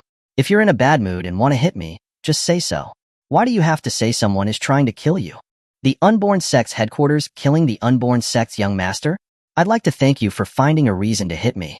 Qin Jing, of course, didn't know what he was thinking. With a stormy expression, he said, That slut Yi Lingxian has returned, and she's brought back a man of unknown origins. The black-robed man was taken aback and asked in confusion, A man of unknown origins?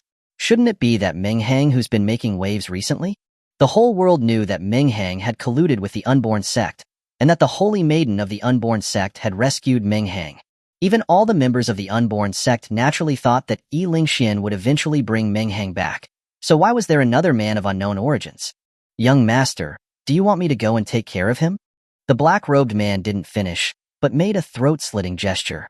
Qin Jing shook his head, pondering for a moment before saying, As long as Yi Lingxian hasn't really brought Meng Hang back, anyone else has to keep their head down and play nice. But just in case, you should still send people to investigate the background of that large man, and I'll also send people to test him out. Meng Hang followed Yi Lingxian through the base, seeing many people along the way. When these people saw Yi Lingxian, they respectfully stopped to pay their respects, piously saying, Unborn mother, vacuum homeland. But when they saw Meng Hang beside her, they paused, their eyes turning sinister, staring at him with ill intent, as if they saw a little lamb straying into a pack of wolves. Bypassing the main hall at the top of the 100-step staircase, Yi Lingxian led him to a secluded and elegant courtyard. Young Master Meng, this was my previous residence. I hope you won't mind staying here for a while, she said. After entering the room, Meng Hang didn't even look around. Instead, he looked at Yi Lingxian with an icy gaze. Yi Lingxian, after coming here, I feel like I've been played, Meng Hang said. Why do I feel like it's not the unborn sect that's recruiting me, but that you've brought me here on your own initiative? Also, what's that talk about you being in danger and wanting me to help you? If you don't give me an explanation today, I don't mind destroying you along with this rat nest. As he said this, the temperature in the entire room seemed to drop. Lingxian smiled helplessly and said, "That's right, it was indeed my personal decision to recruit you. It all starts with the origins of the unborn sect." Meng Hang's eyes narrowed. He had a feeling that Lingxian was about to reveal some earth-shattering secrets.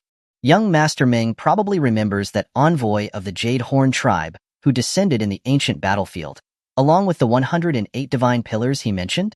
Meng Hang nodded, not speaking, but his eyes shone with a sharp gleam. The unborn mother of the unborn sect is actually the divine lord of the Jade Horn tribe. The ultimate goal of the unborn sect is to bring the unborn mother down to our world, or in other words, to bring down the divine lord of the Jade Horn tribe. The Jade Horn tribe? The 108 divine pillars? What exactly are those? Meng Hang couldn't help but ask. Lingxian shook her head, a trace of confusion flashing in her eyes. I don't know the specifics. I only know that the 108 divine pillars are the 108 divine kingdoms, and each divine pillar contains an extremely powerful race. The Jade Horn tribe is one of the top-ranked races among these 108 divine pillars. I only know this because I'm the holy maiden of the unborn sect. Ordinary followers have no way of knowing these things. So what's their strength? I don't know their exact strength, but I do know that the demon races fighting against Dragon Country at the frontline heaven are just their abandoned pets. Meng Hang's pupils instantly constricted. Even with his self-control, he felt a chill run down his spine. The demon race was the greatest enemy that Dragon Country faced. Even now, Dragon Country was doing its best to keep the demon race at bay. Trying to destroy the demon race was impossible with the current strength of Dragon Country. Yet, such a powerful demon race was nothing but abandoned pets of the 108 divine pillars? Just how terrifying were the 108 divine pillars' strength? If they're so powerful, why not just descend and destroy humans? Why do they need your unborn sect to help with their descent? Meng Hang was still confused. I don't know the specifics. It seems that there's some kind of restriction outside of Blue Star that is preventing them from descending. Oh, that's a bit of a shame then, Meng Hang said, licking his lips in mockery. He felt like he was worrying unnecessarily. Even if they did descend, there would be people to take care of it. What did it have to do with a demon like him? Besides, if they could descend, they would have done so already. Why would they wait till now? Then how does this have to do with you recruiting me? Lingxian gave a wry smile and replied, "This is the tragedy of every holy maiden of the unborn sect. If the unborn mother wants to descend into this world, she needs a vessel. And every holy maiden of the unborn sect is carefully chosen, a person with a special physique. To put it nicely, we are holy maidens, but in reality, we are just containers. The previous holy maidens were fortunate to escape this fate. The unborn mother had no intention of descending, but I'm not so lucky. I can already feel the irresistible will. Then why don't you just run away? Why stay as this holy maiden?" Having understood the situation, Meng Hang was now half lying on the bed, nonchalantly speaking. "It's no use," Lingxian said with a sad smile. "I can't escape this fate. I'm like a fish in the water. The unborn mother is holding the fishing rod, with destiny as the line, controlling my fate in her hands. No matter how hard I struggle, it's useless. But I'm still not resigned. I tried every means to make myself stronger, attempting to break free from that fishing line. I am me. I don't want to be someone else's vessel. For this, I'm willing to pay any price." As she said this, Lingxian, who had been looking a bit sad, returned to the image of the holy maiden of the unborn sect. On the surface, she was alluring, but deep down, she was ruthless, like a rose with thorns. "Ah, so when you snatched my kill back then, you didn't hesitate to kill that envoy. You actually summoned him to this world just to kill him, to steal his Jade Horn tribe blood." Chapter 186, Provocation. That's right. In order to obtain the blood of the Jade Horn tribe, I specifically set up an array to lure the young master of the Jade Horn tribe to descend to this world. If their divine lord wants my life, then I'll kill their young master first. As she said this, the corner of Lingxuan's mouth curled upwards. There was even a hint of bloodthirstiness in her voice. He, as expected of the holy maiden of the unborn sect, you're certainly interesting, Meng Hang laughed, continuing to say, "But what can my joining the unborn sect do for you? Aren't you going to secretly kill me one day? Hee hee hee. Young Master Ming is joking. How could I dare? With your terrifying strength, you could kill me in a flash, as long as I had the slightest ulterior motive. I invited you to join the unborn sect so that you might help me one day, seeing that I saved your life. If the unborn mother descends, I hope you will lend a hand. With that, Yi Lingxian bowed to Meng Hang. Meng Hang didn't stand on ceremony, directly replying, "Ha ha ha, the Holy Maiden is really thinking highly of me. Even the powerful demon races are their pets. Why do you think my strength would be a match for them? Because, besides you, I don't know who else I can turn to," Yi Lingxian bluntly stated. "I'm a demonic woman in the eyes of outsiders, someone that everyone wants to kill. How could anyone be willing to help me? Inside the sect, I'm nominally a holy maiden. Those men are respectful to me on the surface, but in private, they look at me like they want to devour me. It was your appearance that gave me a glimmer of hope. You're powerful and ruthless. I'd rather believe in you than those pieces of trash. Also, as long as the unborn mother hasn't fully descended, she won't be able to exert even a tenth of her strength. I don't ask you to help me eliminate her. I just hope that when that day arrives, you will help me deal with the sect leader and his henchmen." Deal with the sect leader of the unborn sect? Meng Hang stroked his chin, considering the proposal. He didn't take too long to agree. He had originally come here with the intention of stirring things up within the unborn sect, so this was a good opportunity. Seeing that Meng Hang agreed, Yi Lingxian was overjoyed. "Thank you, young Master Meng. I don't know how to repay you. Why not offer yourself to me?" Meng Hang asked, his eyes wandering over Yi Lingxuan's soft and delicate body with great interest. Hee hee hee, as long as young Master Ming can truly block the people of the unborn sect for me, there would be nothing wrong with me being yours, she responded. The news that the Holy Maiden had brought a strange man back to the headquarters spread quickly throughout the entire unborn sect. Many people wanted to investigate Meng Hang's background. Early the next morning, Meng Hang, who was meditating in his room, heard a loud bang from outside. The door to the courtyard had been kicked open by someone. Having put on his clothes, Meng Hang calmly walked outside, only to see a burly, fierce-looking man standing at the door. It was clear that he wasn't there to be friendly. When the bald man saw Meng Hang's long face, with no meat on his cheeks and a rooster crest on his head, he couldn't help but laugh. He thought to himself that there was actually someone uglier than him in the world. But then, his expression turned serious and he looked at Meng Hang with sharp eyes. "So you're the kid that the Holy Maiden brought back?" Meng Hang didn't reply. He simply leaned against the door, his arms crossed, watching the large man like a clown putting on a show. Seeing that Meng Hang wasn't responding, the bald man was instantly enraged and said, "You little brat, how dare you not answer your grandpa? Today, I'm going to teach you the rules of the unborn sect." With that, his muscles bulged. He took a step forward and quickly appeared before Meng Hang. His fist shot out, the wind roaring, directly aimed at Meng Hang's face. It was clearly a killing blow, with no intention of holding back. The bald man's expression was ferocious as he said, "Kid, if you don't have the strength, you don't deserve to be in the holy sect. Die!" Boom. The next moment, a loud sound echoed, as the large man's fist landed directly on Meng Hang's face. Those secretly observing from outside were stunned. What kind of trash did the Holy Maiden bring back? He can't even take a single blow? Qin Jing, standing not far from the courtyard, watched the movements inside with a terrible expression. Did I actually get scared by such a piece of trash yesterday? The bald man was stunned for a few seconds before he recovered. He spoke with a highly disdainful tone. "What the hell was that? I was even holding back, waiting for you to fight back?" As he said this, he pulled his fist back. However, the next second, his disdainful expression froze on his face. Meng Hang, who had taken such a powerful blow to the face, was standing completely unscathed. Not even his expression had changed. Meng Hang extended his long, thin tongue and licked his lips, letting out a strange chuckle. "Hee hee. Did you not have any milk today? Why are you so weak?" Insulted by Meng Hang's words, the bald man's face instantly flushed red. "Good kid. Today, I'll let you know my power." With that, the muscles of his right arm bulged again, and his entire strength doubled. Once again, he aimed a punch at Meng Hang's face. This time, it looked like he wanted to smash Meng Hang's head into pieces. However, this time, Meng Hang didn't stand still. Instead, he slapped out with his hand. Slap. A resounding, crisp sound echoed. This slap, incredibly, came first, hitting the bald man's face. The bald man felt a tremendous force strike his face.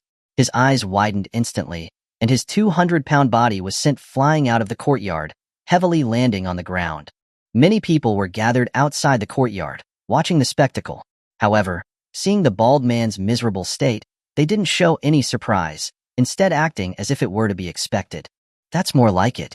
After all, he was brought back by the Holy Maiden.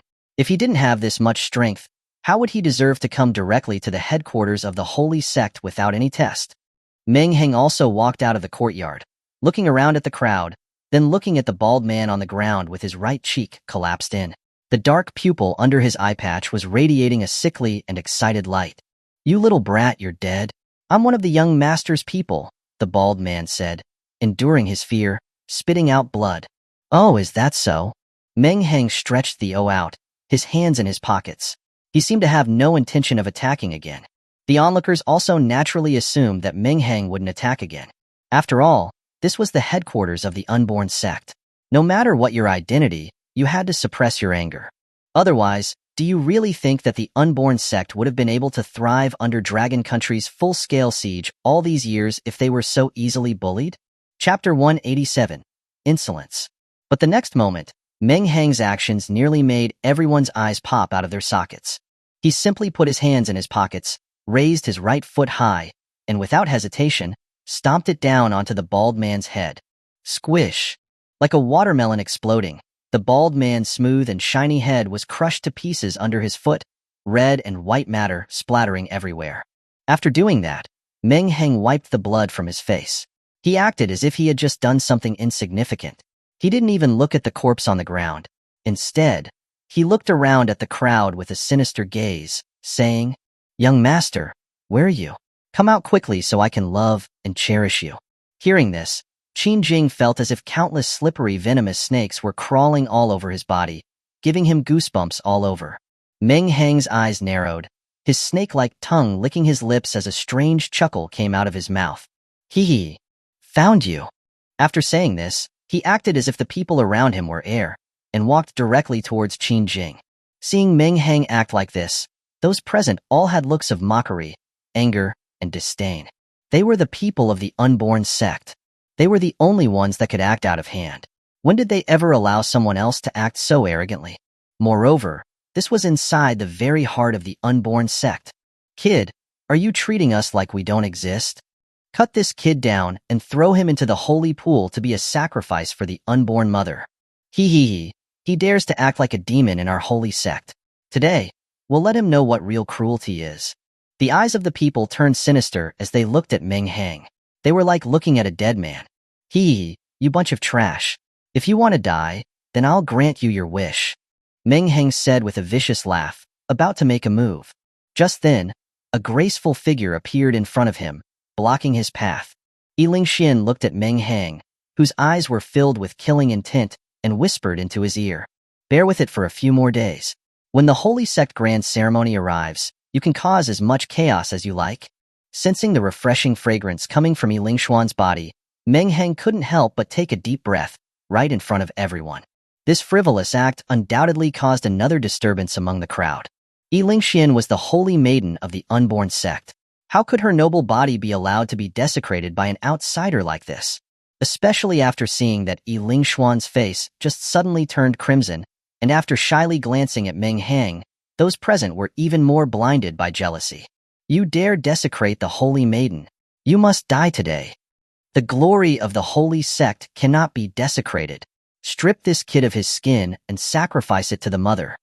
Hearing the commotion behind her, the blush on Lingxian's face instantly turned into a layer of frost. She turned her head to look at the crowd with a cold glare. "Do you want to rebel? Don't forget, I am the holy maiden of the holy sect. You must treat this guest as if you are seeing me. From now on, if I hear anyone saying anything disrespectful to my guest, or sending trash like this to test my guest, don't blame me for dealing with you according to the rules of the sect." Hearing the words "rules of the sect," everyone present immediately fell silent, no one daring to speak again. Lingxian looked at the bald man's corpse with disgust and said, "Someone, clean this place up and throw this trash's corpse into the holy pool." As soon as she finished speaking, 2 black-robed men appeared, carrying the headless corpse away. Seeing that the holy maiden had already spoken, the rest of the crowd didn't dare to make a scene anymore and dispersed. Qin Jing returned to his room with a dark expression, immediately grabbing his favorite porcelain and smashing it on the ground. That slutty Lingxian is definitely having an affair with that guy. That guy's face is almost longer than my foot. How did Lingxian see anything in that ugly face? Qin Jing got angrier the more he spoke. A wave of energy erupted from his body, turning the room into a chaotic mess. After a while, having released his anger, Qin Jing said to the black-robed man who had been standing nearby, "The Holy Sect Grand Ceremony is about to begin. Go tell Jioyo that the Holy Maiden has brought back a mysterious expert, suspected to be Meng Hang in disguise. Have him come back to test the truth behind this person's identity." The Unborn Sect had 8 major chieftains, each of whom was a powerful and ruthless individual. These 8 people were not stationed at the headquarters, but rather stationed in various provinces of Dragon Country. They only returned when the Unborn Sect held a major ritual. And soon the Unborn Sect's grand ceremony was about to be held, and those who held the rank of the Hall Master and above had to return to participate. The children of the Hall Masters and chieftains, along with those who were permanently stationed at the headquarters, were qualified to participate, but those below the Hall Master level did not have such privilege. After all, every position above the rank of Hall Master had to go through the Unborn Sect's rigorous testing before being entrusted with responsibility. These people were loyal to the Unborn Sect. As for the small fry, who knew how many of them were spies planted by Dragon Country? If the location of the Unborn Sect's headquarters was discovered by the higher-ups of Dragon Country, they would be swept away in one fell swoop. Understood, young master. The black-robed man bowed and quietly withdrew after confirming. After dispersing the people in front of the courtyard, Lingxian led Meng Hang on a leisurely stroll around the headquarters of the Unborn Sect. "I'm very curious about your mysterious sect leader. I've been here for a day and haven't seen him," Meng Hang said with a hint of curiosity, while admiring the surrounding scenery. "Humph." Hearing Meng Hang mention the sect leader, Lingxian gave a cold snort, indicating that she didn't have a good impression of this sect leader either. Qin Laoma is extremely suspicious and secretive. He never even opens up to his own son. He's been in seclusion for years, and no one except him knows the location of that seclusion. He will only appear when the sect has an important plan or a major activity. Meng Hang nodded, mockingly saying, "As expected of an old turtle, his skills in hiding are truly remarkable. He, young Master Meng, don't forget this is the headquarters of the Unborn Sect. If you talk about their leader like that, aren't you afraid of being overheard and attacked by the crowd?" Lingxian chuckled, teasing him. He. The right corner of Meng Hang's mouth began to twitch again in a strange way. "They're just a group of rats hiding in the shadows. If they really dare to attack, I'll just break through this mustard seed summation." Just then, Meng Hang frowned. The smell of blood he had noticed when he had first entered was now wafting into his nose again. Moreover, the stench was unbelievably strong. Looking up, he was surprised to see a huge lake not far away. The lake spanned several miles in every direction, and its depth was unknown. But it was not filled with clear water, but rather a chilling shade of blood. It was actually a pool of blood formed by countless blood. Chapter 188, Testing the Waters. On the edge of the blood pool, many people were dragging the corpses of demons and humans, draining their blood into the pool. Meng Hang even saw that the young master of the Unborn Sect was among them, openly and shamelessly abusing a beautiful young woman. No matter how much the young woman cried out for help, the people around her continued to do their own work as if they hadn't heard anything. Qin Jing, facing the young woman's resistance, had no pity on his face. Instead, his expression grew more distorted. After a while, he stopped his movements, then leisurely got up and adjusted his clothes. He didn't care about the young woman on the ground whose clothes were almost gone. He grabbed her hair by the roots and took out a short blade from his spatial ring. Like draining blood from an animal, he slit the young woman's throat with one stroke. In an instant, blood spurted out of the young woman's neck and directly flowed into the blood pool. After a while, the young woman's trembling body stopped. Then, Qin Jing casually threw her corpse aside, as if he had done something very ordinary. He pulled out a handkerchief from his pocket and wiped his hands. Seeing this scene, Meng Hang slightly raised his eyebrows, his eyes turning cold. He turned his head to look at Lingxian beside him. Lingxian gave a wry smile and said, "That is what we call the holy pool." If we want the unborn mother to descend, we need countless essence blood as a medium. Since the establishment of the unborn sect, our main goal has been to fill this holy pool with essence blood. Meng Hang looked at this vast, blood-colored lake, his eyes full of mockery. To fill this lake, the amount of demon or human blood that is needed is countless. From the looks of it now, this lake is nearly full. It must have taken you guys a lot of effort throughout the years. Yi Lingshuan's face was expressionless when she heard the mockery in Meng Hang's words. Instead, she asked, "Otherwise, why would the dragon country call us a demonic sect and want to destroy us?" Meng Hang narrowed his eyes, looking at the surroundings that resembled a celestial paradise, then looking at the holy pool, which was out of place and looked like it was from hell, and the unborn sect members who resembled executioners. He smiled even more widely. What a great unborn sect. Yi Lingxian took Meng Hang for a walk, but at this point, Meng Hang lost all interest. He then went back to his residence. After going back, he didn't go out for 2 days. Yi Lingxian, also knowing her place, didn't bother him. She just instructed her servants to deliver food to the front of the courtyard every day. On the 3rd day, a flash of light appeared at the gate of the unborn sect's mystic realm. A man with a grim face, emanating a cold aura, was teleported in. Seeing this man, the unborn sect disciples present had their expressions change. They quickly paid their respects. "Chieftain Yin, the holy sect grand ceremony is still a few days away. Why have you returned so early?" Injoyo simply hummed at the greeting. Then, he asked the person next to him, "I heard that the holy maiden recently brought back a mysterious man?" Hearing Injoyo's question, the man didn't dare to neglect it and quickly replied. Reporting to the chieftain, the holy maiden indeed brought back a large man with an extremely ugly appearance. Extremely ugly? Hearing this, Injoyo's sinister eyes showed a hint of interest. Then, he said, "Let's go. Take me to see this mysterious man." Injoyo didn't avoid anyone on his way here. So many people saw him heading toward the courtyard where Meng Hang was staying. Hiss, isn't that Chieftain Yin? Why did he come back so early? Why else? Of course, it's because of the mysterious man that the holy maiden brought back. The rumors have been spreading like wildfire in the sect for the past few days.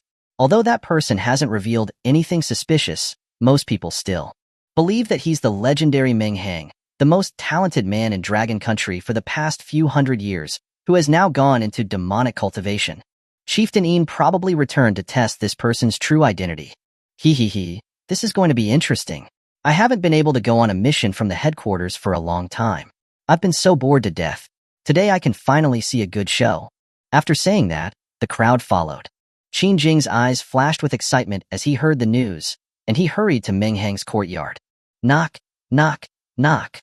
Hearing the knock on the door, Meng Hang thought that Yi Lingxian was finally here after not seeing her for the past few days.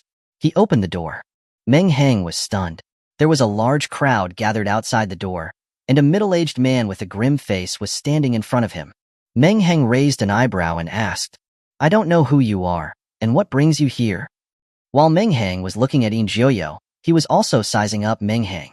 Injoyo was also surprised when he looked at the large, ugly man before him. When he had heard the news from Qin Jing, he thought that there was a good chance that Yi Lingxian had brought Meng Hang. However, after seeing this person, there was no way he could link this large man with the rooster crest to that half-demon, half-mad young man.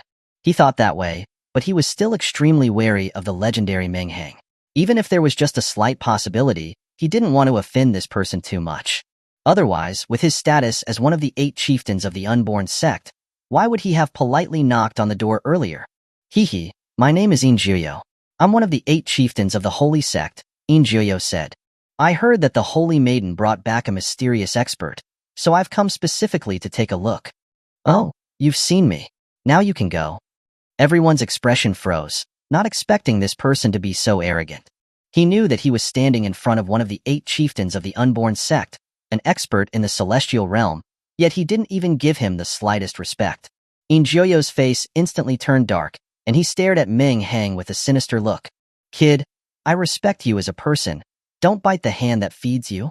Although you were brought back by the holy maiden, this is the headquarters of the unborn sect. How can we let a stranger like you come and go as you please?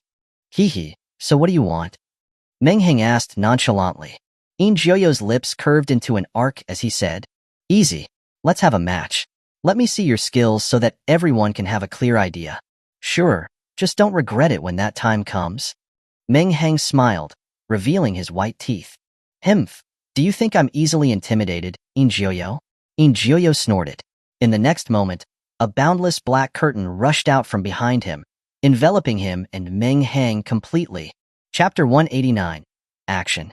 Meng Hang felt the bright scenery before him suddenly darken, the platform and pavilion vanishing, and the noisy sounds of the crowd disappearing. He was now in what seemed like a black hole, with no concept of time or space. Meng Hang's vision was completely dark, not a single ray of light visible, and he couldn't hear any sound. For a second, Meng Hang even felt like he couldn't feel his own existence. Just when Meng Hang was starting to question everything, a cold voice entered his ears. This is my void world. Here, I am the master, and you are my prey. Meng Hang's expression remained unchanged.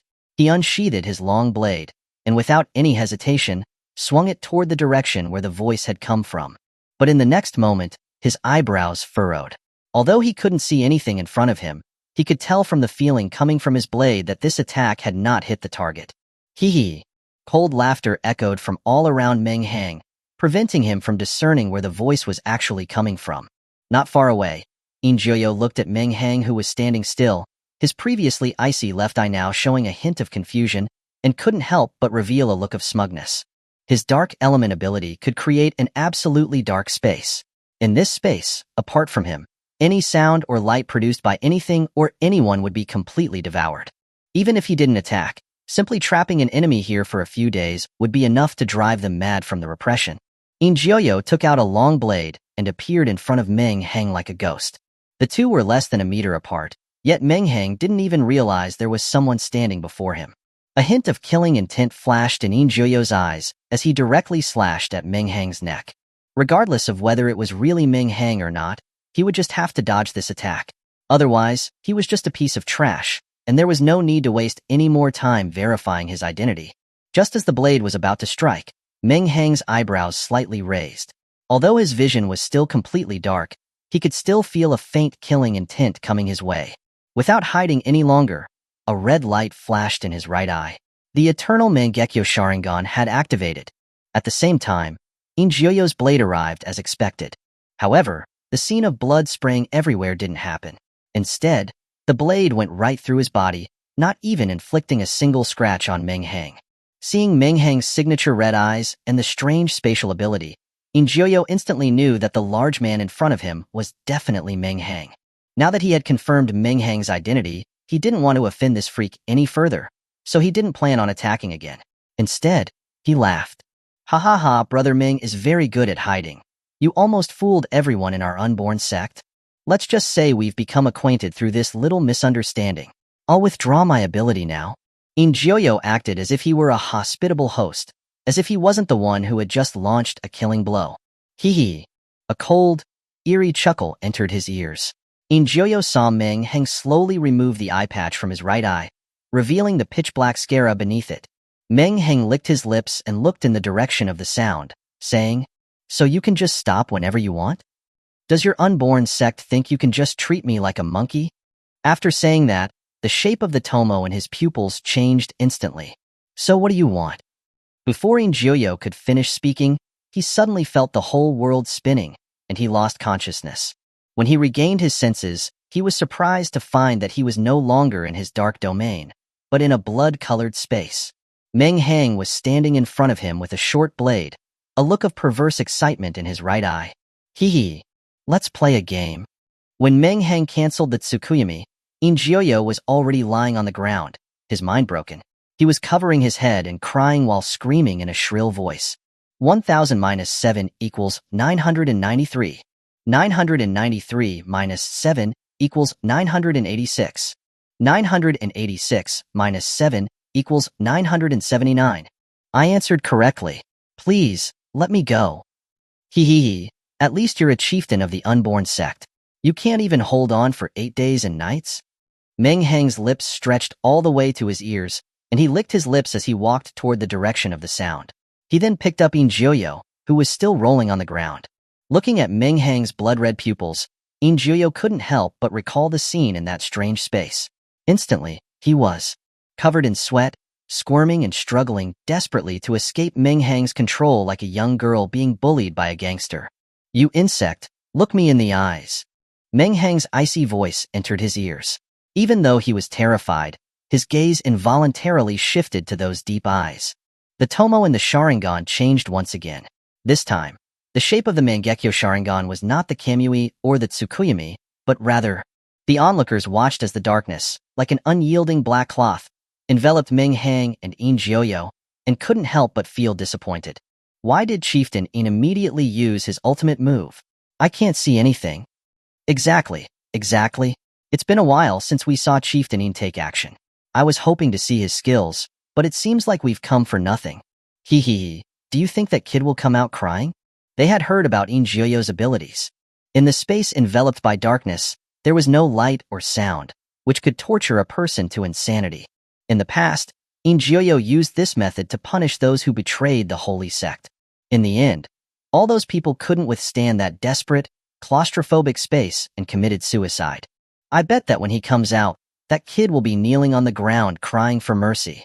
"He's out," someone shouted excitedly. Everyone quickly looked in that direction. The darkness receded like a tide, revealing two figures, one standing, one kneeling. But, contrary to everyone's expectations, it wasn't Meng Hang who was kneeling on the ground crying, but rather In Jioyo. In Jioyo was kneeling on the ground, his eyes dull, his whole body trembling uncontrollably, like a flower girl who had just been bullied by a gangster, weak and frail. This scene almost made everyone's eyes pop out of their sockets. They were looking at In Jioyo with disbelief. Am I having problems with my eyes? How can I see In Jioyo, who is known for being ruthless, kneeling on the ground crying? Hiss, you didn't see it wrong. He really is kneeling on the ground crying. What happened? What could have turned In Jioyo into this mess? Qin Jing, who was at the front of the crowd, had originally been excited, waiting to see Meng Hang tortured beyond recognition. But this scene made his heart skip a beat. How can this be? In Jioyo is one of the 8 chieftains of our holy sect. Chapter 190. The 8 chieftains gather. Meng Hang, having put his eye patch back on, looked around at the crowd with a mocking smile. Then, he bent down and said to In Jioyo, "See, so many people are waiting for you to reveal my identity. Hurry up and tell them. Am I Meng Hang?" In Jioyo shuddered, as if waking up from a dream. He quickly stood up and glared at the crowd. "I have already fought this man and confirmed that he isn't the legendary Meng Hang. From today on, I don't want to hear anyone gossiping about him again. Otherwise, don't blame me for throwing them into the holy pool." Having said that, he shouted in a stern voice, "Get lost." With this scolding, everyone lost any desire to watch the show and quickly scattered like birds and beasts. The area in front of Meng Hang's courtyard soon became quiet again, with only Qin Jing remaining stubbornly standing there. When In Jioyo walked past him, Qin Jing asked, "Chieftain In, are you sure that person isn't Meng Hang? I heard that Meng Hang's methods are strange, possessing many abilities. You must not be fooled." In Jioyo shot a glance at Qin Jing, his face dark, and retorted without any politeness. "Hmph, if the young master doesn't believe me, then by all means bring back the other 7 chieftains and try to test him again." After saying that, he didn't give Qin Jing a chance to speak, and walked away, leaving Qin Jing standing there with a sullen expression. Meng Hang looked at Qin Jing, raising an eyebrow mockingly. "What? Does young Master Qin also want to test me?" Qin Jing, recalling In Jioyo's miserable state, couldn't help but shudder. He forced a smile at Meng Hang. Ha, this was all a misunderstanding. Please. He paused, realizing that he didn't even know the name of the large man in front of him, so he had no choice but to follow Yi Lingshuan's way of addressing him and continued. "Please don't take it to heart, sir." After saying that, he turned and left, not daring to stay for even a second. Looking at Qin Jing's back, Yi Lingxian, who had appeared by Meng Hang's side at some unknown time, couldn't help but cover her mouth and giggle. Hee. I'm really getting curious about what kind of methods young Master Meng has, being able to scare In Jioyo like that. Hearing her words, Meng Hang looked Yi Lingxian up and down with a malicious smile, revealing his lustful intentions. "That's easy. We can go back to the room and discuss it in depth." As he said this, he reached out to hug Yi Lingshuan's slender waist. Facing Meng Hang's lecherous hand, Yi Lingxian smiled lightly and, like a fish, easily slipped to the side, dodging Meng Hang's arm. She said with a Jiaochun, a mix of coquettish and blame. "Young Master Ming, you're so shameless. I'm still a virgin. How could you treat me like this?" With that, her figure vanished, leaving only her voice to float through the air. "Come and catch me, young master. If you catch me, I'll let you." The rest of the words didn't come out, but rather dissipated into the air with a gentle breeze. Faced with Yi Lingshuan's teasing, Meng Hang's lips curled into a smile. "You little vixen, if using Kamui to cross to another dimension wasn't so draining, I really would have taken you right there and then." With that, he turned around and went back into the room.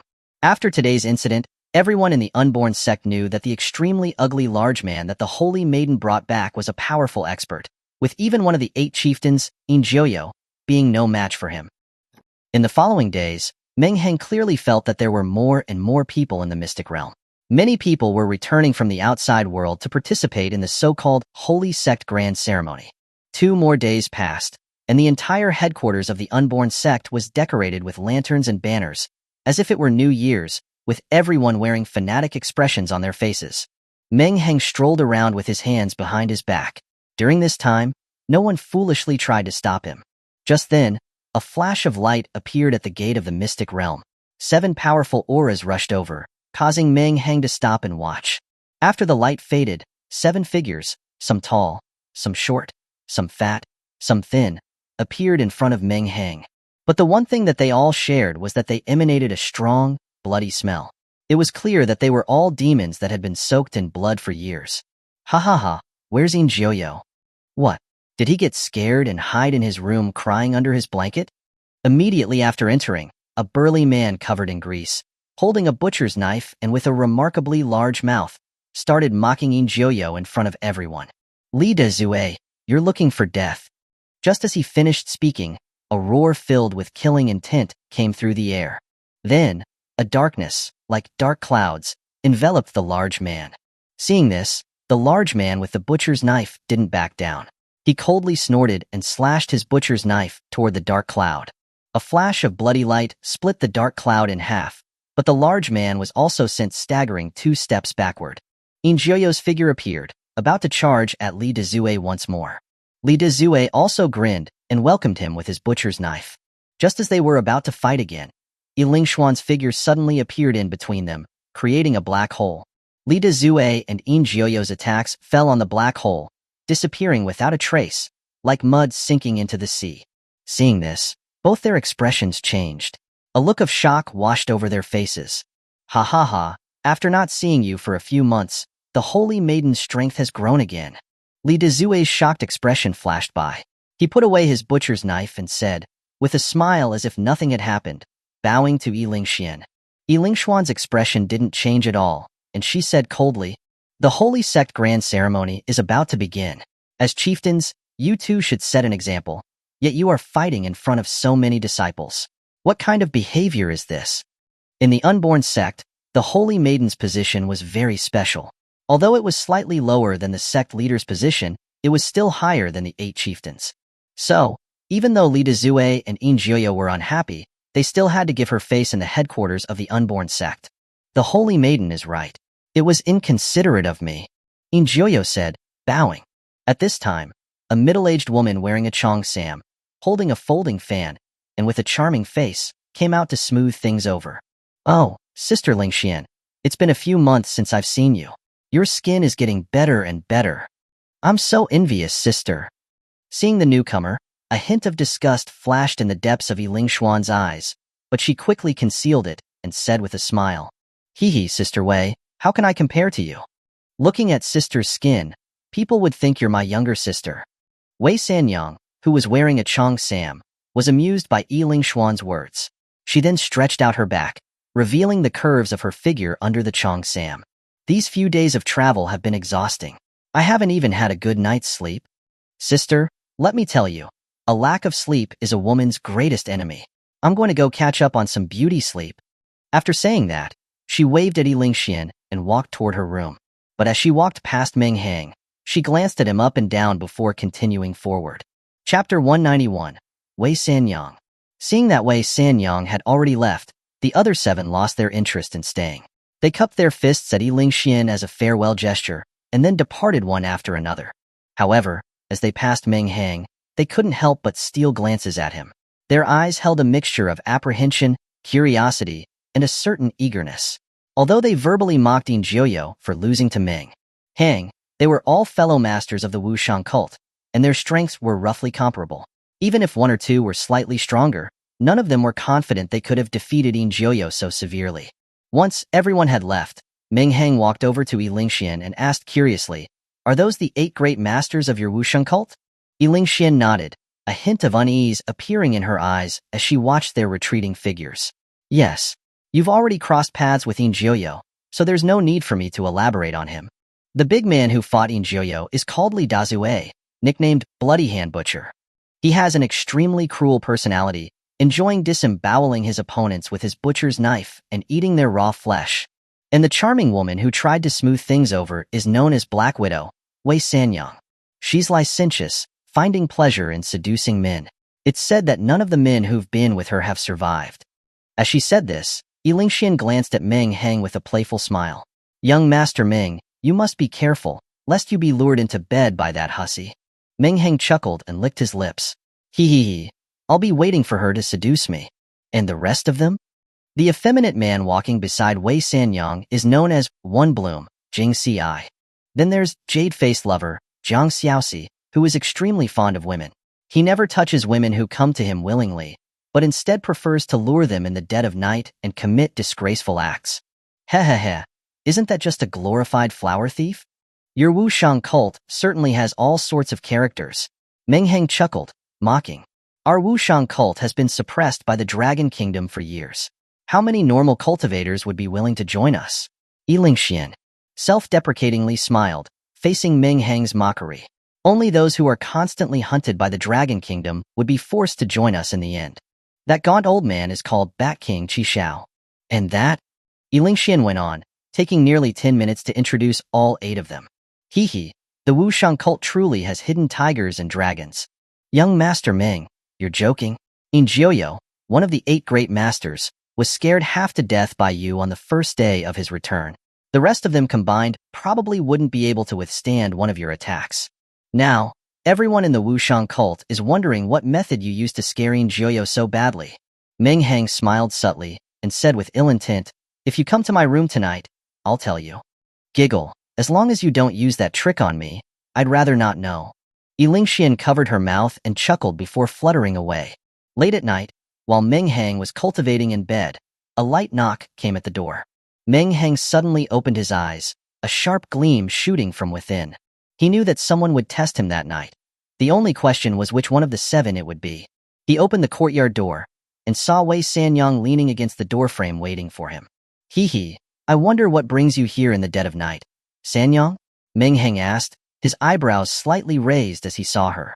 Wei Sanyang looked at Meng Hang with alluring eyes, her voice soft and sweet. "When I saw you during the day, I felt a flutter in my heart and was deeply attracted by your unique aura. At night, I tossed and turned in bed, my mind filled with your image, unable to fall asleep. In the end, I couldn't bear the pangs of lovesickness any longer and thought to have a long, heart-to-heart talk with you." As she spoke, Wei Sanyang leaned against Meng Hang, seemingly melting into him, her slender fingers drawing circles on his chest. Meng Hang inhaled the fragrance emanating from the beauty in his arms, a self-deprecating smile appearing on his face. "Sanyang, you truly are indiscriminate. Considering how I look, you can still fancy me." Giggle, young master. Do not compare me to those small-minded women who have never seen the world. The aura you emit is something they could never perceive. Oh dear, after saying so much, my feet are tired. Won't you invite me inside to sit for a while? Wei Sanyang looked at Meng Hang with teary eyes. If Sanyang doesn't mind, then please, come in. Meng Hang's lips curved into an intriguing smile, and he stepped aside, making way for her to enter. My dear, I'll be waiting for you inside. Wei Sanyang tiptoed, whispered those words into Meng Hang's ear, and then swayed her hips as she entered the courtyard. Bang! Meng Hang followed her inside, slamming the courtyard door shut behind him. My dear, why is it so dark in here? I'm scared. Because no lights were lit, the room was pitch black, and one could barely see their hand in front of them. Wei Sanyang deliberately unbuttoned 2 buttons of her blouse, revealing a flash of white skin, and then turned around, ready to throw herself into Meng Hang's arms. But as she turned around, instead of Meng Hang's tall figure, she saw a crimson gleam shining from his eyes. Then, what came into Wei Sanyang's sight was a complex Tomoe symbol in Meng Hang's pupils. A feeling of dizziness washed over her, and she began to stumble. Creak. After an unknown amount of time, the courtyard door was opened again, and Wei Sanyang walked out, her eyes a bit dazed. However, soon her eyes regained their clarity, and she turned to Meng Hang, who followed behind, saying, "Thank you for your hospitality today. I haven't been so happy in a long time." Saying that, she even gave Meng Hang a light kiss on the cheek. Meng Hang didn't dodge, accepting the kiss with equanimity, and said, "Sanyang's skills are truly remarkable. They leave me completely insatiable. Rogue, I will visit again tomorrow night." Wei Sanyang flicked Meng Hang's forehead with her finger, then left with a charming smile. As Meng Hang saw Wei Sanyang off and turned his head, the smile in his eyes vanished. He had no interest in such a woman whose lips had been tasted by thousands. Once the courtyard door was closed again, a cold snort came from a nearby tree. "Emph, that little slut Wei Sanyang is trying to seduce men again as soon as she comes back. I've worked with her for so many years, and I haven't even tasted her." It was Li Luoxue, covered in grease, who spoke. He looked at the closed courtyard with jealousy in his eyes. "That's not right. Wei Sanyang, the Black Widow, always eats the men she beds, bones and all. How can that kid walk out unharmed and be chatting and laughing with her?" Qi Xiao, the gaunt-faced Bat King, furrowed his brows in confusion. Chapter 192. The Holy Cult Ceremony. Humph, what else could it be? It must be because this kid might be ugly as sin, but his skills in bed are incredible. He must have brought that little slut to heel, so she couldn't bear to kill him. Li Luoxue said with a hint of bitterness. "No, it's not that simple." Qi Xiao shook his head, disagreeing with Li Luoxue. Just then, a crow with blood-red eyes suddenly flew down from the tree, crashing straight into the two of them. "Where did this oblivious beast come from, daring to provoke your grandpa?" A flash of anger appeared in Li Luoxue's eyes as he directly grabbed the crow with his large, fan-like hand.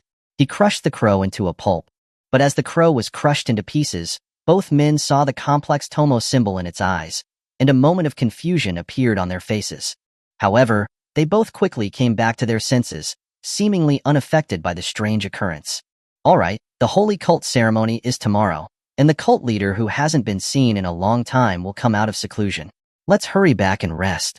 Qi Xiao suddenly felt tired, and with these words, he vanished into a black shadow. Li Luoxue glanced at the courtyard with a cold look and also disappeared from the tree. At the same time, in the residences of the other four Wu Shang cult masters, crows were desperately slamming against the windows. When these four opened their windows and saw the blood-red pupils of the crows, they were all stunned for a second.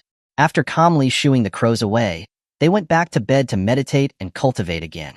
In Meng Hang's residence, in the dark and dim room, Meng Hang, sitting on the bed, curled his lips in a cold smile and muttered, "The holy cult ceremony? It looks like there will be a good show tomorrow." The next day, the Wu Shang cult headquarters was extremely lively. Those who were qualified to attend the holy cult ceremony had returned, their faces full of fervor. They greeted each other like it was New Year's, except instead of saying, "Happy New Year," they said, "Eternal Mother, true hometown." Below the 100-stone steps, the originally empty plaza had been set with dozens of tables, covered in a dazzling array of delicacies made from exotic beasts. Above the steps, a massive altar was set up, with 3 incense sticks as thick as an infant's arm emitting wisps of smoke. The 8 great masters took the lead, arriving at the main table in the front and taking their seats with ease. At the head of the table, besides the 8 masters, Yi Lingxian and young master Qin Jing also sat. To Meng Hang's surprise, he was also led to the head table by Yi Lingxian. Although others were unhappy, they did not say much, only snorting coldly. When the other cult members saw that their masters had not spoken out, they naturally didn't stick their heads out to protest. In Jioyo looked at the empty seat at the head of the table and furrowed his brows slightly. Why hasn't the cult leader come out of seclusion? Could something have happened? A middle-aged man whose whole body looked like a dried corpse spoke, his voice hoarse, like a saw cutting wood. "Rest assured, the cult leader is all-powerful.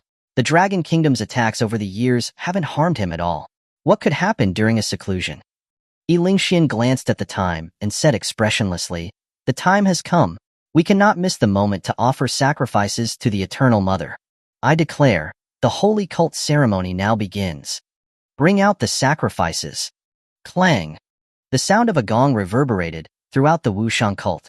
Then, 4 burly men emerged, each carrying a young girl with budding youth. They walked toward the high platform, to the altar. The 4 girls were shaking all over, their eyes filled with infinite fear. However, as their mouths were sealed, they couldn't make a sound. Seeing this scene, Qin Jing suddenly became excited. He could no longer sit still, and with a flash, he appeared on the altar. He snatched the short knife from one of the burly men and drove him away. When the burly man saw that it was the young master, he didn't dare to stop him and could only retreat obediently to the side. When the others at the head table saw Qin Jing's actions, their eyebrows all furrowed slightly. Such an important moment for the holy cult ceremony was no time for him to run amok. But seeing that Qin Jing had only snatched the knife and had not made any other inappropriate moves, they didn't say anything to stop him. Meng Hang's eyes turned increasingly cold when he saw that the sacrifices weren't cattle or sheep, but 4 living people. However, he didn't give in to a surge of sympathy and stop them, but just quietly watched everything unfold. Clang! Another gong sounded.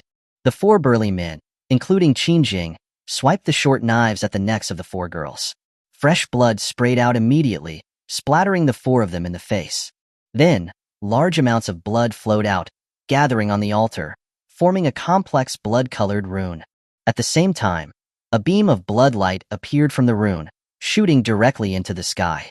The Wushang cult members had already kneeled on the ground, repeatedly kowtowing towards the direction of the bloodlight, and all raising their arms and shouting in unison, "Eternal Mother, true hometown. Eternal Mother, true hometown."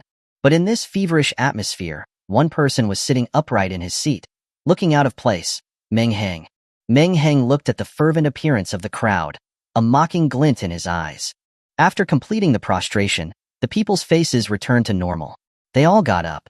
But when they saw Meng Hang sitting boldly in his seat, not getting up at all, they were first taken aback, then filled with murderous intent. "Impudent, daring to disrespect the Eternal Mother, you deserve to die. To join the Wushang cult, you must treat the Eternal Mother as a supreme being.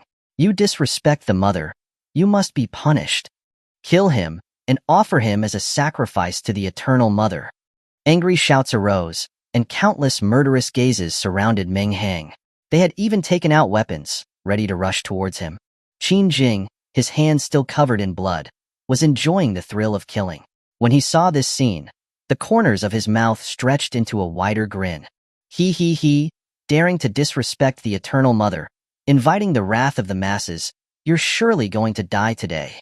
When Lingxian saw the murderous gazes of the surrounding crowd, her expression changed.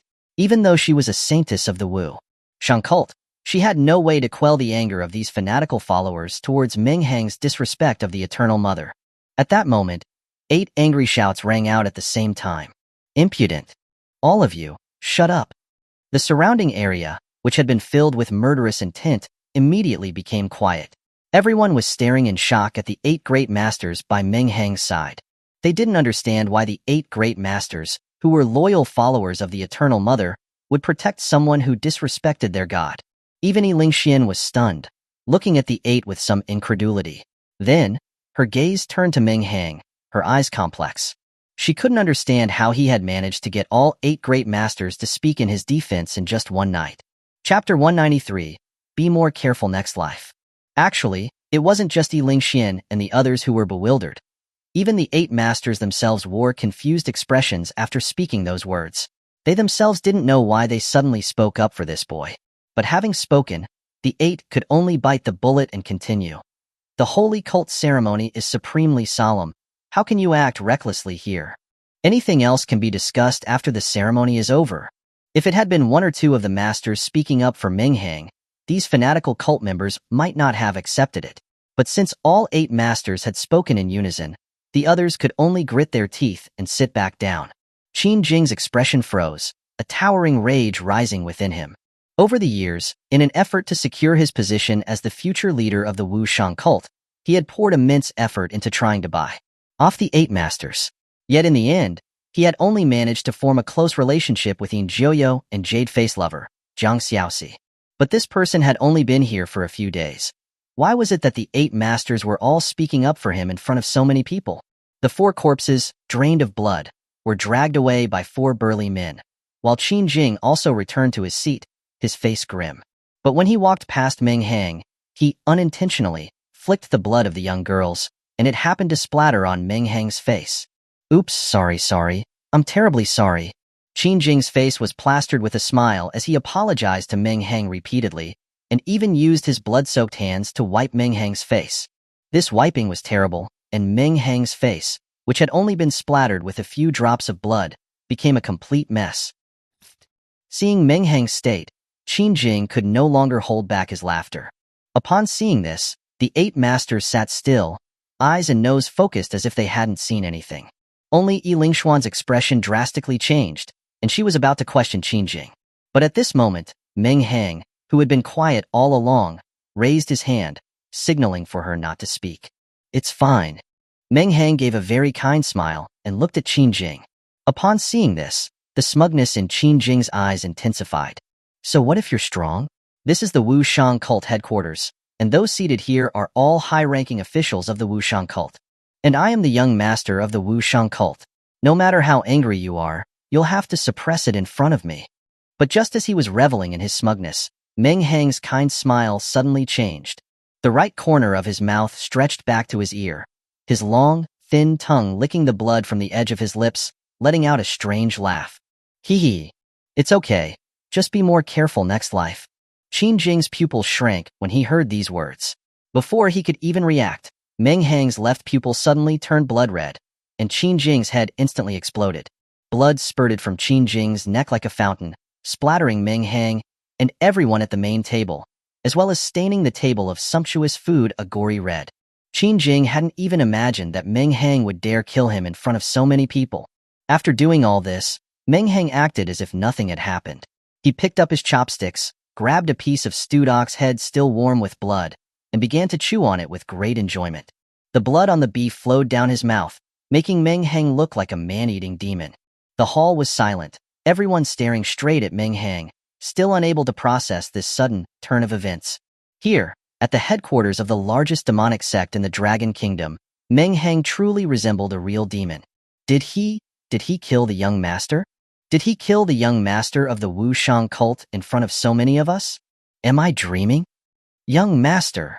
A tragic roar came as the black-robed man beside Qin Jing was the first to react, his eyes turning bloodshot as he charged toward Meng Hang.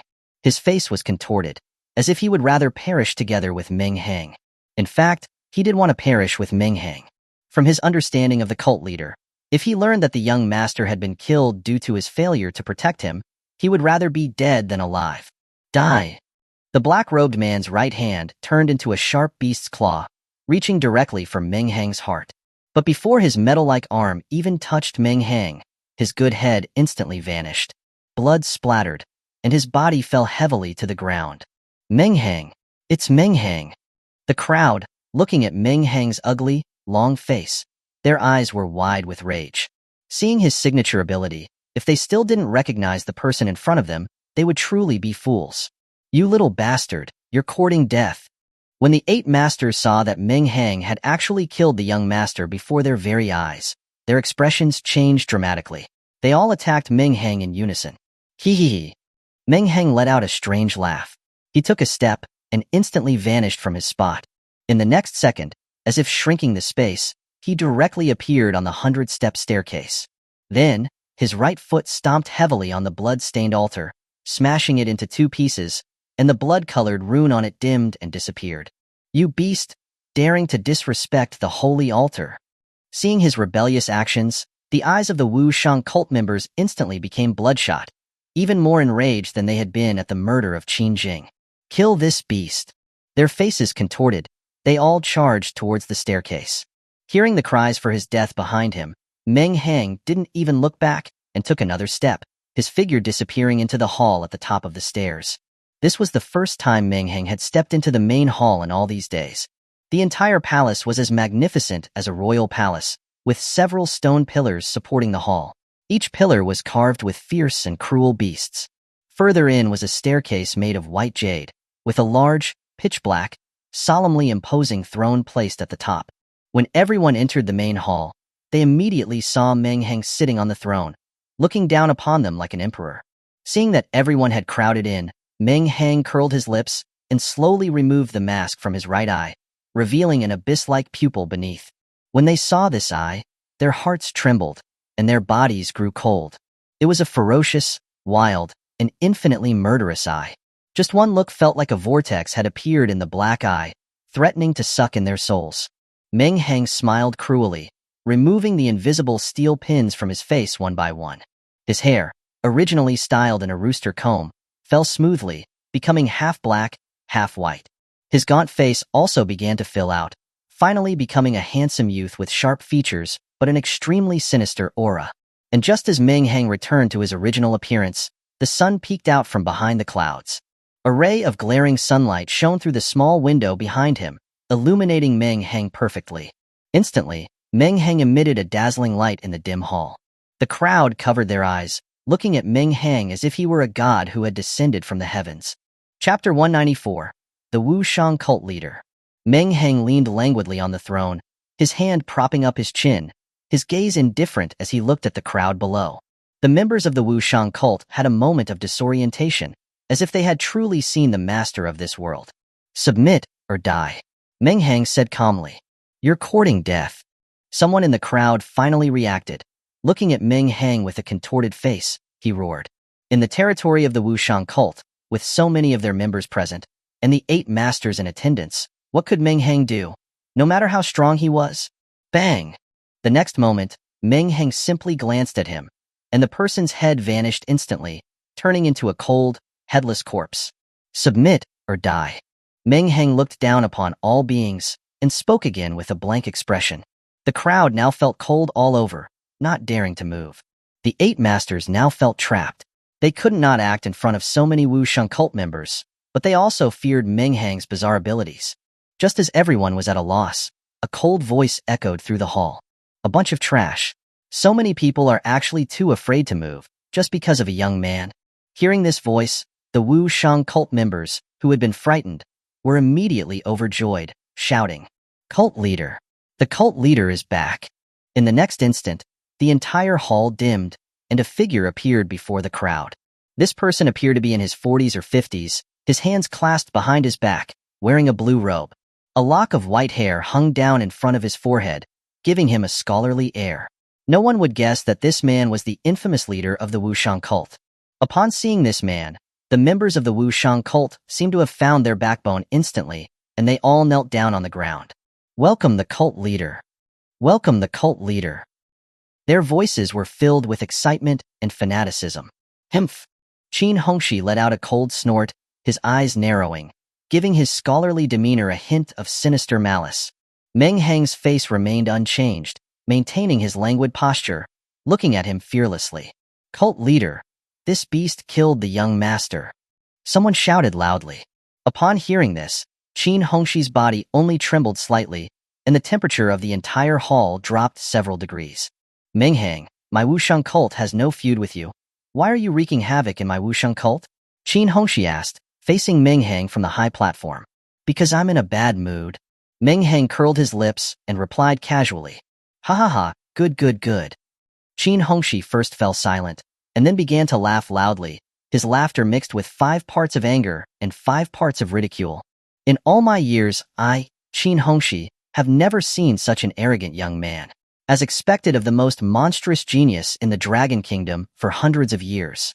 However, he changed his tone, his voice becoming sinister. The position of the Wushang cult leader is not so easy to take. As soon as he said that, countless sharp, long blades suddenly shot out from the throne Meng Hang was sitting on, piercing through Meng Hang's body directly. This sudden sight left everyone stunned, not expecting that the throne of the revered cult leader would have such a mechanism. "Hee, with such a simple trick, what can you do even if I sat on it?" Meng Hang, his whole body pierced like a hedgehog, said mockingly, looking at Qin Hongxi, his expression unchanging. Qin Hongxi frowned. He had long heard about Meng Hang's strange spatial ability, but hearing about it was not the same as seeing it firsthand. Witnessing Meng Hang's demonstration made his heart skip a beat. Heh, you certainly have some tricks up your sleeve. But I refuse to believe that you can use this ability limitlessly. Qin Hongxi said coldly, and then spoke loudly to the Wushang cult members behind him. This man is causing chaos in the Wushang cult and disrespecting the mother. I feel the will of the eternal mother in the dark. We must kill this person and sacrifice him to the mother to appease her wrath. Otherwise, after our deaths, we will be unable to be summoned by the mother and return to the divine kingdom. Hearing the cult leader's words, everyone in the hall began to breathe heavily, their eyes also becoming bloodshot. All Wushang cult members believed that the cult leader was the Eternal Mother's representative on Earth. His words were the Eternal Mother's words, so they didn't doubt him at all. The fanatical Wushang cult believers heard that they might not return to the divine kingdom after death. This was no different than falling into an endless hell. And Meng Hang was the sinner who was going to send them to hell. Faith was the best way to control a person. Qin Hongxi's words diminished the crowd's fear of Meng Hang. Kill him and appease the mother's anger. Eternal Mother, true hometown, my soul needs to be purified to return to the divine kingdom. Kill. Countless muttered words echoed throughout the hall. The way the crowd looked at Meng Hang was as if he were their father's murderer. They all charged towards the platform, not caring about their own lives. Qin Hongxi stood still, looking at Meng Hang with a mocking gaze. He naturally didn't believe that these people could kill Meng Hang, but he didn't have any sympathy for these cannon fodders. Sacrificing these members to exhaust a bit of Meng Hang's mental strength would be worth it to him. As long as he was present, after all of this, he could always brainwash another group. Then, the Wushang cult would still be the same Wushang cult. Just like him, the 8 masters also remained still. They looked on with clear eyes, observing the development of the situation and considering whether they should act. Qin Hongxi wasn't surprised or angered by their behavior. A group of cowardly, fickle opportunists. As long as I hold the upper hand, they wouldn't hesitate to show themselves in a good light. Among the Wushang cult members who had turned mad, an ability user with enhanced speed was the first to reach Meng Hang. Holding a thin, cicada wing-like short blade, he slashed towards Meng Hang's neck. Just at this moment, a beautiful figure suddenly appeared in front of Meng Hang, and without hesitation, she pierced her hand through the heart of this member. Yiling Xuan's lips curled into a smile as she gently withdrew her hand from the person's heart, letting the man fall weakly to the ground. She lightly licked the blood from her hand, a look of intoxication appearing on her face, and then slowly placed her slender, jade-like fingers, still stained with blood, into Meng Hang's mouth. Meng Hang didn't resist. Instead, he enjoyed sucking her fingers. This bizarre scene left the people below wide-eyed with rage. When Qin Hongxi saw his own saintess acting this way, he was instantly enraged. He questioned her loudly. Lingxian, as the saintess of the holy cult, you actually slaughter holy cult members in public. Are you planning to betray the cult? Lingxian covered her mouth and chuckled. Giggle. If I don't do this, should I just wait to become a vessel for the Eternal Mother? Hearing her say this, a cold glint flashed in Qin Hongxi's eyes. He interrupted Lingxian before she could say any more, knowing that this matter must not be known to the followers below. Lingxian has betrayed the holy cult and colluded with outsiders. I hereby announce that she is stripped of her title of saintess and is to be killed on sight. Chapter 195, Defection on the Spot. Yes. The members of the Wushang cult revealed their murderous intent. Their gazes towards Lingxian now lacked the respect of the past, and instead were the same as when they looked at Meng Hang. Kill these adulterous lovers. The crowd roared and charged recklessly towards Meng Hang and Lingxian. I'll take care of these people. A light flashed on Lingxian's forehead, and her whole body turned into a beam of light, ready to rush into the crowd. But at this moment, Meng Hang directly blocked her path. He looked at the charging crowd as if they were prey, and his right eye showed a glint of greed. They are all my prey. You'd better not try to take them from me, or I'll kill you too. Lingxian paused, her face looking strangely at Meng Hang, not understanding why he was acting up again. But in the end, to avoid provoking this madman, she still withdrew her steps and chose to stand where she was and observe. Hee. Meng Hang smiled cruelly. A long blade appeared in his hand, and he took a step, turning into a gust of wind as he charged into the crowd. Immediately, screams arose, and countless sprays of blood stained the entire hall floor red. The nearly 100 Wushang cult members, like lambs waiting to be slaughtered, didn't have any power to resist, and allowed Meng Hang to butcher them. Meng Hang seemed to stroll leisurely through the crowd. Every time he appeared, his blade would take a life. Before these fanatical Wushang cult members could even react, a bloody line would appear on their throats, and they would fall to the ground powerlessly. In just a few minutes, the hall, which had been filled with shouts for death, had turned into a hellish scene. The blood stained the pure white marble steps a shocking red color, and countless severed limbs were scattered everywhere, like a scene from a hellish realm. And the culprit of all of this stood on top of countless corpses, bathing in blood, like a demon born from the dead. Meng Hang wiped the blood that had slid down his face. His face was twisted, and he looked at Qin Hongxi, whose expression had become extremely unpleasant, and said, "I gave you a chance, but you didn't grasp it. Now, it's your turn." Qin Hongxi's face was as dark as iron, and his eyes were full of killing intent as he looked at Meng Hang. "Boy, just because you killed some trash doesn't mean you are invincible." Then, he shouted sternly at the 8 masters behind him. "If you still don't act, do you plan to wait for this kid to kill us all one by one? This kid's spatial ability must have some weakness. Attack together and destroy him. If anyone is disloyal at this time and doesn't put in effort, don't blame this Qin for being the first to destroy you." The 8 felt the killing intent radiating from Qin Hongxi.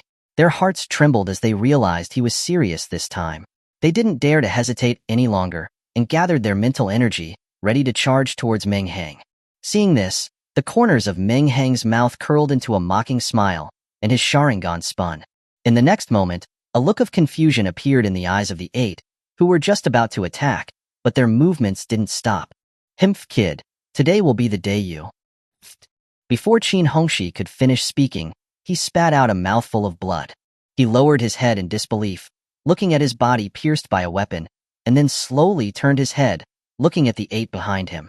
He saw the bloody hand butcher holding his huge butcher knife, staring ferociously at him, the tip of the blade already piercing through his body.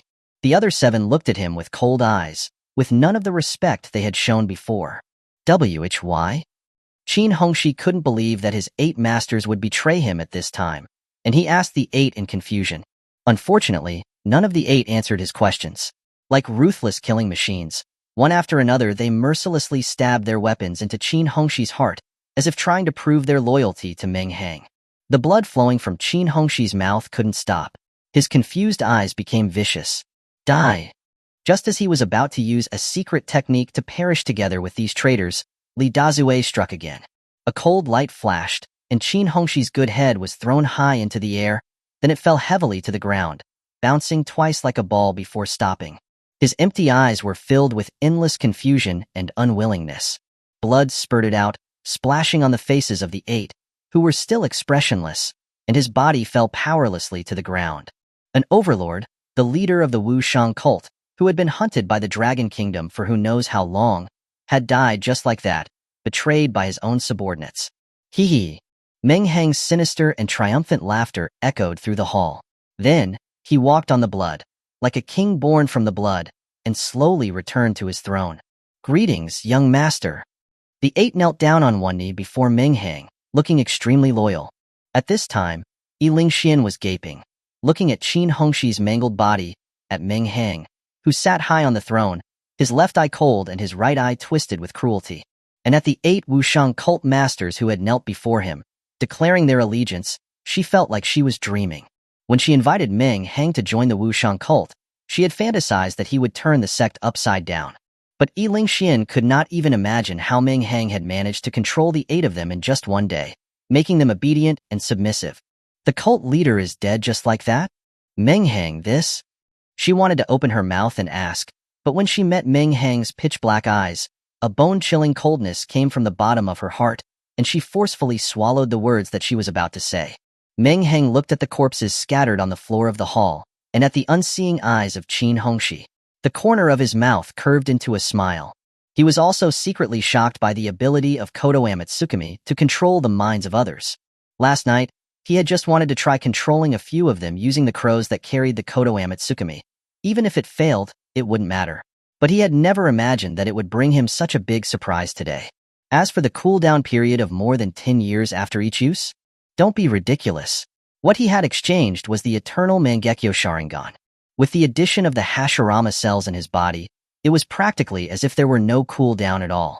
"Old man, I have fulfilled my promise to you." Meng Hang's words echoed in the empty hall. Other than that, there was no other sound. Just when Yi Lingxian thought everything was settled, an anomaly occurred. Qin Hongshi's body, which had already been separated, suddenly exploded, turning into countless dense insects, which rushed towards one of the 8 masters. The middle-aged man who looked like a dried corpse, who was closest to him. The middle-aged man's expression changed slightly, but he didn't seem too flustered. His already emaciated body became even more shriveled, as if it were dehydrated. His skin even glimmered with a metallic sheen.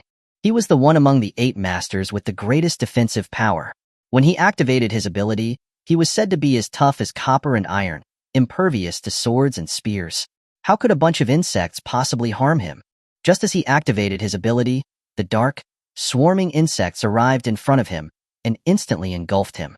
Chapter 196, Resurrection from the Dead. The swarm of insects swept past like a plague of locusts. In the blink of an eye, when those present, including Yi Lingxian, looked at the space again, the area where the middle-aged man had been was completely empty. Not even a single drop of blood was left. Xieding, one of the 8 masters and the dried corpse, had vanished from this world without even letting out a single scream. Seeing this, the other 7 masters' faces changed drastically. Their figures retreated rapidly, attempting to distance themselves from the strange swarm of insects. Fortunately, after consuming Xieding, the insects didn't press their advantage. Instead, they gathered together, surprisingly forming a human-shaped figure. Then the swarm of insects continued to merge. Qin Hongxi, who should have been dead, reappeared before everyone's eyes. Everyone stared at him in horror, the confused and terrified expressions in their eyes no less than when Qin Hongxi had been ambushed earlier. Even Meng Hang, sitting on the throne, had his pupils shrink. What kind of ability is this? Wei Sanyang subconsciously took a few steps back, covering her mouth in disbelief and shouting in fear. The others also retreated, Qin Hongshi's ability to resurrect from the dead truly causing goosebumps to rise all over their bodies. As the leader of the Wushang cult, Qin Hongshi's power had always been extremely secretive. The few times he had taken action were when he was facing pursuers from the Dragon Kingdom. And in those few instances, apart from him, no one, whether from the Dragon Kingdom or the Wushang cult, had managed to survive.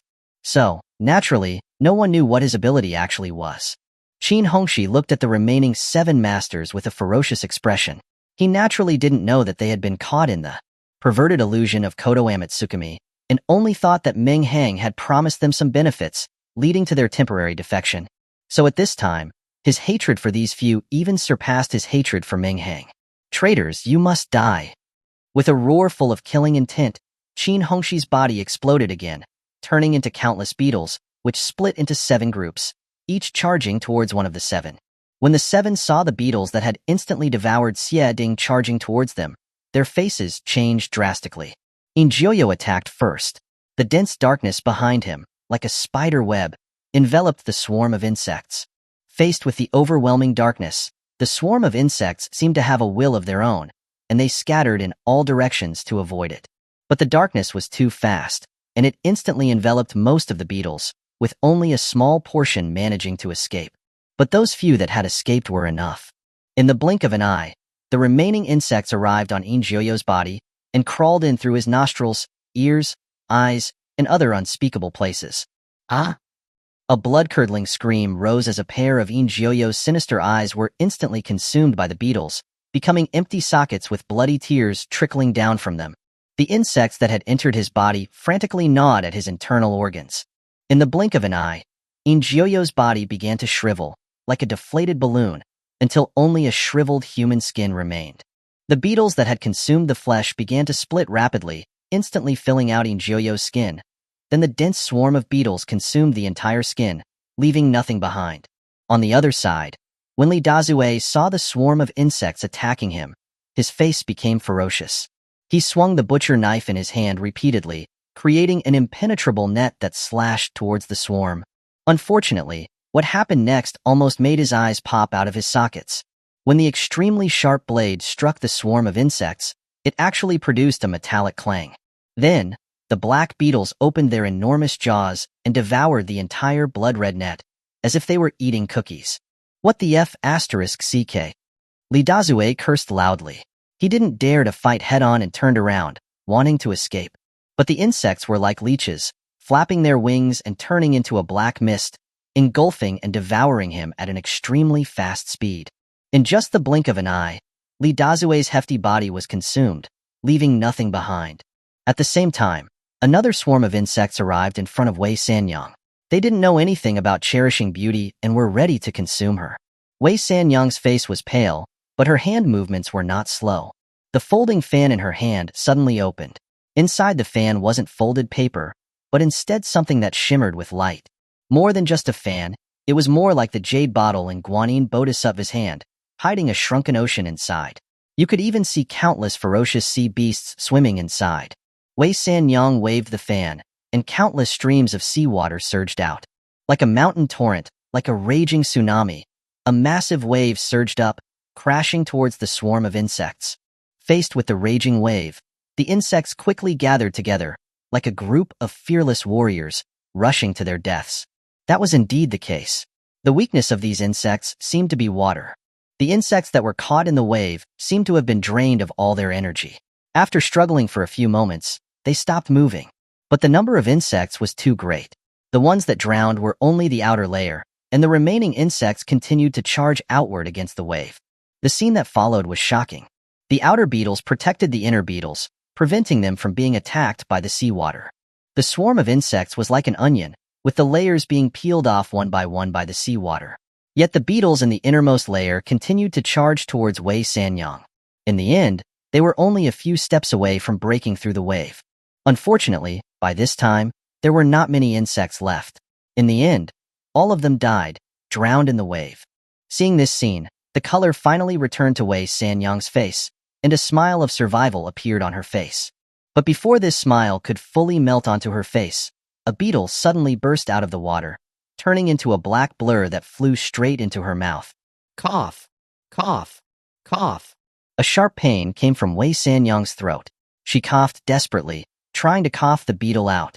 But it was not as she had wished. Apart from a few mouthfuls of blood, she didn't cough anything out. Wei Sanyang's face instantly turned as pale as a sheet of paper. Her eyes were filled with deep fear. Cult leader, I was wrong. Spare my life. She didn't care about anything anymore, and tried to reach her hand into her mouth. But it was too late. The barbs on the beetle's legs dug deeply into her flesh, and it quickly began to gnaw its way up to her brain.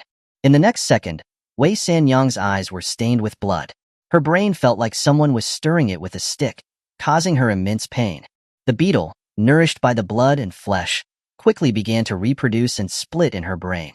In just a moment, it hollowed out her brain and quickly spread, devouring everything else in its path. The infamous 8 masters of the Wushang cult had lost 3 in just the blink of an eye. Chapter 197. Bizarre Abilities. Seeing the tragic deaths of the 3, the remaining members had long lost any desire to resist. They looked at Meng Hang with pleading eyes. But Meng Hang looked at them indifferently, as if they were a group of trash he could discard at any time. He showed no intention of helping them. The remaining members gritted their teeth until they clicked, but there was nothing they could do. They could only display their unique abilities and attempt to flee out of the main hall. But no matter how fast they were not as fast as the swarm of insects. The beetles that had devoured In Joyo and the others also gathered towards them, cutting off their escape routes. No! Several desperate screams rang out as the remaining members were consumed by the swarm of insects in an instant, leaving not even a bone fragment behind. No, there was one person who hadn't died. Qi Xiao, the gaunt-faced Bat King, turned into a huge bat, and his speed drastically increased. Moreover, relying on the unique echolocation of the bat, he narrowly avoided several waves of insect attacks and flew directly out of the main hall. With just one flash, he was already several dozen meters away. However, Qin Hongxi seemed to have no intention of letting anyone present go. The insects buzzed and pursued the Bat King closely. They wouldn't rest until they had swallowed him. Just as the swarm was about to catch up with the Bat King in the form of a huge bat, Meng Hang raised his eyebrows and looked around. He discovered that apart from himself and the pale-faced Yi Lingxian, there wasn't a single living person left. There isn't a single living person left. That's a problem. Meng Hang shook his head helplessly, looking at the Bat King, moving at high speed outside the hall, the Tomoe symbol spinning in his eyes. Qi Xiao, the Bat King, who was about to be caught by the swarm, disappeared from the air, as if he had never existed. Seeing that their target had disappeared, the swarm of insects circled in the air a few times before flying back to the hall, taking on the form of Qin Hongxi again. After killing the 7, the anger in Qin Hongxi's heart had finally dissipated for the most part. He looked at Meng Hang, still sitting high on the throne, with cold eyes. Boy, I don't know whether to praise you as an overlord, or to condemn you for your heartless schemes. Those traitors painstakingly worked to get you on their side. Yet you resolutely watched them die at my hands and refused to help them. Meng Hang didn't respond, but instead rubbed his chin, muttering to himself, "This ability is tricky." He didn't dare to use Kamuri to twist his head off, fearing that not only would the person not die, but he would also leave a disaster for himself in the Kamuri dimension. Hearing Meng Hang's mumbling, Qin Hongxi smiled triumphantly. Then he looked at Ling Xian beside Meng Hang and said confidently, "You hussy, daring to conspire with outsiders to slaughter members of my sect. But don't worry, after I kill this little beast, I won't kill you. I still need you to summon the Jade Horn clan's god to descend. Then, I can obtain even greater power." Ha ha ha ha. He laughed to the sky. Now, with no other survivors in the main hall except for the 3 of them, he no longer needed to hide his true purpose. Ling Xuan's face was grim, but Meng Hang furrowed his brow. "Noisy," he shouted loudly, and his figure appeared directly in front of Qin Hongxi. He slapped Qin Hongxi's head. Bang! Qin Hongxi's head exploded directly, like a watermelon dropped on the ground. But the scene of brains and blood splattering everywhere didn't appear. His shattered head directly turned into a swarm of insects that lunged towards Meng Hang. The space in front of Meng Hang warped. He entered the Kamui dimension before the swarm of insects could reach him, and then sat back down on the throne. Seeing that its attack had failed, the swarm of insects didn't pursue further. Instead, it gathered back on his body, which had lost its head, and reformed his head. After doing all this, Qin Hongxi looked at Meng Hang with a sneer, his eyes full of mockery. "Boy, this world isn't only your kind that possesses that strange ability to be immune to harm. So don't think that you are invincible. The size of this world is beyond your imagination."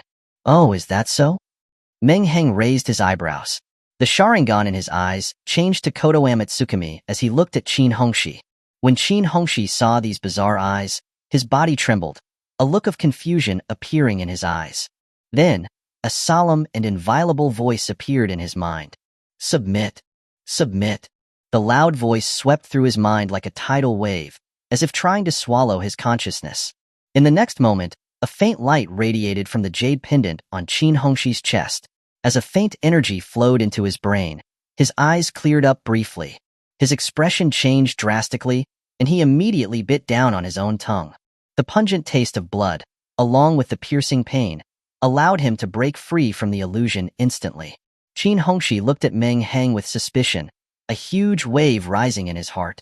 That solemn voice had shaken his mind, making him instinctively want to treat Meng Hang as his master. If not for the spiritual tool he carried, which could defend against mental attacks, he might have really fallen into this kid's hands today. Then, with a look of realization, he looked at Meng Hang and said, "Humph, so that's how you did it. That's how you controlled the 8 masters under my command. But I'm sorry, your trick doesn't work on me. What do you say, now you've run out of tricks?" I've said it before, this world is vast, and there are many powerful abilities and spiritual tools that you cannot imagine. Meng Hang looked at the jade pendant on Qin Hongxi's chest, which emitted a faint glow, with some surprise in his eyes. He had never imagined that there would be such a strange thing in this world, which could actually withstand his illusion. He he he. Ha ha ha ha. Jia jia jia jia jia. However, the look of surprise only flashed for a moment. Meng Hang first trembled his shoulders, controlling his laughter. But his laughter grew louder and louder, and in the end, it turned into a sinister laugh. Seeing Meng Hang's manic appearance, Qin Hongxi's face became somewhat ugly, and he asked, "Ignorant brat, what are you laughing at?" After the manic laughter, Meng Hang returned to his previous calm, but a startling arc curled up on the right side of his mouth. "I'm laughing at the fact that you're the one who is a frog at the bottom of a well. This world is so small that there isn't that much land to conquer. It's just enough for me to play around with. Next, let me show you what true miracles are." After he said that, he silently recited in his heart, "System bro. Coming, coming." The system's voice sounded in his mind. Dude, what are you planning to buy at my store this time?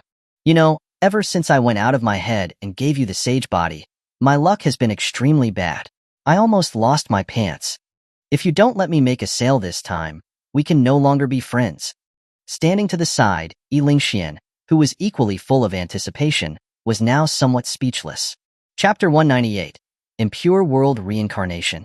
Before Meng Hang could speak, the system started complaining. I know. Let's go big this time, in exchange for impure world reincarnation, Meng Hang said helplessly. Holy crap, the iron tree finally bloomed. Do you know how long I've been coveting your points? If the system had a physical form, Meng Hang would have seen it at this time with its eyes teary, on the verge of crying. Thanks for your patronage, 500,000 points. Meng Hang wasn't even slightly surprised by this number. Long before this, he had already learned about the exorbitant amount of points required to obtain impure world reincarnation. Moreover, after the chaos in the capital last time, when he destroyed Ye's father and son, he had obtained a total of 200,000 points. Then, killing Elder Kong alone gave him 300,000 points, which was just enough to exchange for impure world reincarnation. And he still had some points left over from the scattered killings he had made on this journey, which was how he had exchanged for Koto Amatsukami. So, at the moment, Meng Hang didn't hesitate to say, exchange. Alrighty. Meng Hang's eyes suddenly opened. The Sharingan spun. Qi Xiao, the Bat King, who had been sent to the Kamuri dimension, appeared in front of everyone again. When Qin Hongxi heard these words with a strong sense of self-importance, his heart skipped a beat, thinking that he was about to unleash some powerful move. But when he saw that he had merely summoned the Bat King who had disappeared, he was first stunned, and then he couldn't help laughing out loud. Ha ha ha. Miracle? This is it? Boy, it's no wonder you're called a half-mad lunatic. It looks like you've fried your brain.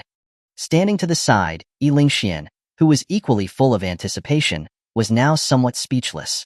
The Bat King, Qi Xiao, first had a bewildered look in his eyes. Then he knelt down before Meng Hang in excitement. He thought that he was going to die today, but he didn't expect that Meng Hang would save him at the last minute. Thank you for saving my life, young master. I will repay your kindness in the future by working like an ox for you. Meng Hang's left eye was cold, and his right eye showed a mocking glint. Don't speak too soon. I just hope you won't curse me later. What do you mean? Before Qi Xiao could understand what this meant, Meng Hang rapidly performed a series of hand seals, then slammed his hands on the ground and shouted, Impure world reincarnation. That's right. Meng Hang hadn't saved him out of kindness. He only needed to use his body as a vessel to perform impure world reincarnation. In the next second, countless pieces of paper surged up from under Qi Xiao's feet, then wrapped around his legs and his body. Meng Hang, what are you trying to do? Qi Xiao's face changed drastically. He struggled wildly as he shouted, trying to break free from the paper's restraints. Unfortunately, no matter how much he struggled, the pieces of paper crawled over his body like leeches, enveloping him entirely. And as Qi Xiao was covered by the paper, an invisible, pale blue soul flame appeared above him and rapidly merged with the paper. In the next second, the paper dissipated, and a withered arm that was completely different from the Bat King's emerged. The paper continued to dissipate, revealing the owner of the arm. A thin old man, with countless age spots on his face and pitch-black eyes, appeared in front of everyone. When they saw this old man, Qin Hongxi and Lingxian were immediately shocked. Their bodies trembled, and they retreated again and again. Qin Hongxi was even more surprised. He exclaimed in shock, Kong Weigua, how is this possible? I saw that old man being pierced through the heart with your blade. He couldn't still be alive. He shook his head wildly, as if he had witnessed the most unbelievable thing in the world. I get it. Then, as if he had thought of something, he started muttering to himself. Is this an ability similar to summoning corpses? That's why you took that old man's body away then. It's a pity that summoning a corpse is just a puppet with a shell. It has no thoughts of its own. And it can only exert less than a tenth of the strength of the summoned person's past life, and can only use physical strength. The abilities of their previous life cannot be used. While this old man was certainly strong when he was young, unfortunately, he wasn't an ability user who specialized in body enhancements. So, at the moment, he's just a soulless corpse. He will become food for my swarm of insects soon. Thinking of this, Qin Hongxi's expression became confident again, and he looked at Meng Hang with a face full of ridicule. Ha ha ha ha. I thought that you had an incredible ability, but it's actually just an ability to summon corpses. That's why I said that you're still too inexperienced and would call such a useless ability a godly ability. Faced with his ridicule, Meng Hang didn't refute it. Instead, he looked at Elder Kong who had just appeared, with a great deal of interest. The summoned Kong Weigwa looked around with confused eyes, then said, somewhat puzzled, "Didn't I die? Is this hell?" "Jia. Old man, this is not hell." Hearing this familiar yet strange voice, Elder Kong tilted his head, then turned around to look at Meng Hang, and said in surprise, "Are you Meng Hang? Why are you here? And why am I here? Could it be that you didn't kill me back then, but used some secret technique to make me feign death?" A series of questions from Kong Weigwa showed how confused he was at the moment. Jia. Meng Hang laughed strangely, and then said, "No, you died. I did kill you that day. But I pulled you out of hell. Look around. This is what I promised you back then." Hearing this, Elder Kong was extremely shocked. Pulled me out of hell? Does such a heaven-defying and wicked technique exist in this world? Then, when he heard Meng Hang's last words, he looked around subconsciously. What came into view was a tragic scene. The floor was covered in severed limbs and broken bodies. Countless people's blood was pooled on the ground, filling the entire hall with a nauseating stench of blood. Then, he saw Qin Hongxi standing not far away. His previously confused eyes suddenly changed, showing a fighting spirit and killing intent that didn't match his aged face. Qin Hongxi, the leader of the Wushang cult? So, this is the Wushang cult's headquarters that was in Legends? In an instant, Kong Weigwa roughly guessed where he was, and who these severed limbs and broken bodies belonged to. I didn't expect that the Wushang cult's headquarters that I, the old man, spent a lifetime looking for, would actually be destroyed by you, kid, Kong Weigwa said, somewhat shocked and a little lonely. He, I never break my word. I promised you that I would destroy the Wushang cult, and I would definitely destroy them. Look, isn't the biggest fish of the Wushang cult left for you to deal with? Kong Weigwa looked at Qin Hongxi, whose eyes were about to pop out of their sockets, and a gleam of light exploded in his eyes. Even though he still didn't understand what was going on, nothing could stop him from eliminating the greatest menace of the Dragon Kingdom before him. At this time, Qin Hongxi was already scared witless. Just a moment ago, he was mocking Meng Hang's useless ability that only summoned soulless corpses. And in the next moment, Meng Hang had made him understand that there are people more powerful than anyone, and that the sky is vast. The ability that Meng Hang had displayed could actually summon the souls of the dead. Chapter 199, Elder Kong Revived. No. Impossible. There can't be such a heaven-defying and wicked technique in this world. Qin Hongxi retreated in horror, roaring in disbelief. So what if you summon that old geezer's soul back? I refuse to believe that he can still unleash his power from his past life. His face was twisted, and his body instantly exploded, turning into a swarm of insects as he charged towards Elder Kong. Faced with the swarm of insects flying towards him, Elder Kong was still calm, muttering, "I wonder what percentage of my power from my past life this dead body of mine can unleash." His thoughts were the same as Qin Hongxi's. Summoning a dead person's soul back was already heaven-defying enough, so he didn't think he could unleash the strength he had in his past life. But in the next second, when he mobilized his mental energy, his eyes widened instantly. His surging mental energy was actually even more powerful than it had been before his death, almost reaching its peak. This ability shouldn't exist in this world. Though he said this, his actions weren't hesitant in the slightest. His previously thin body swelled up instantly, and countless muscles outlined perfect lines and curves. The entire hall became scorching hot in an instant. Even Meng Hang couldn't help but take 2 steps back. Elder Kong now resembled a fiery man, his whole body emitting raging flames, and the temperature of the entire hall rose again. Even the white jade steps that had been dyed red were beginning to melt. A wall of fire burst out, sweeping towards the swarm of insects. When the flames encountered the air, they turned from red to deep purple. The insects, which had been extremely tough and could devour anything, were instantly set ablaze when they encountered this purple flame. Large swaths of insects fell like a rain of fire, and the smell of burning objects filled the hall.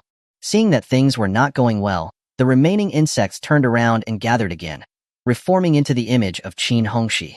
Qin Hongshi's face was extremely pale after losing most of his beetle clones. His eyes were filled with fear and confusion as he looked at Elder Kong. How is it possible that you possess the power of your past life? Elder Kong, his whole body burning with deep purple flames, opened his mouth to speak, but his voice was no longer old and feeble, but like that of a young man at the height of his prime, his voice strong and powerful. Although I don't know why I have the peak strength of my previous life, our feud will finally be settled today. Be destroyed, Elder Kong said softly, and a huge purple fire dragon appeared instantly. With lightning speed, it rushed towards Qin Hongxi and engulfed him. Ah! A tragic scream rang out as Qin Hongxi rolled around frantically on the ground, trying to extinguish the flames on his body.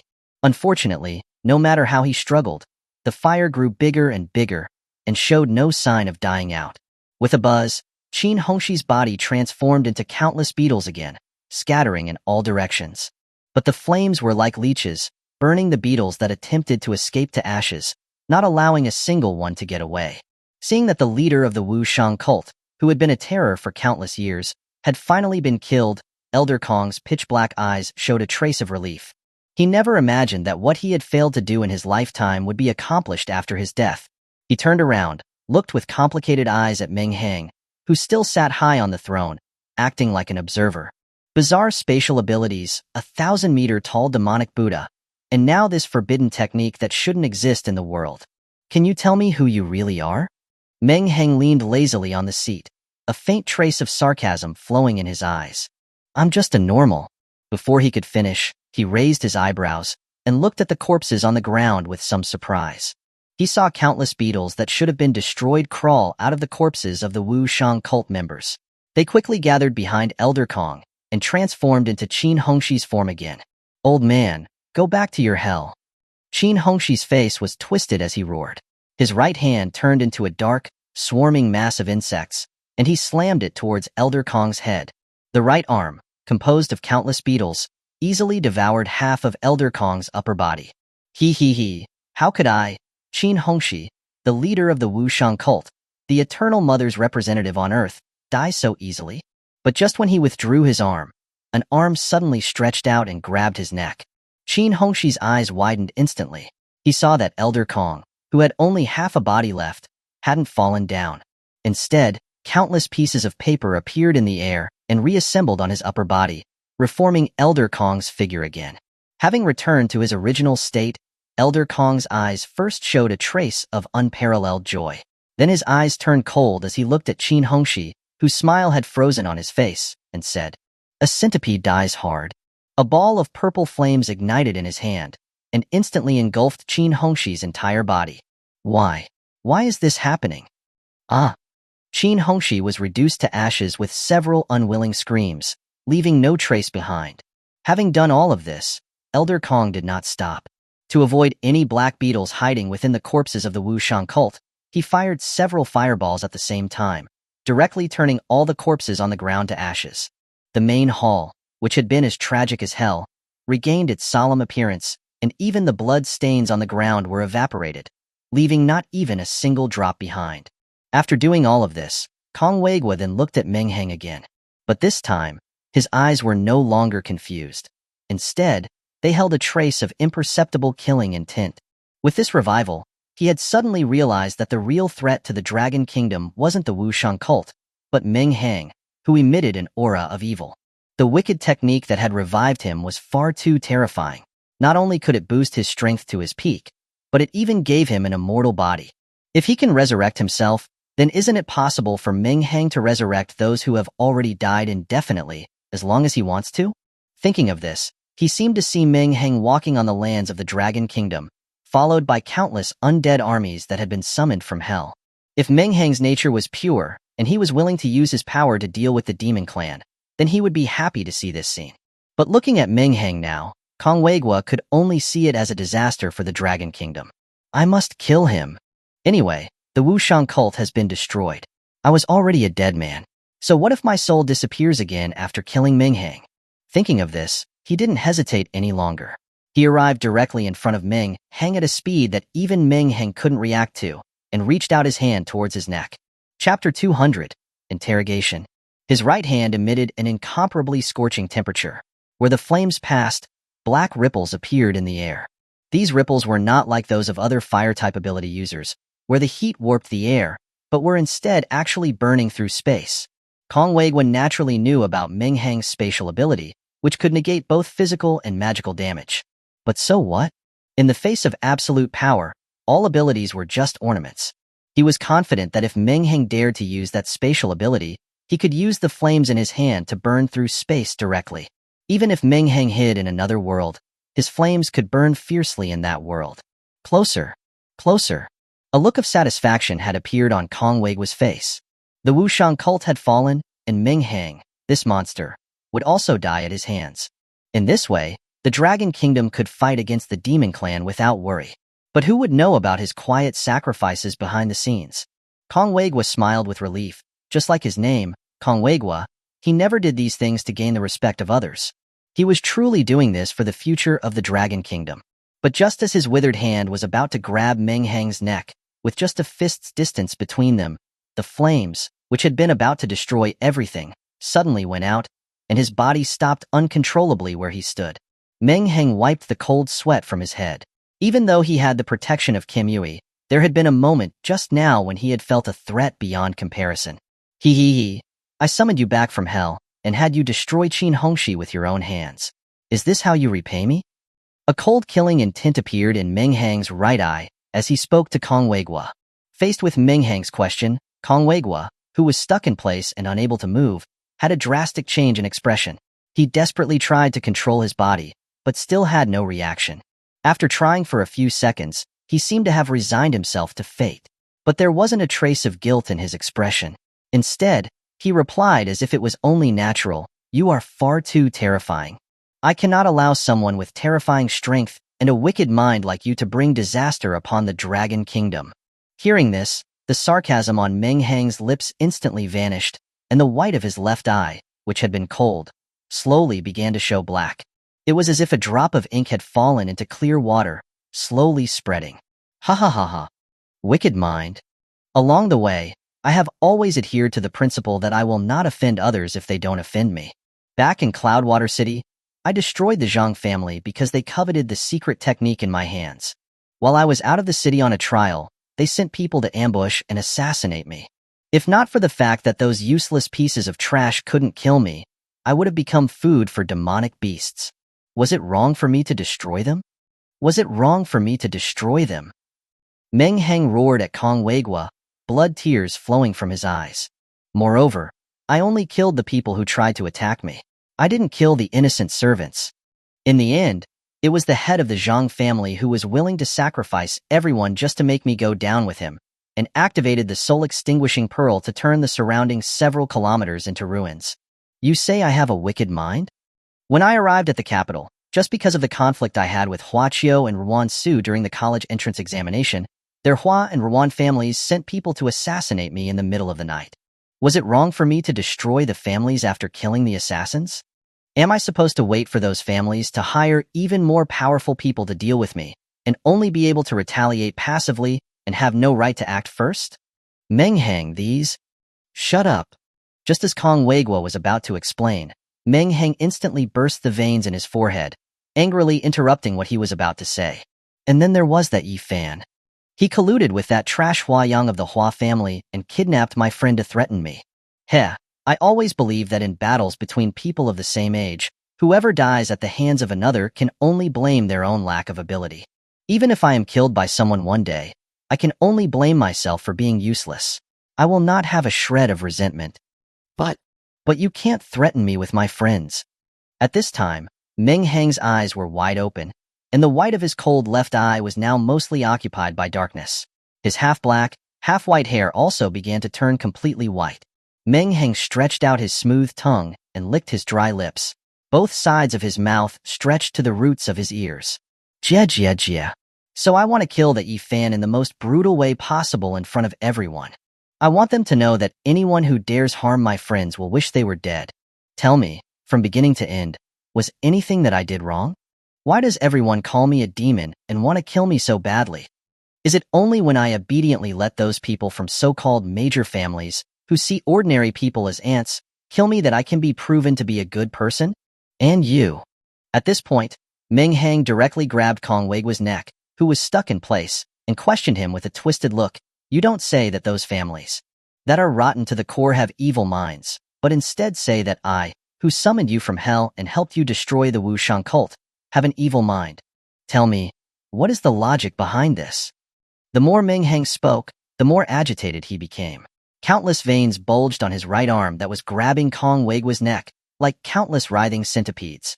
Meng Hang, blame it on me.